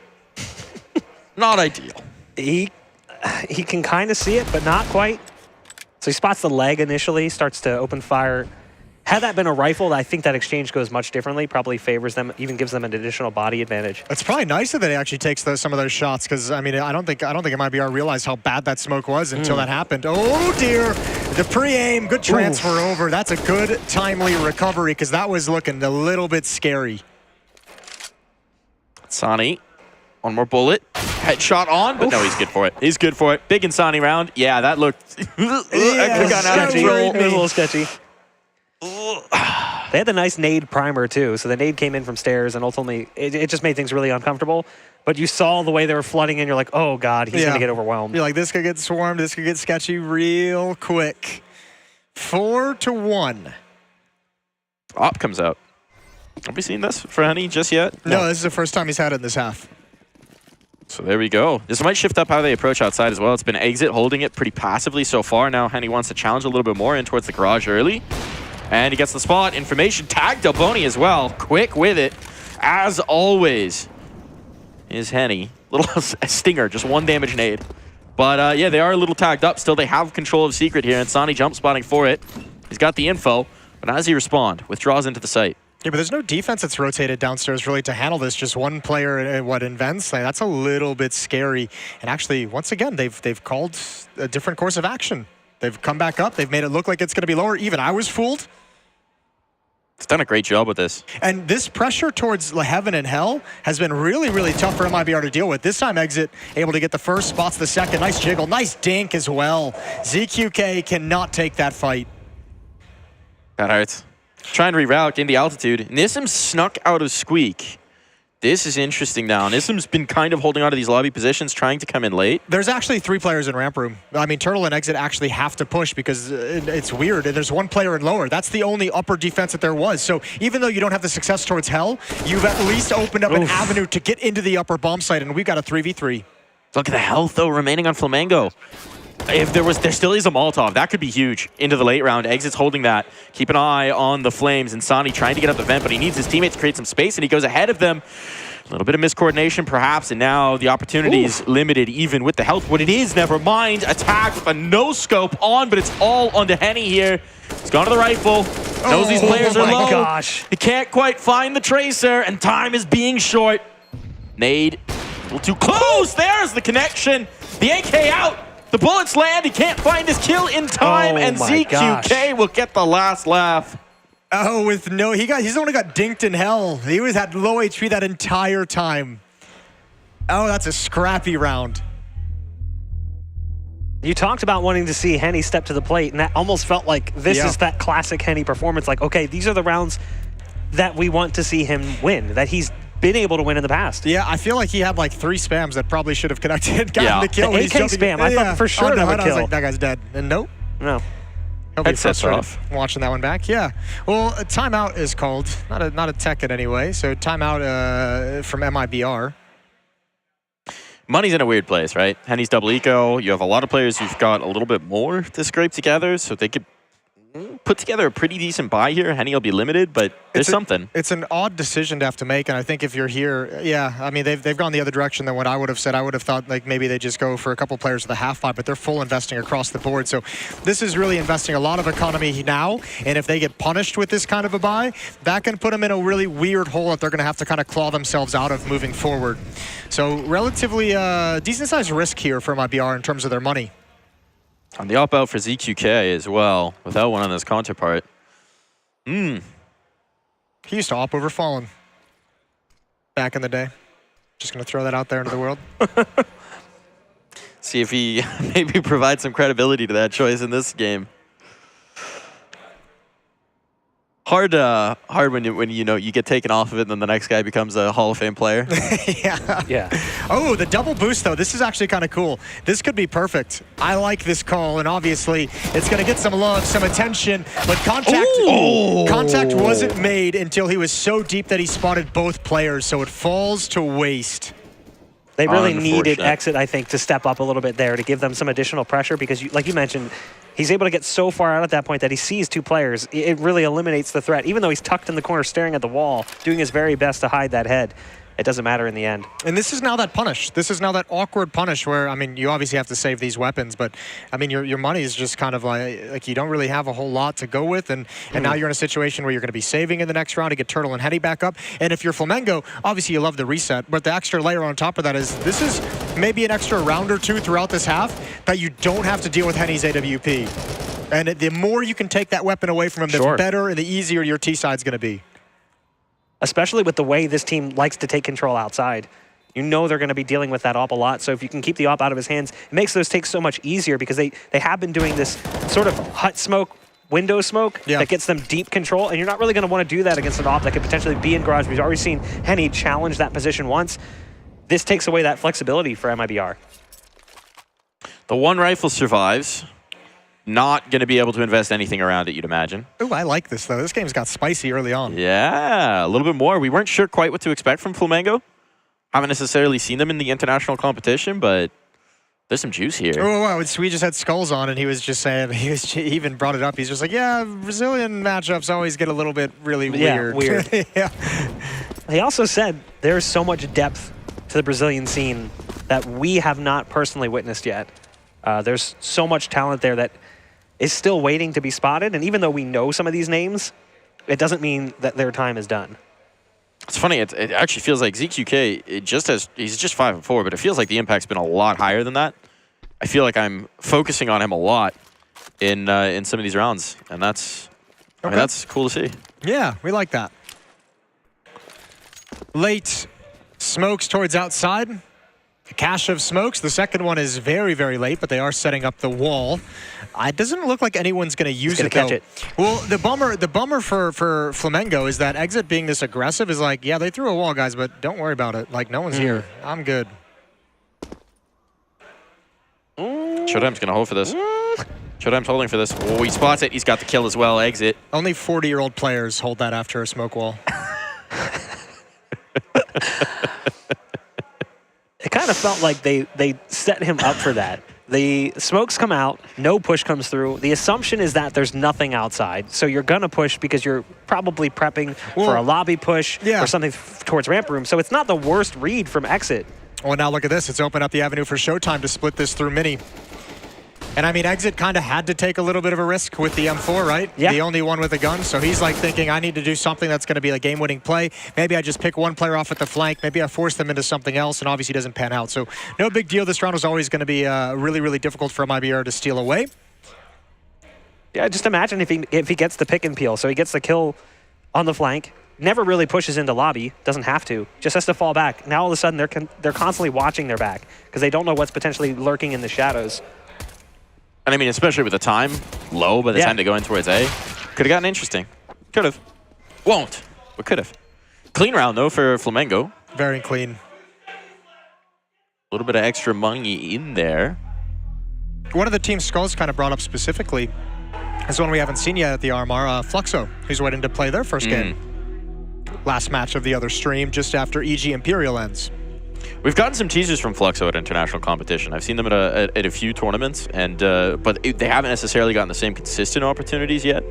So this would be a big one. This would be a real big one for Fluxo. Yeah. They do get a nice match to start off, too. It's a no weird faith in your a lead-in match? I don't know how you put faith in a team who half the roster has been practicing with another team. Oh, really? Yeah. Two of the players were actually added to Strife Esports, so it's like they're playing for another roster while also playing with this one. It's just an awkward situation. Rek was also standing in for ATK for a while. Yeah, he was. Rek was standing in after he got dropped from Strife, the team that I think it's Clay Jandardi are now playing for. Okay. It's a weird scenario. Yeah, a lot of weird things going on classic there. NA. There's layers of that one. So I honestly don't. I think that Fluxo could be a good team, and that's a great way for them to start their run here potentially at the Americas RMR. I was actually asking because we were in the shuttle with a couple of the players from Yer, and I asked Clausia about it. He goes, "Well, we haven't played a lot of maps, so they don't have a lot of information on us. So I think that favors us." And it's like, yeah, but you also haven't played a lot of maps. Yeah, I don't buy that.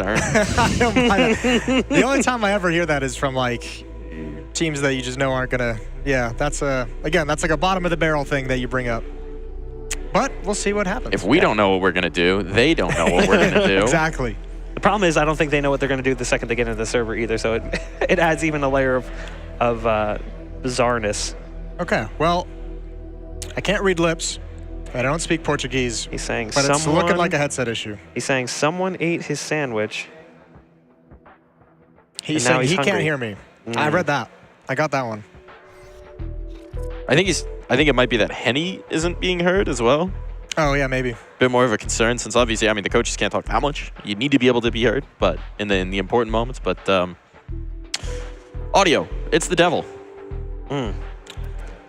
Yeah, audio issues are kind of a pain, aren't they? Audio is the devil. I hate it. Yeah.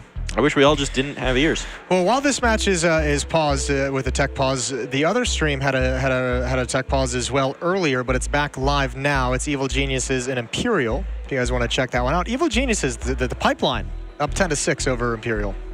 This is like the spigot. This is the end of the pipeline. This is where the product's supposed to come out. Unexpected pressure at the moment. Yeah, I did not see that one coming. Because we were even talking about it the other day that Imperial was potentially one of our favorites to make it out. As again, we've been mentioning like, okay, these are the three teams we think definitely will of the remaining two spots. Yeah, it's like the Imperial's three favorites to go through, and then like the next rung is like the teams that you think are good enough and expect to make it through, or like you're fighting for it. Well, I don't think Imperial are allowed to qualify without, at the very least, making the most impossible run possible. Like, based on what I saw last time, they need to inspire a lot. They need to provide a stimulus to the Brazilian cardiac surgery industry. Yeah. You know, really get the heart rate of their fans up. We need to get at least one overpass game between them and Complexity at this RMR. I would like to see that. Yeah. Little revenge, a little rematch, little spice. Last time it went an insane distance.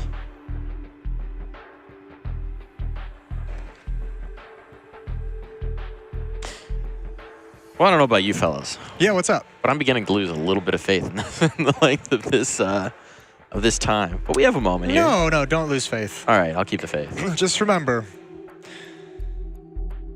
I don't know where I was going to go with that one. Inspiring? I feel inspired. out strong. And then I feel hard. I felt like as the most experienced of the broadcast crew at the moment, I should say something inspiring at that moment, and I just didn't have it. I dug deep, and there was nothing there. That sentence started like most of NA teams' pushes in a major. Start strong, yeah, but then it just fizzled. Trail off real quick. Just went nowhere. Yeah. And then eventually just capitulate and say, I don't know what I'm doing.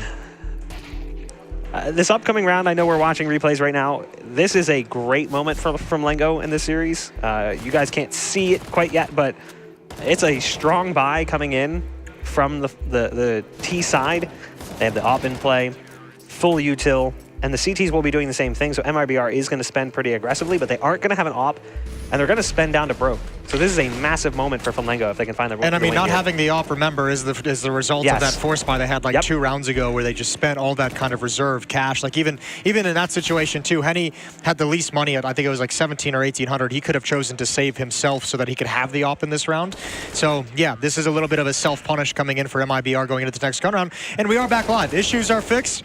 Headset's working, microphone's working, it's all good. Hope is replenished, and we can get back live. Yeah, exactly. I do think the biggest issue right now, the biggest Achilles heel we've seen for MIBR is the outside control, right? Because you're seeing a lot of passive holds towards it, and that's allowing Flamengo the flexibility to either go down or, more often, shift and attack heaven. So I'd love to see maybe some aggression out there. You know, some teams have been getting towards dumping the Molotovs and fighting around red box as a way to try and shut that down. They're not going to do it this time. They're definitely not going to do it this time, and surprise, surprise, there are 2 players down secret right off the rip. Flamengo have detected the weakness, and they're exploiting it, but there will be 2 players from MIBR now down lower to try and meet them. Oh, I cannot believe Henny's done that. I cannot believe Henny stepped in front of it. It's actually Imperial Esports that got the kill, and Henny's able to drop back. So a little bit of resistance downstairs, and it's Breno to provide a pair of kills. Henny does chime in. 4-on-2 for MIBR.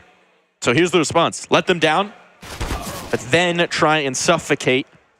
And indeed they are. It's just the young gun left, Nissim, to try and pick up the pieces of what looks to be a shattered round.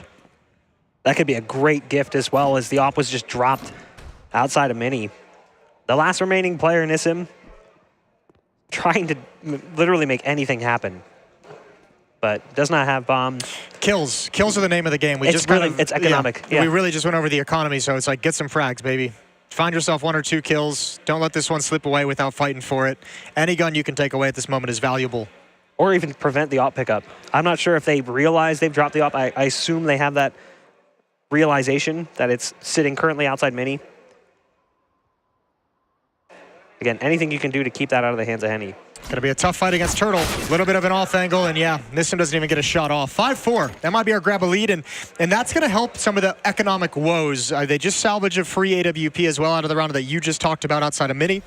So that's massive. That's a great round. 4 players survive for MIBR. Extra cash in the bank. Could buy a lot of JMO with that.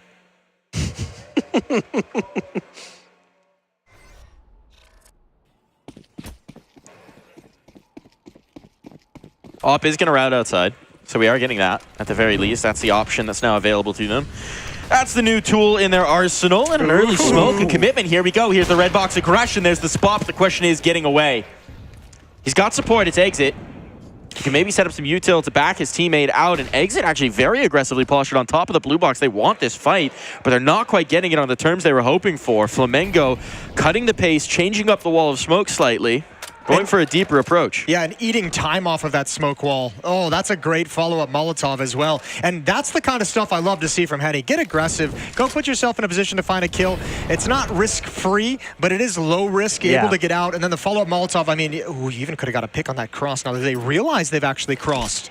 They're not reacting. They're not moving. They're not shifting just yet. I don't think that information was given over, and that's going to put them in a really tough spot. Now Turtle's moving in, but it might be too little too late, and indeed, him lost. This could be a save. This could be a ripcord pull right off the bat. Insani's trying to secure the exit, and he's not even going to be able to do so. It's getting so expensive now. BRN low. Oh, he's able to get that kill at least, but he's being hunted out the hut. Exit will secure it. Do they want to give this retake a look with those 2 kills found? So awkward. I'd say no, just because they're so far out of position. Yeah, one's already going back to CT spawn. Henny's going to try and work his way there as well. But, I mean, that they could have, in theory, gone for that. I think just they'd already made the decision and already kind of so spread out, not able to work together. That's a mad dash for Flamengo.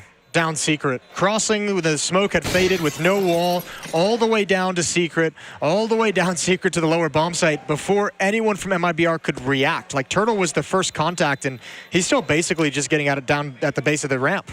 And you mentioned it too at the start of the round. They basically stopped the push. The smoke wall comes out. They molly The aggressive op play kind of keeps them back a bit. So as a result, the smokes fade, but the timing works out. So even though Henny made the pro bowler play because he's got 15-pound balls, he goes out to that red box play with the aggressive op peek. It doesn't produce anything, and even the fall off that could have produced something, it's just timing just went against them. Yeah, I mean, it's surprising. I mean, they seemed like to have gotten themselves some advantage in the early going with that delay. But 5-5. I'm curious when we see a player go down secret or rather come up secret from the CT side. We haven't quite seen that just yet. It's going to be tricky to do. You'll need some sort of delay utility outside to slow down just the light speed pushes from Flamengo. But if you have one player out a yard, you know, throwing flashes or throwing Molotovs in there, and you slide somebody in towards the secret steps, that could potentially change the alchemy here, as Flamengo they've gotten that real estate for free so many times. Yeah, this is, I mean, for one we kind of built our MIBR are going to be the favorites. This is actually quite a nice fight early on for Flamengo. They've done a really good job. And I agree. I think a lot of that, I mean, obviously a lot of it's coming at the outside pressure. And they've had a lot of looks outside as well. Right. It's not just one-dimensional. You see the smoke wall strategy. You see them going for that push that we saw in Pistol, and we saw it a few rounds later in a buy round as well, where they smoke off the window, they smoke off Mini, and they can gain control of Garage.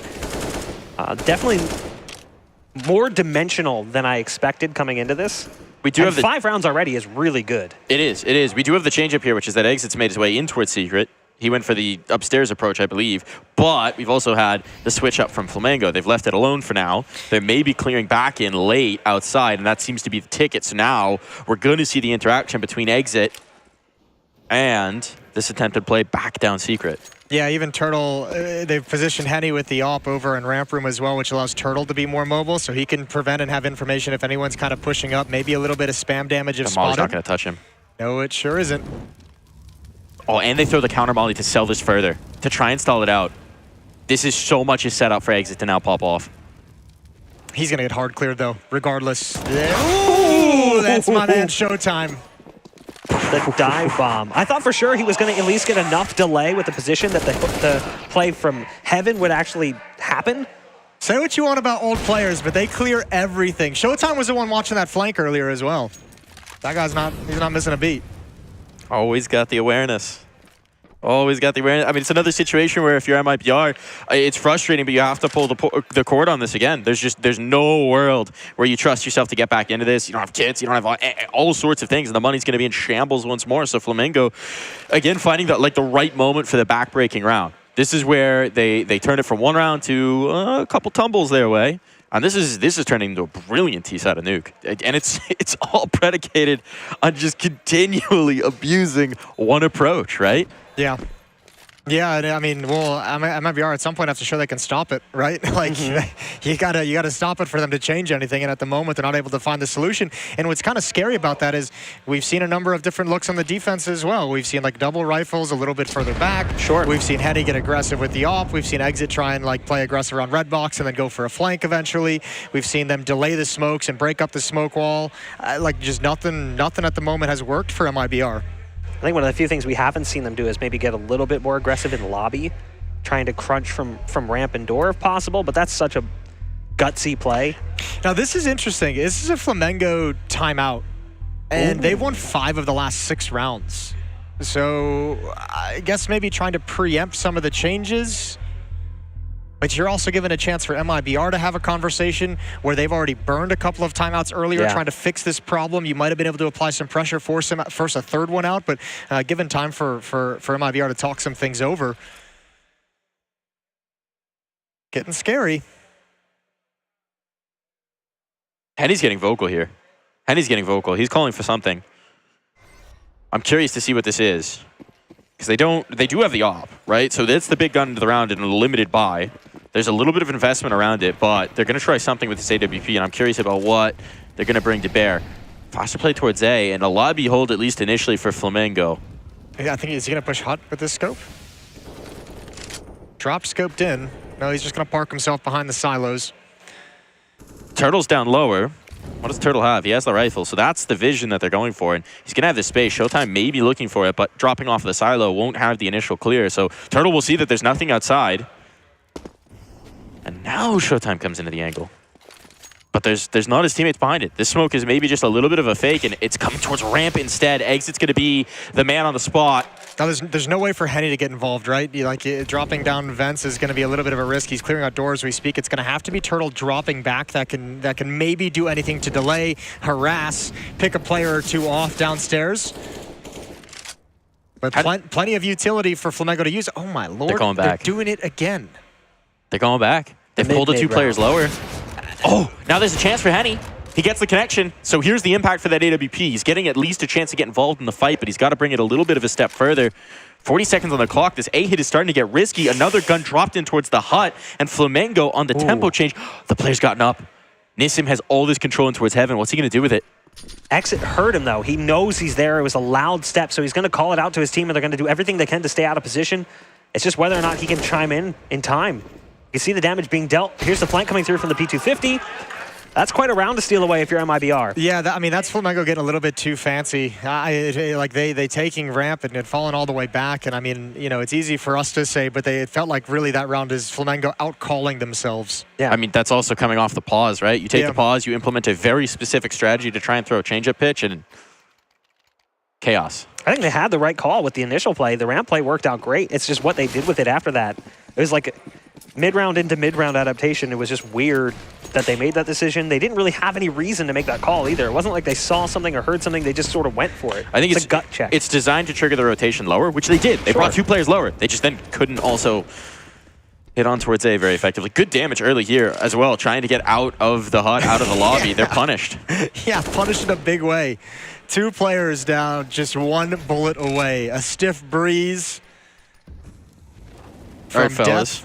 Now, Henny showed himself outside with a shot, and he's transitioned over to ramp room. So he's saying, okay, maybe the rebuttal is going to be back to ramp room. They just took it in the previous round. Either way, they won't expect the op to be on the other side of the map, and he now saw an elbow. Opening pick is his, and it's one of the high HP players. So this round feels already done for Flamengo. And they lose their outside lurk, so that dimension, they can't bail back out into that, which has been the safety blanket. They're out of smokes as well. Yes, they've seen the mini player, but BRN doesn't necessarily have to move. It's Exit, actually, instead, who wanders into the firing line, but BRN immediately avenges his IGL. So this one looking like it's a non-starter. They're going to try and save the two guns. We're coming towards the closing moments of the half. They want a little bit more firepower going forward. That was almost incredible, though, from ZQK, because he actually spotted the first player crouch close to vents, and he killed the mini player, and he knew it. He knew there was going to be a second player kind of swinging wide. If he was able to get that second kill, they're going for this. They're challenging into 3v3, and that could have been interesting. So very, very close for him peeling the round back to being competitive. However, MIBR, despite all the struggles, 7-6, they're going to regain the lead, and 2 in a row since Flamengo took their timeout. Whoopsie. And they haven't gone outside on secret smokes. Yeah, but you know what? I actually like the hut or the ramp control we're seeing from Flamengo for the most part. This round, obviously, Henny rotates over and picks them off with the op. But in the previous round, it wasn't the lack of outer control. It was just what they did with the ramp control. It was just a misplay. This time, though, they wandered right into the trap. The one thing we said they needed to avoid in Henny's op, it just ends up being the problem. Does its job, forces them right back into lobby. I mean, it didn't help that you had, one player took like 99, one took like 94 in the first 10 seconds of the round. I think that was smoke spam, too. Yeah, and like the initial engagement, so that's a bummer. Never going to help exactly. And an interesting problem you have now is the magic bullet that was working requires a fair amount of utility. And so if you're in lesser buys, if you're limited on it, yeah, well, time to prioritize some smokes. Yeah. Well, you've got 2 AKs, and I imagine if you're Flamengo, you're thinking, you know, we have a good number of rounds. Like, let's really fight for the last round of the half. Like, you have 3 players now who can, you know, buy a pistol and some utility to try and get these AK-47s, or just utility if that's what you want to go for. Don't have to invest everything. You had touched on it, though. The fact that MIBR has been able to get a few rounds in a row means that, like, economic damage, yes, it's important, but at this point in the game, it's not going to really have that big of an effect. They'll still be able to bring the op into the next round, even if Henny dies here. Still will be a factor for them to deal with coming into the tail end of the first half here.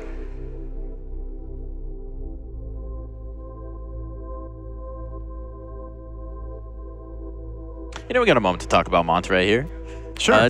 It has been kind of interesting to see Monterrey's evolution into a bit of a Counter-Strike hub, right? Yeah. I mean, we touched on it a little bit in the pregame, but Pain were here for a long time, MIBR were here for a long time, Imperial were here for a long time. 00 Nation spent some time here. ATK. Before they were 00 Nation as well, and that old Godsend had a whole house and like setup here. Okay. There's been at times 4 or 5 international Counter-Strike rosters all playing and competing for Monterrey. I do feel like we've had one major, I wouldn't say major, but one major event in Latin America. We haven't really had many other events in LATAM, so it would be cool to see an event come to this part of the world. I do feel like there's a scene building here. There is. We got the RMR. We got the RMR. We got the RMR. Turtle's got 2. Looking for a third. He'll have it. Why not? Through the smoke. He waits patiently, and now he's got the bomb dropped right in front of his shell. So he's just going to snap them up one by one. Thought there was a rifle behind him. That's... Uh-oh. There was one that got blown backwards by a grenade. His is now gone. Did his gun get shot away? Yep. Yeah. Oh, he's going to get that kill.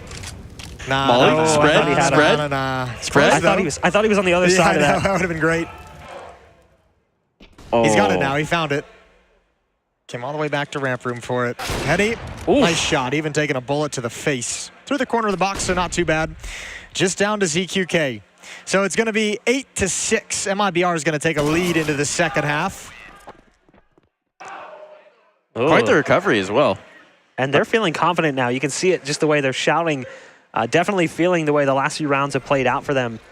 That was a big one, too. A 4K for Turtle to stop that. Henny with a nice shot from behind the single box. But again, I really look at this half and I go, this is not bad. Flamengo has played fantastic so far. To move into the second half, even if this is a 9-6, this is actually solid. I feel like it's one of those situations, though, where you kind of had your knee on their throat when it was the 6-5 line. And, and then you let them gasp air. You let them, get a little bit of a regain coming through. And suddenly it's going to be very tough to regain that momentum. But this would be a good way to do it. A broken by round coming through and managing to convert this. A couple kills. It's getting a little spicy. It's getting a little heated. Further damage onto ZQK. He's low. And Turtle could be activating at just the right time. No one's watching for him. He's got the first kill. Ooh, looking for more. Distracts from the Heaven player, but Exit's not ready to capitalize. Henny will collect. I think they have a good idea that Delboni's as well stuck here into the lobby. So they'll start to section him out. They've got the vision on the squeaky door. Henny will collect if Delboni wants a challenge. But at some point, Exit's going to have to be the player that moves, or they just wait for him to be hand-delivered right into their grasp. 9 rounds on for MIBR. The recovery is complete. 4 rounds to close this half of Counter-Strike. Yeah, good recovery. Helped, assisted by Flamengo's timeout. 4 rounds straight out of that timeout. A little awkward. 9-6. We're off to a break, and we'll be right back with the second half.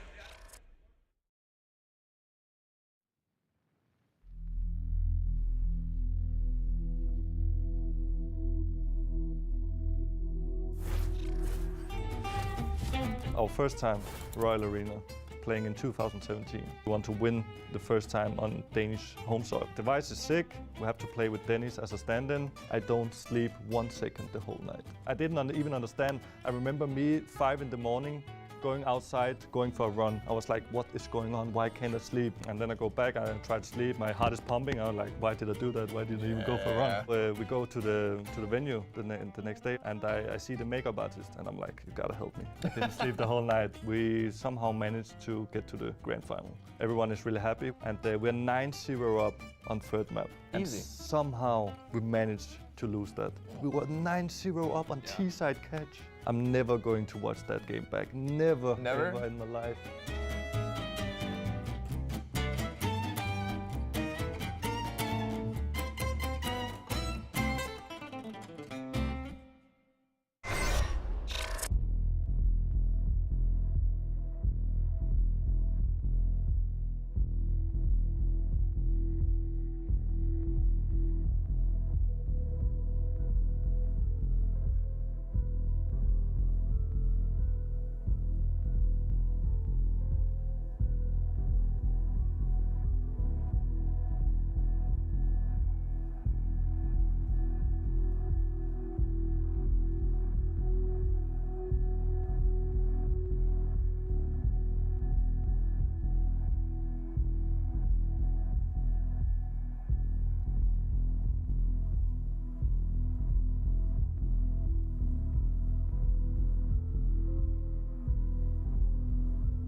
And we're back in here. MIBR, Flamengo, 9-6 the scoreline. A 4-round run for MIBR to make this look a whole lot better for them.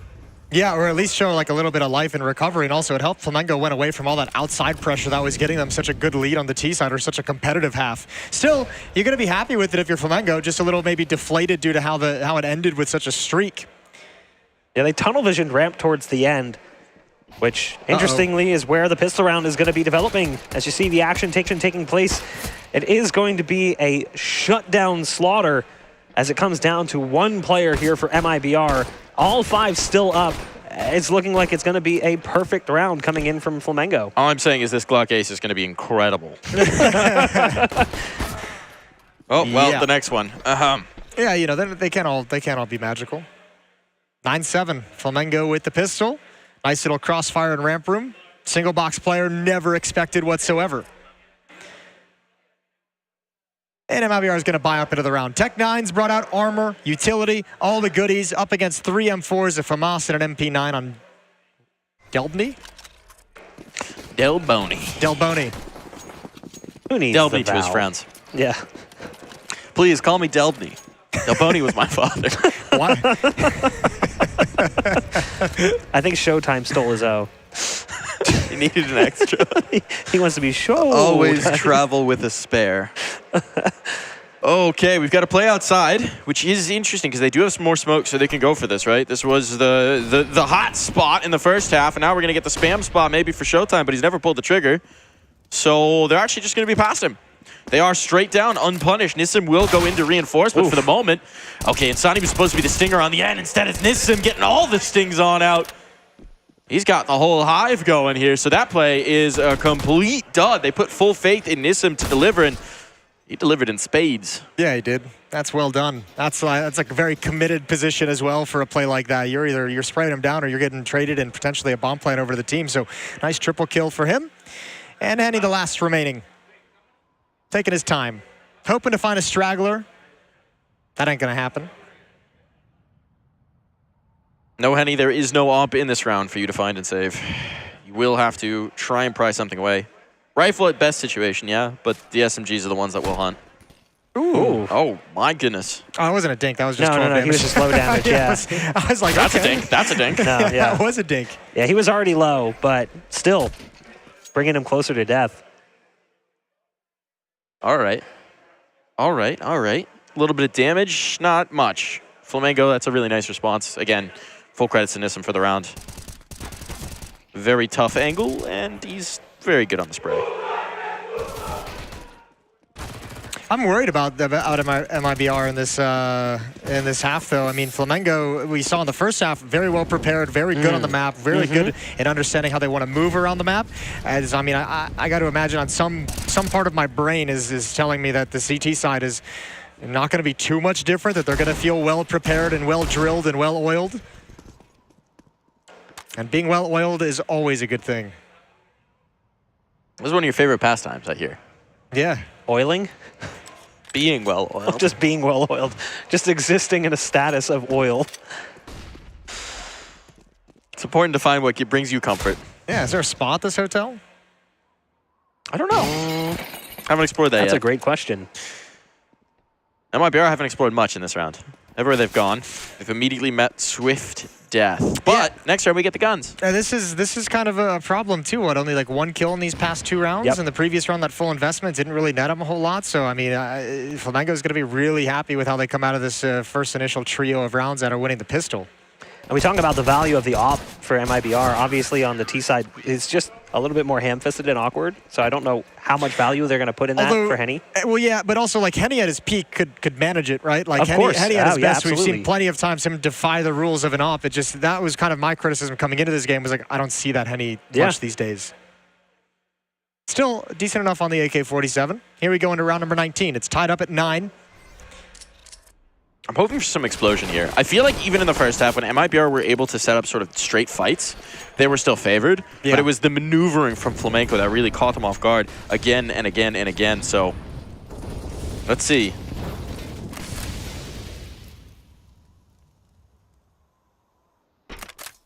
Ooh, I like this. Cheeky, the one way. And he doesn't really see a whole lot. He will if they go red box. Yeah, it's very difficult. He'll see a lot if they go red box, but this is not an uncommon position, so sure. Kind of With the delay on the push, he wasn't really going to get any value, so he does decide to drop back down, but...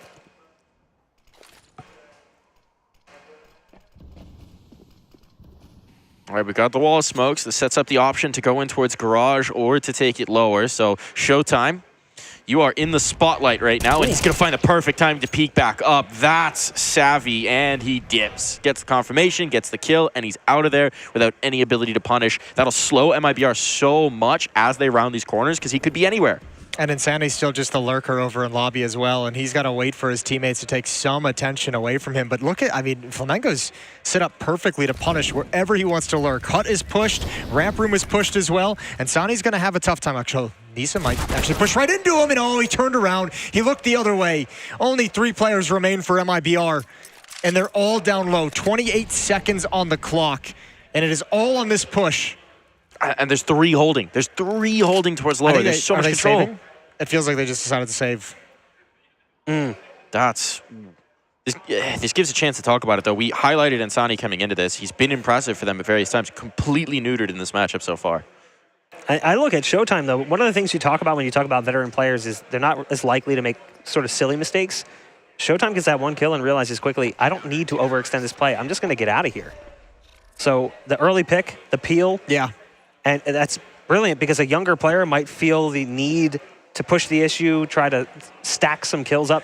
Instead, he's like, listen, I know I got my 1, I'm out.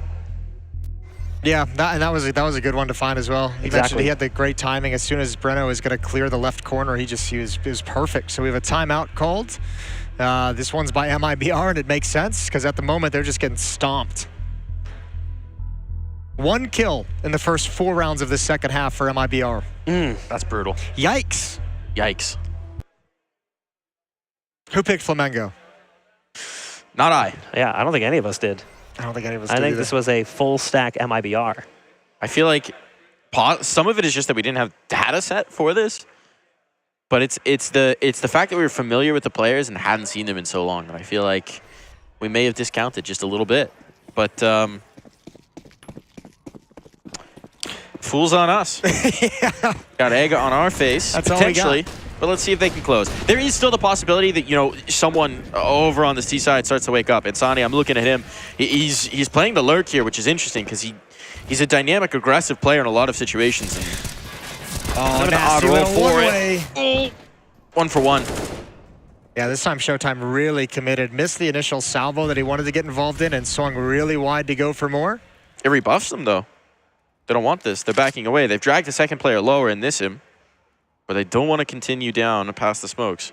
He ironically was better off last round when the one-way didn't do anything. And then this round, the one-way produces the effect you would expect. But yeah, like you said, he just kind of overswings because the initial fight doesn't go his way. So as we praised him last round for his ability to understand not overswinging, he maybe overstays his welcome just a little bit. Ramp's the right read here. They've completely given it up. They've given up the space, and Nissim's going to be in a tough spot to fight this if they just go down lower. ZQK coming back in, but time's going to be everything. He's around the corner before they are. He's got a chance to get this going. There's no flashbang. They're just doing it dry. They're just going in dry.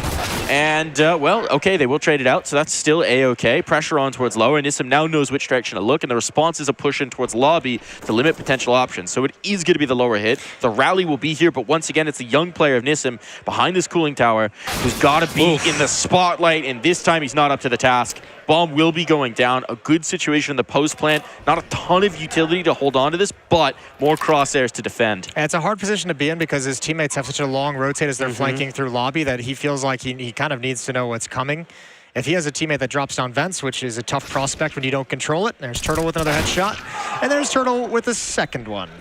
Third one, I should say. 10 to 10. Good time to get on the board. This is just when our minds were starting to really discount what MIBR were maybe bringing into this long game.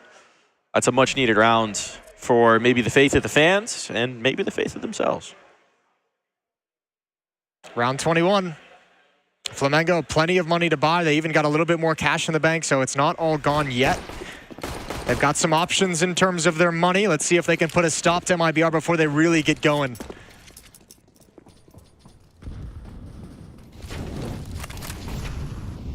Presence outside. I had Molotovs down, though.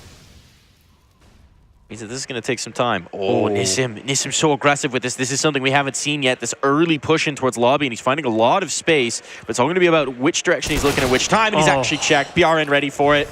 So all that space goes for not trying to extend, maybe reaches out too far, but there's no way they're going to expect CQK in the same angle, and Fasten now pushes them back. Now they're striking from both sides, the 1-2 punch, the left-right combo.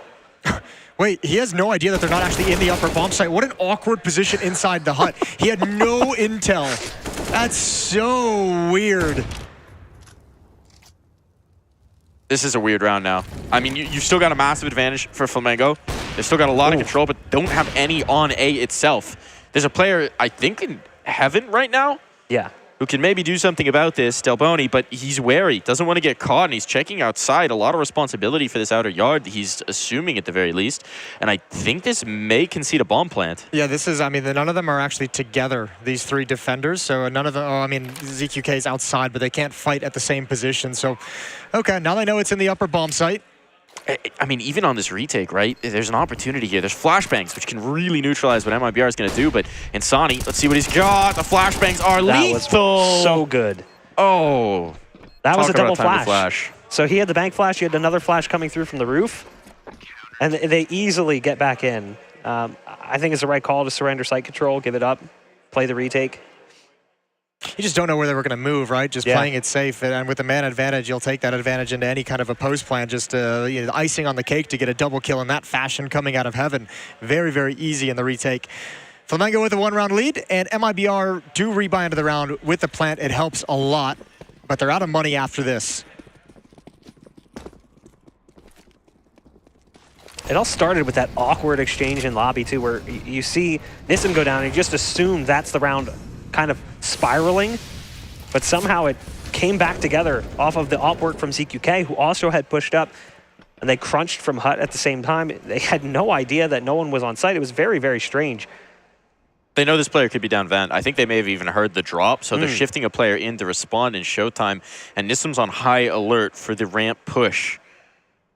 But as of yet, MIBR is not going to link up here. It seems like maybe they're going to turn their focus outside, but they've got no smoke, so that's a... This is a tough ask if they're really going to cross the outer yard. Well, I think Insani's going to come back up towards Secret, and he can do... Oh, nope. He decides to... I was going to say he could do a reverse peek, but he's at least cleared the pathway. All they have to do is cross, which, I mean, I say that all they have to do. CQK. Time to really take command of this round. He's shifty, though. He doesn't quite know his spot. It makes me feel really uncomfortable when I see Oppers like moving around this much, but he finds a good timing coming back to the window. Thins the herd one more time. 3v5 for MIBR.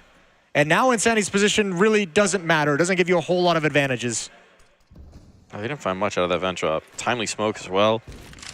This is going to be a tough take with Showtime already down. Nissim quick to respond, and Nissim even starting to float because they haven't seen anything up top in so long. 24 seconds. Don't do it.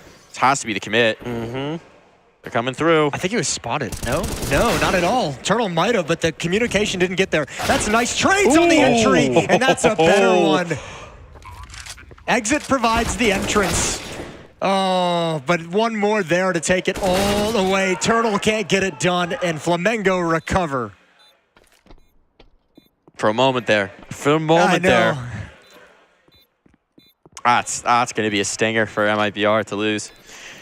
All can be recovered. I mean, the money is certainly good enough to deal with going down to 2 for Flamengo.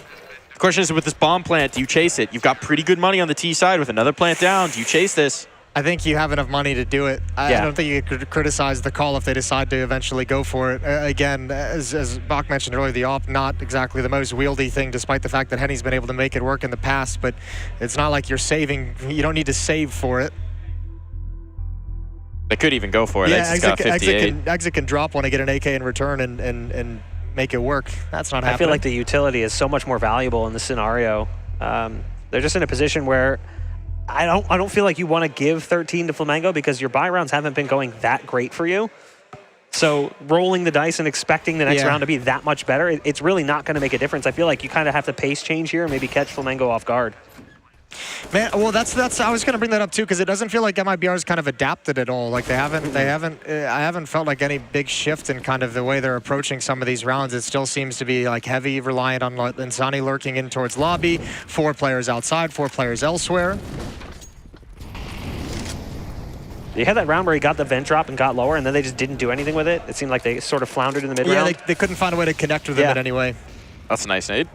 It's a nice way to start things out. They don't have presence in towards Secret this time. They're a little bit more passive on it, but they're still more proactive than anything we really saw from MIBR. And there's a gap. There's a gap. There's a big old gap. The Ops watching. All right, so this was not a full smoke set. This could be really punishing. They're crossing. Regardless, Insani gets a kill. That makes life a lot easier. And somehow, ZQK didn't see this. He was watching the whole time. Am I crazy? Where was he looking? He looked away. It was just for a moment. I think it was the wrong moment, obviously. He's been really shifty the last few rounds, like really darty, jumping all over the place, and it's cost him position a couple times. Now he's aware that they could have garage control, but it puts him in such an uncomfortable position to be in from where he's playing from. And nobody's dropped lower yet. So I don't know. They might not know that it's even possible. He might be calling it clear because nobody has moved position. But likewise, with this much presence still up top, if you're MIBR, you have to expect that someone might have rotated down. There's going to be the temptation. No, they're going to go for the ramp pinch. I was going to say there'd be the temptation to even try and maybe make a play out of lobby and pull your players back up vent. But no. They're making the right read. They're making the right call. Nissim, though, rebuffing the first. Oh, a flank on from Fasten as well. He's going to have this pinch in onto Turtle. So now it's just the players who are already down lower. They might find a bomb plant, but beyond that, it's going to be a challenge. Let's see what they got. Nissim looking into the bomb site. Oh, good transfer from Henny. Good recovery. Oh, another good flank as well. And all of a sudden, it's out of reach for Flamengo. And ZQK falls as well. That's the ult taken away. MIBR stay within one. Flanks on flanks on flanks. Flanks on flanks. Positioning is truly the battle within this one. I mean, it's quintessential nuke in that sense, but it feels like more so even than usual. It's all just about the spots. It's a fine call from MIBR. What concerns me the most still that I feel like I haven't gotten the answer to is what players are they making to like find an opening kill with like their main body? Because that one's an opening kill provided by your lurk, right? That's Insani changing the way he plays in towards lobby. Hold the phone. Looks like we got fast towards the upper bomb site. Oh, so much rides on this. So much good defense. First kill traded off by Breno, but now Del Boni steps up to the plate, and so does the op of ZQK. Double kill on the big green, and it's just Henny remaining. That was a massive dice roll from MIBR to change the pace of play, but we were talking about it coming into the last round, how maybe we wanted to see that. It's just such an awkward time to do it. And it backfires horrendously, and it puts them in a terribly uncomfortable position. You've got Henny who's got an op in his hands, and he's probably just hoping to hold on to it at this point, maybe take one more with him. But that's the 13th round to Flamengo you didn't want to give, and now, economically, you are not in a good spot. You're busted. Yeah, this is painful. It's still a little touch and go for Flamengo, though. If Henny can do some damage, it gets a little weird on the money. It gets a little weird on the money for both sides. They've got a 3-round losing bonus, so MIBR losing this round is going to be fine. I think this is actually a situation where, yes, Flamengo winning this round is huge, but they really need to try and keep these three alive. Yes.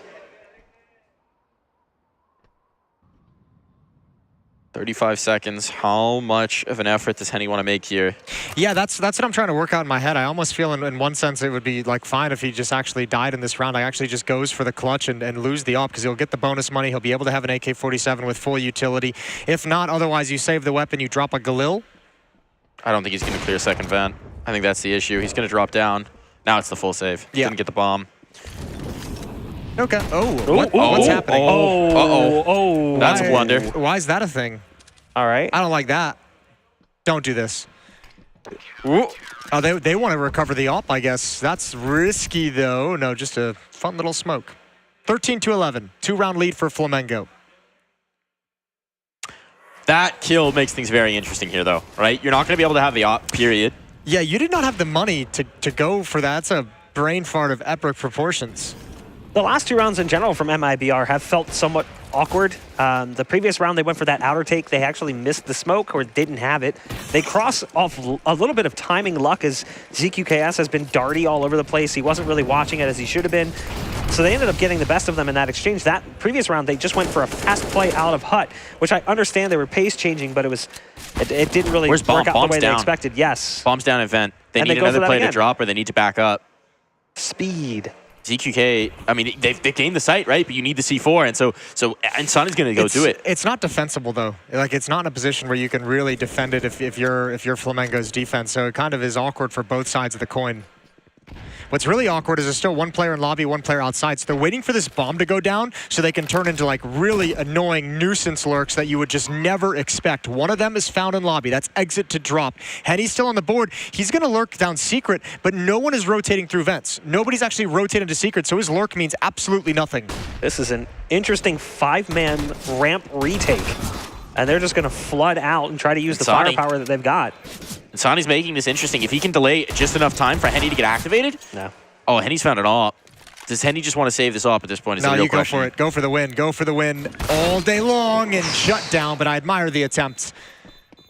Full 10-second defuse is going to come in, and Flamengo 2 rounds away from an upset in the opening round of the RMR. Huge opportunity. Huge opportunity to put themselves right on our radar as well, as a team that could really make a push to make it all the way through.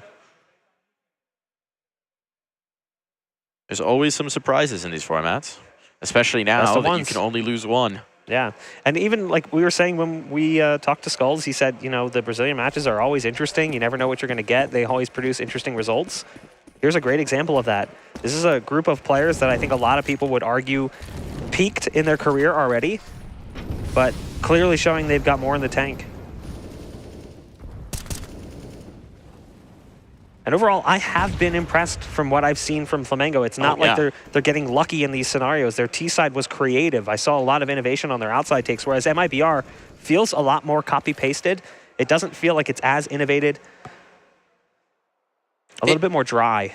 It does kind of feel like that situation maybe where teams that are coming into the favorite or coming in as the expected favorite, there's always this phrase of we need to play our game, we need to play our game. It's like one of the worst tropes that you hear, but it's maybe that is the mentality is like, well, this should be working. Let's try it again. ZQK taking the initiative outside. Here's something we haven't seen, and he's got Showtime close at hand. Nice nade.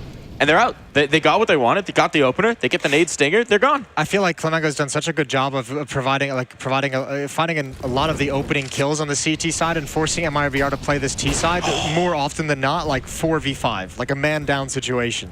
I love that Molotov as well. Just taking the time to dump it so that you waste 2 of theirs and you slow up the space. Yeah, they're not exactly going to be able to retake the angle, but it allows Nissim the time to prepare for this, to reposition, to slink down in towards that lower site where he's been really effective. Henny out Squeaky, he's not being watched. This could be the opener. Showtime's coming back to give him the duel, but this is more of an even fight. And it's Sonny's actually the one who's going to take point on it, and he's got it indeed. The entry good. Op trying to come back to the angle, and ZQK will activate that big green gun. Oh man, exit with a trade. He's got to do more. Turtle's on 4 health. That's nice. Coming in late from Ramper. Look at the time of the clock. I don't think they can win this. I think it's done. Excuse me. He's the only one. He's the only one. Stop it. Live. 1 second. 1 second. Just survive, and he's done it. Oh, that's massive. Turtle finds the kill, but it doesn't matter. 4 chances for Flamengo to complete the upset. It started with him, and it finishes with him. He gets that opening pick outside, falls off, and then he's the last one left alive in a 1v2, does everything he can to try to keep that round winnable. He hits that great shot from heaven as well as they try to make their way through door. Very well played from ZQK. That's great. We've talked about, we've had so many moments in here where it's just the savvy moves, right? Yeah. The aim's been good, sure, but it's been about the positioning, it's been about the movement, it's been about the control and the sense of timing as well that has just put Flamengo in this position where they got 4 rounds to close. I don't think they're used to winning because they did this in the first half when they won 5 out of 6 rounds on the T side. They call it timeout. They've won 5 out of the last 6 rounds on the CT side, and they've called it timeout as well. Last time it was 4 rounds back the other way. Last time it led to 4 rounds straight for MIBR to close the half, and now if MIBR go to 4-round run, they bring it to overtime. So I don't even, that means absolutely nothing, but it's funny. To me. I'm enjoying it too. Not so much to them.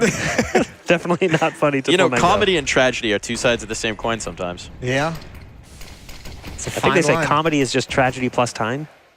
Well, at this point, I think the lack of time is really what adds the comedic element. Look at this space gain for BRN. This is very reminiscent of what Flamengo were doing in their first half, with BRNs just down secret, all for free. There's no one rotated here. The difference being, like, MIBR's had Insani down here, I think, a couple of times, where they've been able to put a player in secret a number of times, whether it's down vents or through secret, and it hasn't resulted in anything. It hasn't had, like, impact to provide them an avenue into a bomb site, or impact to have an opening and activate the other players in the team. So, yeah, it's great he's here. For the moment, just parked. Now it's about finding a way for the other 4 players to apply pressure somewhere on the map to make that lurk impactful. At the very least, he's getting information. He's not seeing anything. He's not hearing anything. But he's also not really pushing that far in, because he is kind of waiting. He doesn't want to overextend that play. And he looks like he's going to be moving back up the other direction anyway to join the rest of the squad. If they were to go towards this upper site, it is well defended currently. But as I say that, Turtle gets the opening kill as Fast just gets a little too aggressive in the hut. Wanted a little information, wanted the timely peek, suffered for it, but Showtime's here to bring it back. And we've only got 30 seconds on the clock. Time's starting to become an issue here, but it's not going to be an issue if you hit shots like that. All right, bomb down. And at least another round going to go the way of MIBR. Flamengo, there's no way they try this. Yeah, you got to save. You want to have that op in the next round to perhaps provide some impact, perhaps steal a round away. The pause. The pause again, I know. We're going to be talking about that pause if these rounds play out the way we think they could. The pause into a reset. Yeah. It's something that's been discussed a lot recently. There's been statistical analysis of, which coaches have the most impactful pauses, who wins most consistently out of a pause. Well, This one has not done wonders for Flamengo's score lines. That's going to hurt the analytics. I want to see those shots from Breno. That was actually pretty sick. Transfer over to the second one was nice and fast and accurate. 12 to 15, but money is an issue for Flamengo. And at this point, man, what a weird decision. I don't even think you buy on the other 3 players. Like, yeah, it's in an awkward, like, double save territory, but do you really? They're gonna go for it. I think the so weapons. That gives them half here, double save in the next if they don't pull this off, and then you play for 16-14. Then you play for the final round. Yeah. A little bit dicey. Here we go. You're gonna look towards ZQK to have the impact with the op in this round if you're Flamengo. He's had some great rounds. Oh, I love this. This is cheeky. They spot him though on the jump cross. I don't know if Insani saw this, actually. Flashbang's going to come out for it. Ooh. No, he's trying to kill the lower player. So ZQK does get one, but they're out. They're out through the other side. They get the kill hut. Now they just rock on through, and now it's a really weird engagement for the AWP. But the mini players getting distracted. Trades galore. This is still kind of good for the T side, and the gun advantage is just going to come into play. Showtime trying to get that op out of there. No way. Another huge round coming through from Breno. Yeah, but you can see how that kind of boost up towards vents is not coordinated with any kind of a plan. Look how if you're ZQK, I mean, he won't be in the moment, but you've got to be a little bit frustrated how that played out, because you have the op outside squeaky door. Your 5-7's peeking in front of you at boxes. You have a teammate coming up vent, and you're just begging for space to be able to do something with the AWP. Still, you got to say these last 2 rounds, Breno's delivered. Double headshot in the previous one. This round gets a triple kill, holding off all 3 players at bay at the top event. And this is that nightmare scenario for Flamengo, where now they've got nothing to fight with. Unarmored USPs. And MIBR's got a surge of confidence rushing into the upper bomb site. 1 round remaining. I hope this is the round they were talking about in that timeout. Yeah. It's hard not to go back to those 2 vertical lines, the pause. It was an interesting decision in that scenario. Both times they've done it, it's backfired. I can't believe it. Can't happen. 5 out of 6. You win 5 out of 6, you call a timeout, you lose 4 in the first half. Now you win 5 out of 6, call a timeout, and you've lost 3 and 1 chance left to complete this upset. Do you believe in fate? Do you believe in destiny? We shouldn't, because he's not on this team. Nice. But we are going to have a little bit of aggression there. This is a change-up. Nissim did this once before, and it kind of got him into no man's land, and now they've lost the hut player, so there's no pinch element to this. Nissim can have to be very cautious if he wants to commit. In the meantime, they're just making their way into garage. We haven't seen a garage play, really, from MIBR. Showtime. Showtime's going to be the one that's got to step up now. He's the defender down in secret. Utility in hand, it's a smoke. He drops it. Spams in case of the chase. But he hasn't found an equalizing kill. He's just slowed them down. And there's really no utility for Flamengo after this. I do like that, though, because it allows ZQK to get into a better position with the AWP potentially if they were to decide to come back upstairs, but he goes a little bit too far to the left. Well, this is just such a spot that locks you in, right? He's so committed now. Getting out of this is a nightmare if you don't know they're here. And now he's actually venturing forward in towards Garage. So this is going to be about who's looking which way, and it's going to be BRN who finds the kill, the all-important kill. And now this smells a whole lot like overtime. We need a hero here. If Flamengo are going to close, we need Showtime, Delboni, Nissim. Someone's got to step up. Nissim had the early push, but he's been stalled since then. Now he's trying to clear on in, but they're no longer home. They are long since gone. Insani holding on the roof of all things to wait for this kind of a play. And that might mean Insani's time to shine is now. The first kill found, 2 more needed for 5 healthy players on MIBR. This bomb's going down, and I don't even know how you attempt to get back into this. One player stuck down vent. Nissim trying to go up heaven. They're out. Oh my Nissim's gone, and Showtime quickly traded. We're going to overtime. That's unreal that this has happened. Take the timeouts away from Flamengo. Yeah. Don't let them call anymore. They're not allowed. Your timeout privilege is revoked. Whoever called that pause, go back in time and punish that player. I'm so stunned that it happened in both halves.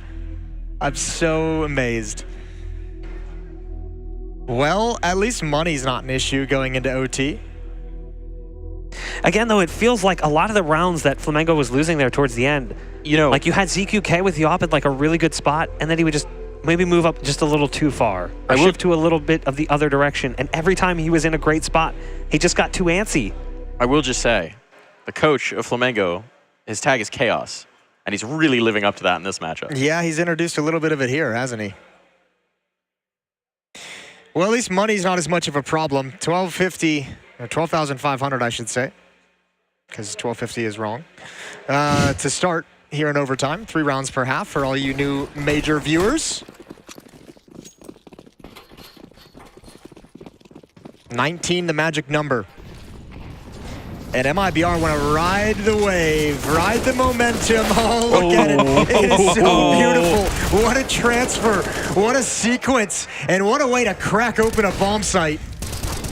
This is just where Insani starts to shine. When he's feeling it on the entries, when he's flying through. Nissim's in the rafters. This is going to be an opportunity to get back in, but now the information's known, and they know he's isolated, so they're just going to take the fight. He's in such a tough spot.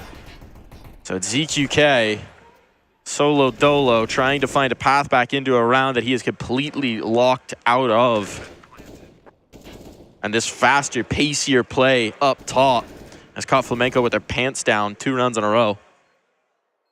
That's a really good mix-up. Did we see an upper bust like that from MIBR during regulation? So we saw them try to do a fast play towards upper, but I don't think they had the same amount of utility. So like the upper site was locked. That was the key, was just getting that utility to allow them to crack in. And honestly, the fact that they're feeling confident now as well, Insani going in pretty quickly and just getting both kills. They didn't have the double entry from Insani. Exactly. That also helps. But I do think, in general, just the util they had in order to put themselves in that position made it a little bit easier than the last time we saw that come through from them. Boom. 16-15. MIBR with a lead. Insani as well. It's actually... This is, I feel, a trend with him. I'm not going to claim 100%, but he does seem to have, especially in best of 3s, slower starts on map 1. In a best of 1, you don't necessarily get that opportunity, right? So getting into overtime, it's almost like getting that full 30 to warm up, really get the juices flowing, and start to have a bit more impact. He's been quiet on the board till this point, but that double entry was magnifique. And again, look at the pace. It seems like they want to go outside pretty fast. Saw all that utility flying out. They got delayed by a molly, but... There's aggression pushing ramp, though, for Flamengo. I don't think this is a full lobby crunch, but they're putting themselves in position. And now we can see it. Nissim clearing everything out. The bomb's up top. The bomb's up on the roof. It's the squeak door. Insani's going to give away his position. Freebie, free kill. And he's the only lurk, so now they can let him know. Look outside. Showtime with a nice double. Round gets shut down. Henny's got 1 player pinned in, but the whole time he's ready and waiting in this position means he's not doing anything to actually try and win the round. He's going to die anyway. Showtime finds him at the end of the day. That, I'll just tell you, that can be such a frustrating position to have to clear out. That little cubby at the garage. It's so hard to find that kill. And he's just jumping, waiting for the flash to come in for the support, so he eventually gets it, goes for the wide swing. Very well played by Showtime in the round. Little update over on the the A stream, we had a bit of a spicy upset. The team that should not be here in EG, closing things out against Imperial, means a few people's predictions might get a little weird here. And for the moment, you have a lead over Fluxo. So, Also getting on spicy there. Gotta wrap things up on Nuke. It's tradition of one day. BRN's got a lot of space around these smokes, but Showtime. What a rat. Such a good angle. Same spot he was in last time, right? Yeah, I know. He's gone right back to it. If it works. If it ain't broke. Well, Flamengo need to get that message. Maybe they're figuring it out in time, learning in real time. Someone translate it.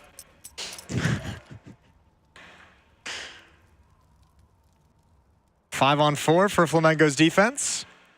And Sani, Turtle, and Exit going to readjust towards the outer bomb site. Henny sticking around, or not the outer bomb site, the outer yard. And Henny sticking around with his AWP. Up on the roof.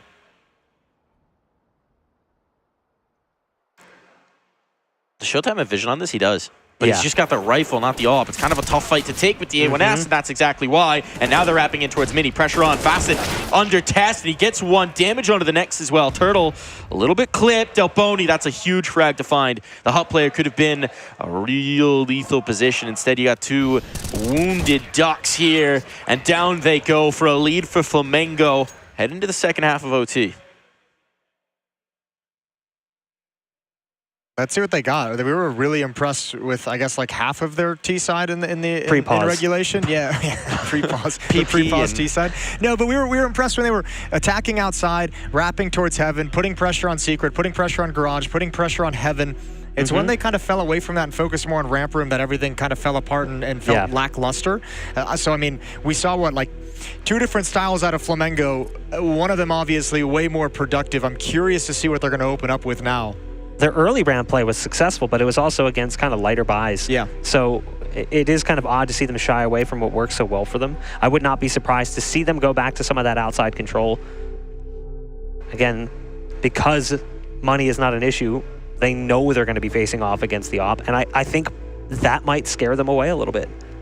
I think they could second guess themselves and kind of get in their own heads. We've already seen that with the pauses where they've gotten inside their own heads. They kind of outplayed themselves. Yeah, they did it twice, once in each half to disastrous effect. Even in a round, they did it in that round where they grabbed ramp control and then they kind of turned it around. Like there's been times where Flamengo feels like they had a right read and they made a miscomm or a misplay. But I do think overall their T side was quite impressive. Whoa! Well, the Graffiti's having a good time. Let's see which team's going to be after this round. Oof. Utility for a fast A play, but it's not at all. Well, they're forcing out utility, keeping attention there. There's a lot of movement on the defense so far. Henny with the AWP is down in Secret. Ooh, this is a cool change. I don't think we saw this in the CT side during regulation as well. MIBR just saying they're probably having the same vibes that we do, where like the Secret and the outside plays worked really, really well. So put the AWP in this position now. See what Henny can do for you. Bombs in Garage, though. They're not going down Secret. This is the change-up. They're still pressing that outside, using that vulnerability, but taking it towards perhaps Heaven instead. Look how scared everyone is from MIBR to actually peek outside. Yeah. There's no information that this little creep up is happening. Exit's holding for it, though. It's an interesting setup for sure, because you've got two players here effectively waiting for this push. I think they were expecting the AWP to maybe be back in towards CT, having seen nothing. So Exit does get the one. But they've seeded Heaven. Yeah, because again, they don't have the information at all. They haven't looked for it. Now, the problem is Showtime doesn't want to be the one to make the initial move and the initial play because he has the bomb. And with these two players pushing into Hut, this kill from Nissim, or this fight from Nissim rather, is going to be huge. And Sani down. Oh, BRN to follow as well. Nissim delivers. He had to open up the possibility of this A site, and he finds exactly that. Molotov means that Turtle can't get up the ladder, and this bomb's being planted. They're backing away. No, I think they're just shuffling utility to do some kind of a desperate flashbang. Henny with the AWP is going to be really unwieldy as well. It's coming up vents, perhaps the worst position. And this gives away two players outside of Heaven. Double nade towards the top, but they have to go for it. They've got the money. They've got the desperation. Turtle gets one, but that hasn't opened up any chance for Henny to get involved with the AWP, and now it's all gone to waste. Flamengo can disappear, take their hands off the keyboards, and they've got 2 more chances to close out the map. No timeouts. No timeouts. No timeouts. Unbind it. They do have 2 more available, I think. They do. Both timeouts have been absolute calamities. No timeouts. I'm watching that timer. I'm staring down the freeze time timer. I actually feel like MIBR had the right idea. Yeah, it's this. Because it's this double that ruins it. The reason those 2 players are in hut is because they know they've lost heaven control. The biggest problem they had was that like nobody wanted to know what was going on outside. Like Exit was a super passive. Even though he gets 1 kill, you never spotted the second one, which could have been a disastrous thing in and of itself. It didn't pan out to be. But that double kill in hut is everything for Flamengo. They're holding back. They're expecting a response here. They know, at this point, MIBR up against the breaking point. See if they're going to make a move, but they're setting up utility up top, presumably for an A-pop. And they've got Henny once again in secret. They've got Exit outside. So just the smokes outside, with how much they've been able to punish it, the smoke wall outside is impactful in and of itself, even without any presence behind it. Here it comes. Here's the play, but actually it's just a pull focus. They're going in towards ramp instead, and Turtle, he gets 1. Looking for the second fight, not going to have that. So the doors for the lower side are open, but Henny's shifting in to reinforce. Henny's already downstairs, which is great. And Exit was even outside, so he's shifted in towards secret, now to control side. But Flamengo have got time on the clock, and now you can make MIBR sweat it out and get nervous. Look at the responsibility on Breno's shoulders at the moment. He's in mini. He's got to be cautious of the upper bomb site and outside, all because Insanity doesn't know if they're wrapping around. Huge missed opportunity there. They wandered right into his crosshair, but Henny was just going for a little reposition, and now up the vent, goes down, Exit. That's a big problem. It's going to shift them back up. They want to go up top now. There are still 2 players in defense of this upper site. Insani and Breno, they've got the responsibility. The young guns have to come up with something here for MIBR, and Insani's going to be the first one tested. Isn't making his way out hot. That was just a bait to set this up, but Insani, he's good to pass the test, and now BRN comes in. Fast in planting the bomb, but a 1v2. This was never how Flamengo expected it to go. Fast and have it. It won't matter. If he manages to close this out, he'll slip in towards the hut. They know where he was headed.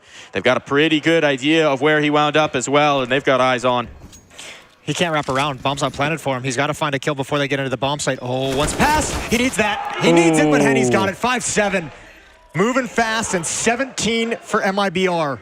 So they put the weight of the round on the young guns, but those guns, they delivered. Insani finding the impact he needed from a really tough spot. I mean, there's that waterfall from heaven into sight where you see Insani get 2 out of that. The fact that they had no pressure from hut, they had no pressure from outside. So they had these 2 players, like you had mentioned it.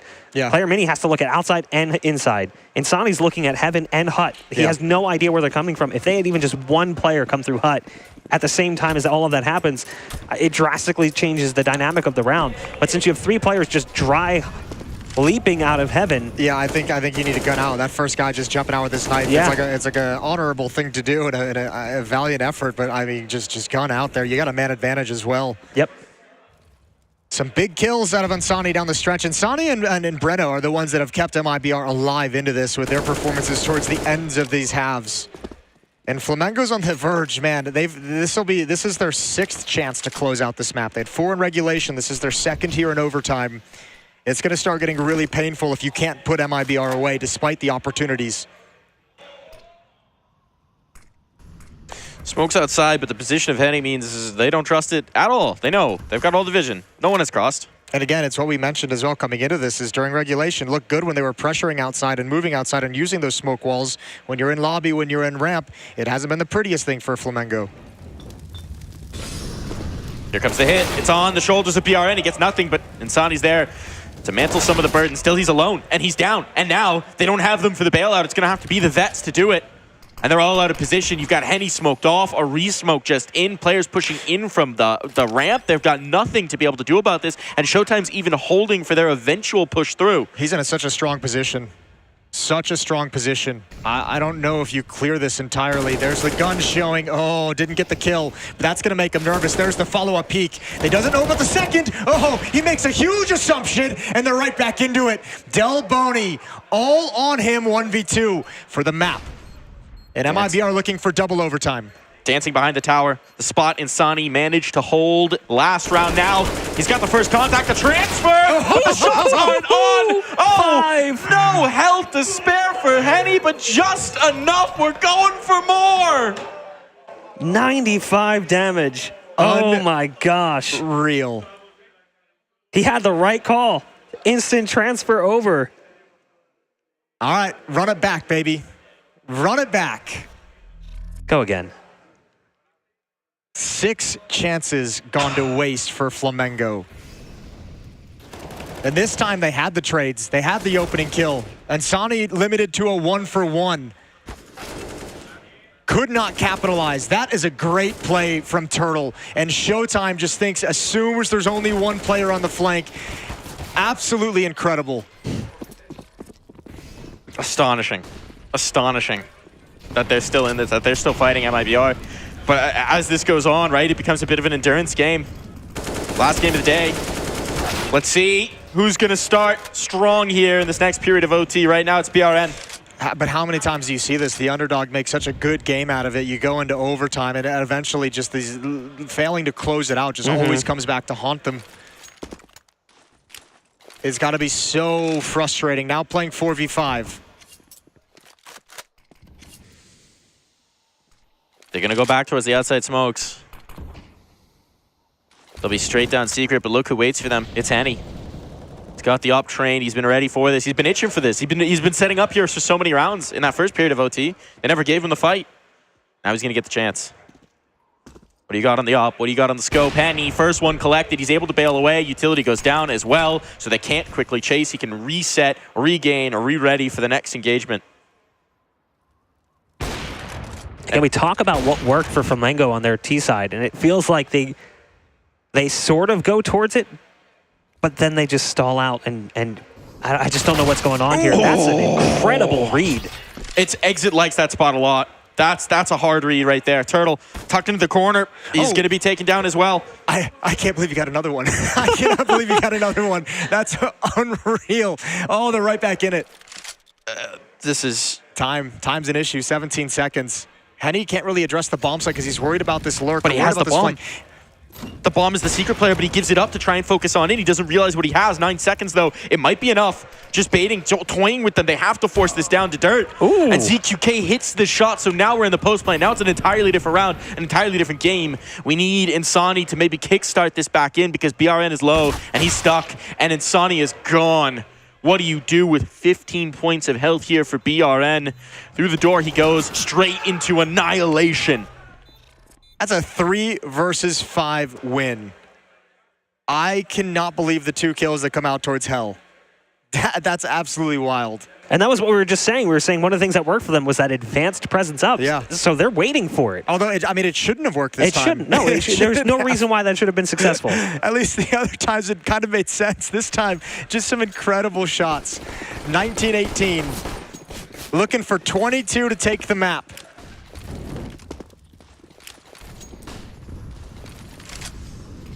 Heavy outside lean, this time for MIBR. Lots of nades dumped down. They're just going to leave Exit here when all is said and done. He's in towards Secret. We saw this, I think, maybe 1 time in regulation. So it has been a look that's come out before, but not often. It does free up Henny, though, to take this fight ramp, to shift this op around. It looks like maybe he wants to get aggressive on the smoke fade. This is going to be spicy. He's committing. He's committing into the angle. I guess Turtle's maybe just setting up a flash to get him out of this, but he's going straight into the maw, straight into the lion's den, and he's collected his and he's away. Unpunished. Ooh, I thought for a second that Showtime was going to catch him. The molly comes out, it actually lands in the edge of the smoke. This is a timing that Exit might not expect. Yeah, I think this puts Showtime in a great position to try to catch him off guard. He heard the molly dissipate, but I don't think he anticipates Showtime to be at the bottom of the stairs. Showtime is kind of pumping the brakes a little bit, given the fact that they're in a 4-on-5. But there's Fast again, finding the opener here for the T side. Been critical in overtime. Been a huge influence here. Turtles also edging up just to try and see what's going on here, but they're setting up for this defense exit down. Now Turtles in a really tough spot to try and have influence here. Fast down. Out of play. But the bomb shifting into that space he opened up, taking the territory, reclaiming it, and the numbers will be punched in. Oh, look at the lurk, though, up top. That's going to be the big one. I don't think nothing's going to come his way. Oh, Henny might. Henny might. Henny's holding for this, though. Henny's holding for this, and it's nice and easy. Nice and easy.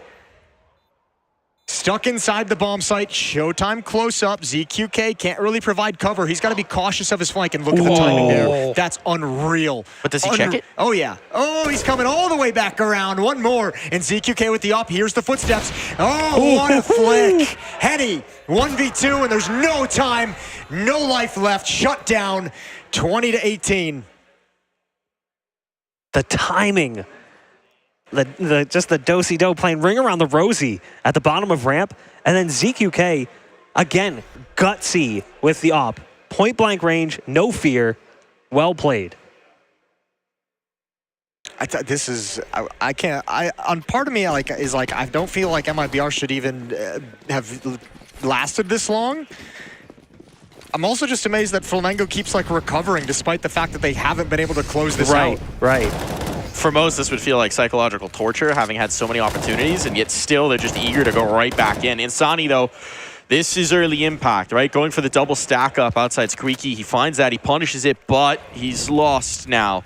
They got a good idea. It seems like there might be a player. Exit has tried all sorts of cheeky angles here, and every time they hunted him down. 100% know. TQK looking for exactly this. That's an offer who knows exactly where he is. Oh, now he knows. Oh, exit! Switcheroo, Uno reverse card play, 2 brought back the other way. How is that the result? They had him penned in, but the garage again proves to be the hurdle that's just too tough to overcome. Henny, first opportunity missed, Molly down, now he's under pressure, but he hits his shot. Cool, even win on fire. And fast, 1v3, trying to figure out how he's even going to attempt this.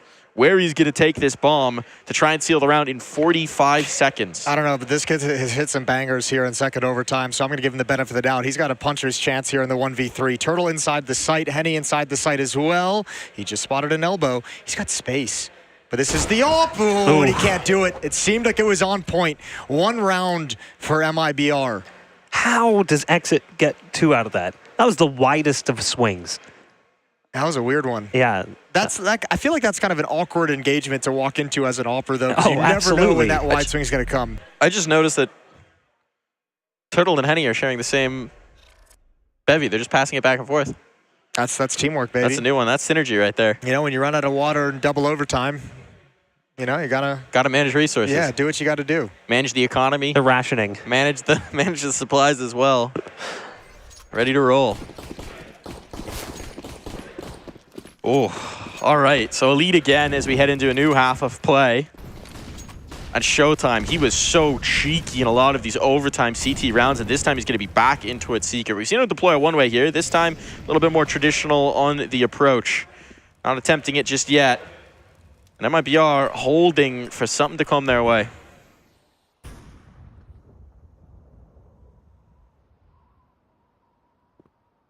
It's really a matter of just who's going to break first.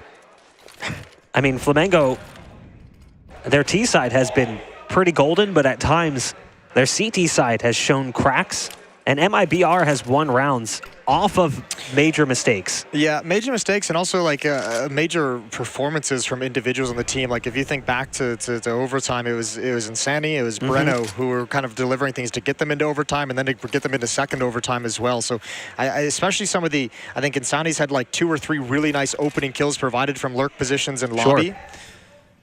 But this is something I still feel like MIBR haven't really shown us, is that a consistent plan to find opening kills.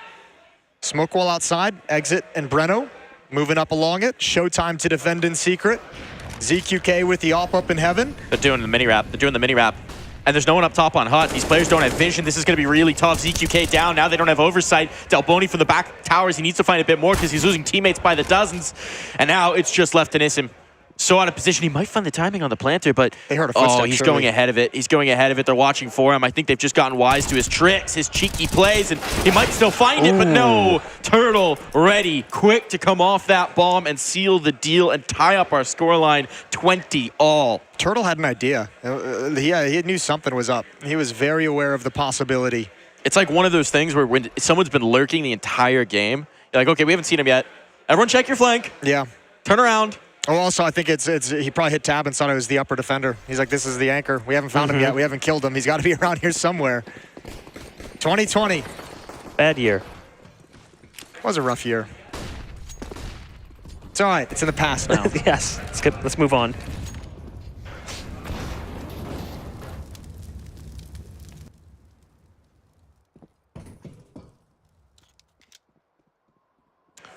Patience on this one.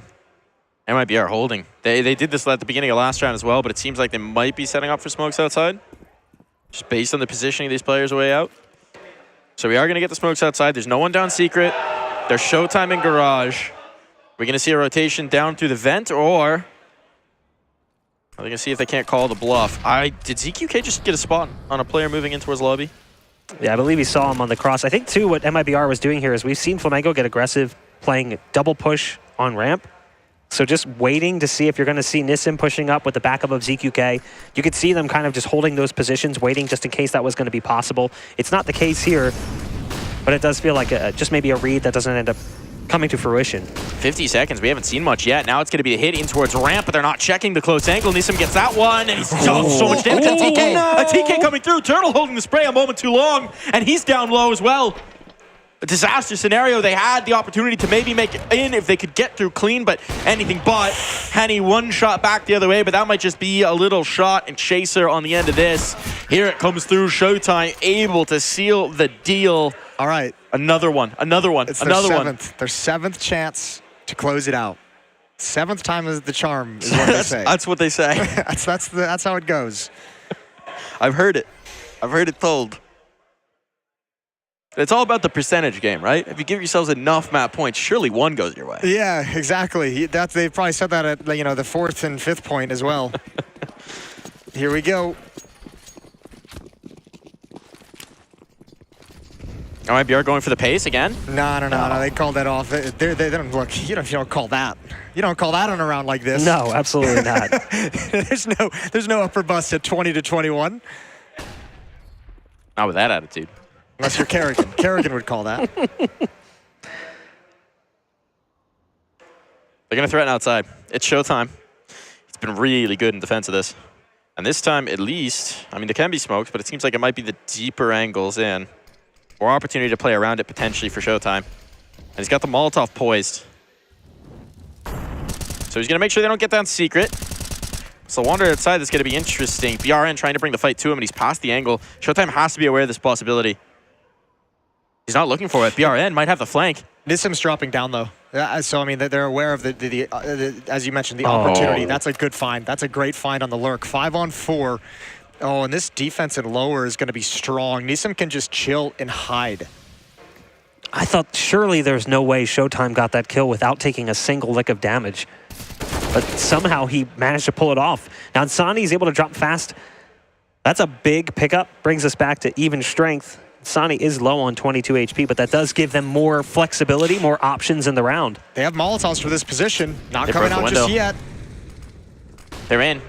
The rat hole for Nissim, he's being burned. Is anyone checking it though? The off went ahead. ZQK dragging focus now. Nissim strikes, and it's looking like it's all over. Turtle, what do you have for us? You got 15 seconds to show, but this Turtle's not making it to another day. They pull it off. It took 7 map points, but Flamengo do it. They pull off the upset. They pull off a huge win to go 1-0 here at the Blast TV NA RMR. America's RMR, rather. That's wild. It took them forever. They finally complete the upset. I mean, that is a grueling, exhausting game, but you got to say, congratulations to Flamengo. That's hard fought. The veterans.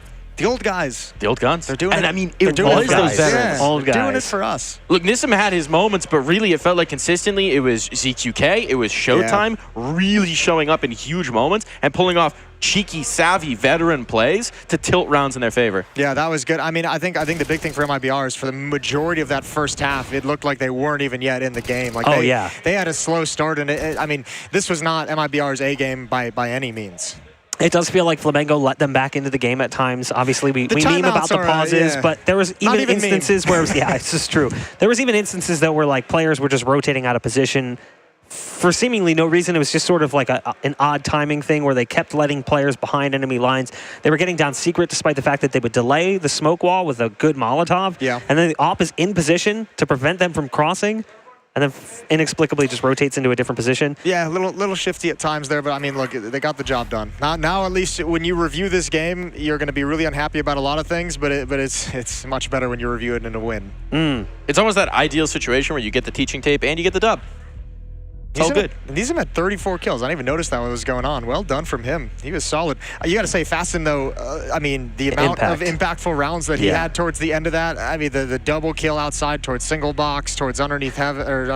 That was. I mean, just everyone kind of had a moment. It felt like for Flamengo. Well, it's like pitchers, right? Sometimes you need a closer. And Fasten, he was a bit of that closer over for the Flamengo side. For sure, came in with a hot hand.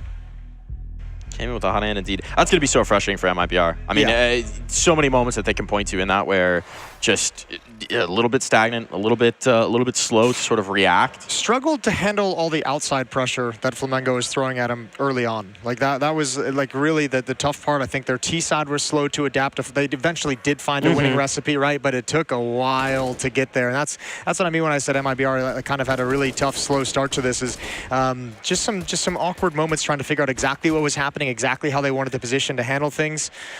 What's up, my brother? How we doing? Yeah, I'm doing good. Congratulations. More happy now. We do. Yeah, that's got to be one of the longer BO ones you've played. Yeah, a good game, and it's amazing winning. I think after the 15-14, we lost a 4v2 with Henny. Yeah. We sequel bank like this guy. I don't know this guy. This guy's insane. And now I'm happy. Yeah, that was there was a lot of stressful moments in there. We were kind of laughing a little bit. You guys called a couple of timeouts during that game and went on losing streaks right after them. So we were really worried. We wanted to take timeouts away from you. It's not a tactical pause. It's like tech. Like we have making problem with the coach and that stuff. Yeah. And we are kind of mad, but we managed to control the game and that nicely throw against them. We close it out. Sure, that's great. You guys, I mean, we were really impressed. You guys seem to have a pretty deep playbook on Nuke. A lot of your plays outside and yard had a lot of variety. You guys gave them a lot of different looks in that part of the map. Yeah, we play like default at the times, like to default, and the guys feeling one thing and the other guys feeling another thing. So one guy likes to play to secret, and the other guys play to city side, like cat side and logic. So on the default, go outside like this time, or go secret this time, or go main this time. So we just go everywhere. Yeah, just gaming. Yeah, just gaming. Do you have a question? Yeah, so obviously you guys went through, we counted it 7 map points before you managed to close it out. When you're on map point 6 and somehow the round manages to flip back the other way, what are the comms within the team to just keep people chugging along for that next one? Yeah, we are a team like, we were very tilted. We were a team tilted team, but on the big events we try to think like we need to win this, guys. Like no tilt. So I keep talking to guys to, hey guys, let's communicate, let's maintain active. So every round I talking, let's go achieve, guys. Let's talk, and do the thing. So we keep doing this, and you managed to close out. And now looking at like your place within the team, you're what, 7, 8 years younger than your next closest teammate? Like it's a very veteran roster, and then we've got you as like the young star in. What's that like with all that experience around you? Yeah, it's kind of cool. Like ZQK play a lot of tournaments, play the first majors with Fallen, Showtime as well. Del Boni plays as like for 10 more years, and me and Fastzinho with the new guys, and they're kind of dumb. You're the dumb ones on the team, but it's cool. It's cool to play with the guys who know more. But you got the skills. It's all good. You got the headshots. It's a bit lucky. Yeah, you had a great game, man. Congratulations on the big win. Get out of here. Go enjoy it. Go enjoy the celebrations. We'll see you tomorrow. Well, that was, I'm still kind of speechless when I get ready to back in here. Here's the Swiss system as it stands at the moment. There's obviously still one game going on. You're taking on Fluxo on Nuke as well. That's 13-10, close affair. Maybe they'll get double overtime. That would be cool. Yeah, hold on about that. That one is blowing my mind right now, because if you watch the first half at all, it was sort of playing in the distance, and I was looking over at times, and I'm like, wait, what is happening right now? Yeah, Yer was smashing him. Because in my mind, Yer was like, I don't want to say a free win. I feel like that's disrespectful, but Euro was definitely not a team I had picked to come out here and swing for the fences, especially after that conversation we had earlier with Skulls where he basically said Fluxo is like really looking great. So this is surprising. It's an interesting one. I feel like I have a little bit of insight into Euro just because I've watched these players so much, but it's hard to read, right? Because it's hard to figure out how much they've actually been playing together in preparation for this. It was very much just a mixed team thrown together to play the qualifier that wound up making it all the way through. But the explosiveness that we have on some of these players, and the problem is, once you start losing to them, when you know you are the more structured team, the more experienced team, it's very easy to get in your head. Yeah, but I mean, there's a certain charm when you go into a best of one RMR when you're kind of a mixed team or a team with a new roster where you get to play with so much less pressure in those situations. Can be a very scary trap team, regardless, as you can see, last game of the day, so we can't figure out the 1-0 and the 0-1 matchups until that is completed. But if you just go down the list of the initial day of matches that we have up there, for the most part, the favorites handled business. Obviously, Imperial lost to EG a little bit earlier on, but Complexity, Liquid, FURIA, that kind of big three, those guys delivered. And Pain. I should say. Pain. I mean, the Pain game was rough. It was rough. I mean, it was kind of how we expected it to go.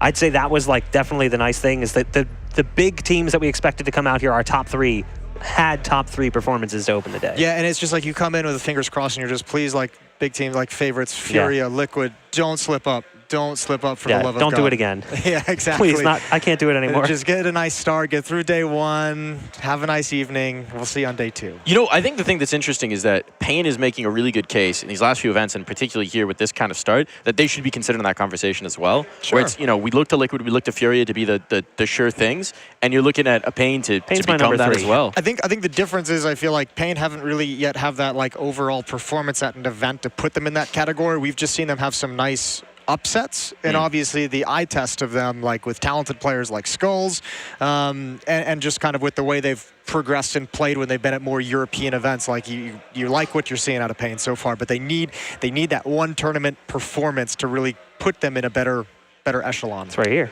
Well, I don't even think it's right here. I think it's in Paris. I think that's where they're looking to get to. Yeah, no, I agree. And I look at him, I came into this event and I thought, okay, the number 1 and number 2 teams seem to stand out as Liquid and FURIA. And I think there's a big gap potentially before you start looking at other teams, depending on who you ask. But for me, Pain was the number 3. Like you were kind of saying like, oh, they should be in that same conversation. I'm like, yeah, I feel like maybe today don't really take that performance as a reason to say that, just based on what we've seen from them. Their recent history, the way they're playing, they're on form. Yes, today's game was a one-sided beatdown, but that is to be expected. Paqueta comes in with far fewer experience at a stage of this level. It kind of made sense. Well, we've got a very exciting slate of games. Just in case you haven't been up to date on the news, we've moved the next round of BO1s into tomorrow morning so that players have more time to rest and prep for those. So we're going to be opening up with games to figure out who our 2-0 teams are going to be. We're going to have teams knocking on the door of qualification to the last ever CSGO major in Paris. That's going to be a real thrill. We'll see you tomorrow morning for all that action. Good night, everybody.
rules are meant to be broken. Forget everything you thought you knew. This is where everything changes. New histories will be written. A major future redefined. The time has come for a major evolution.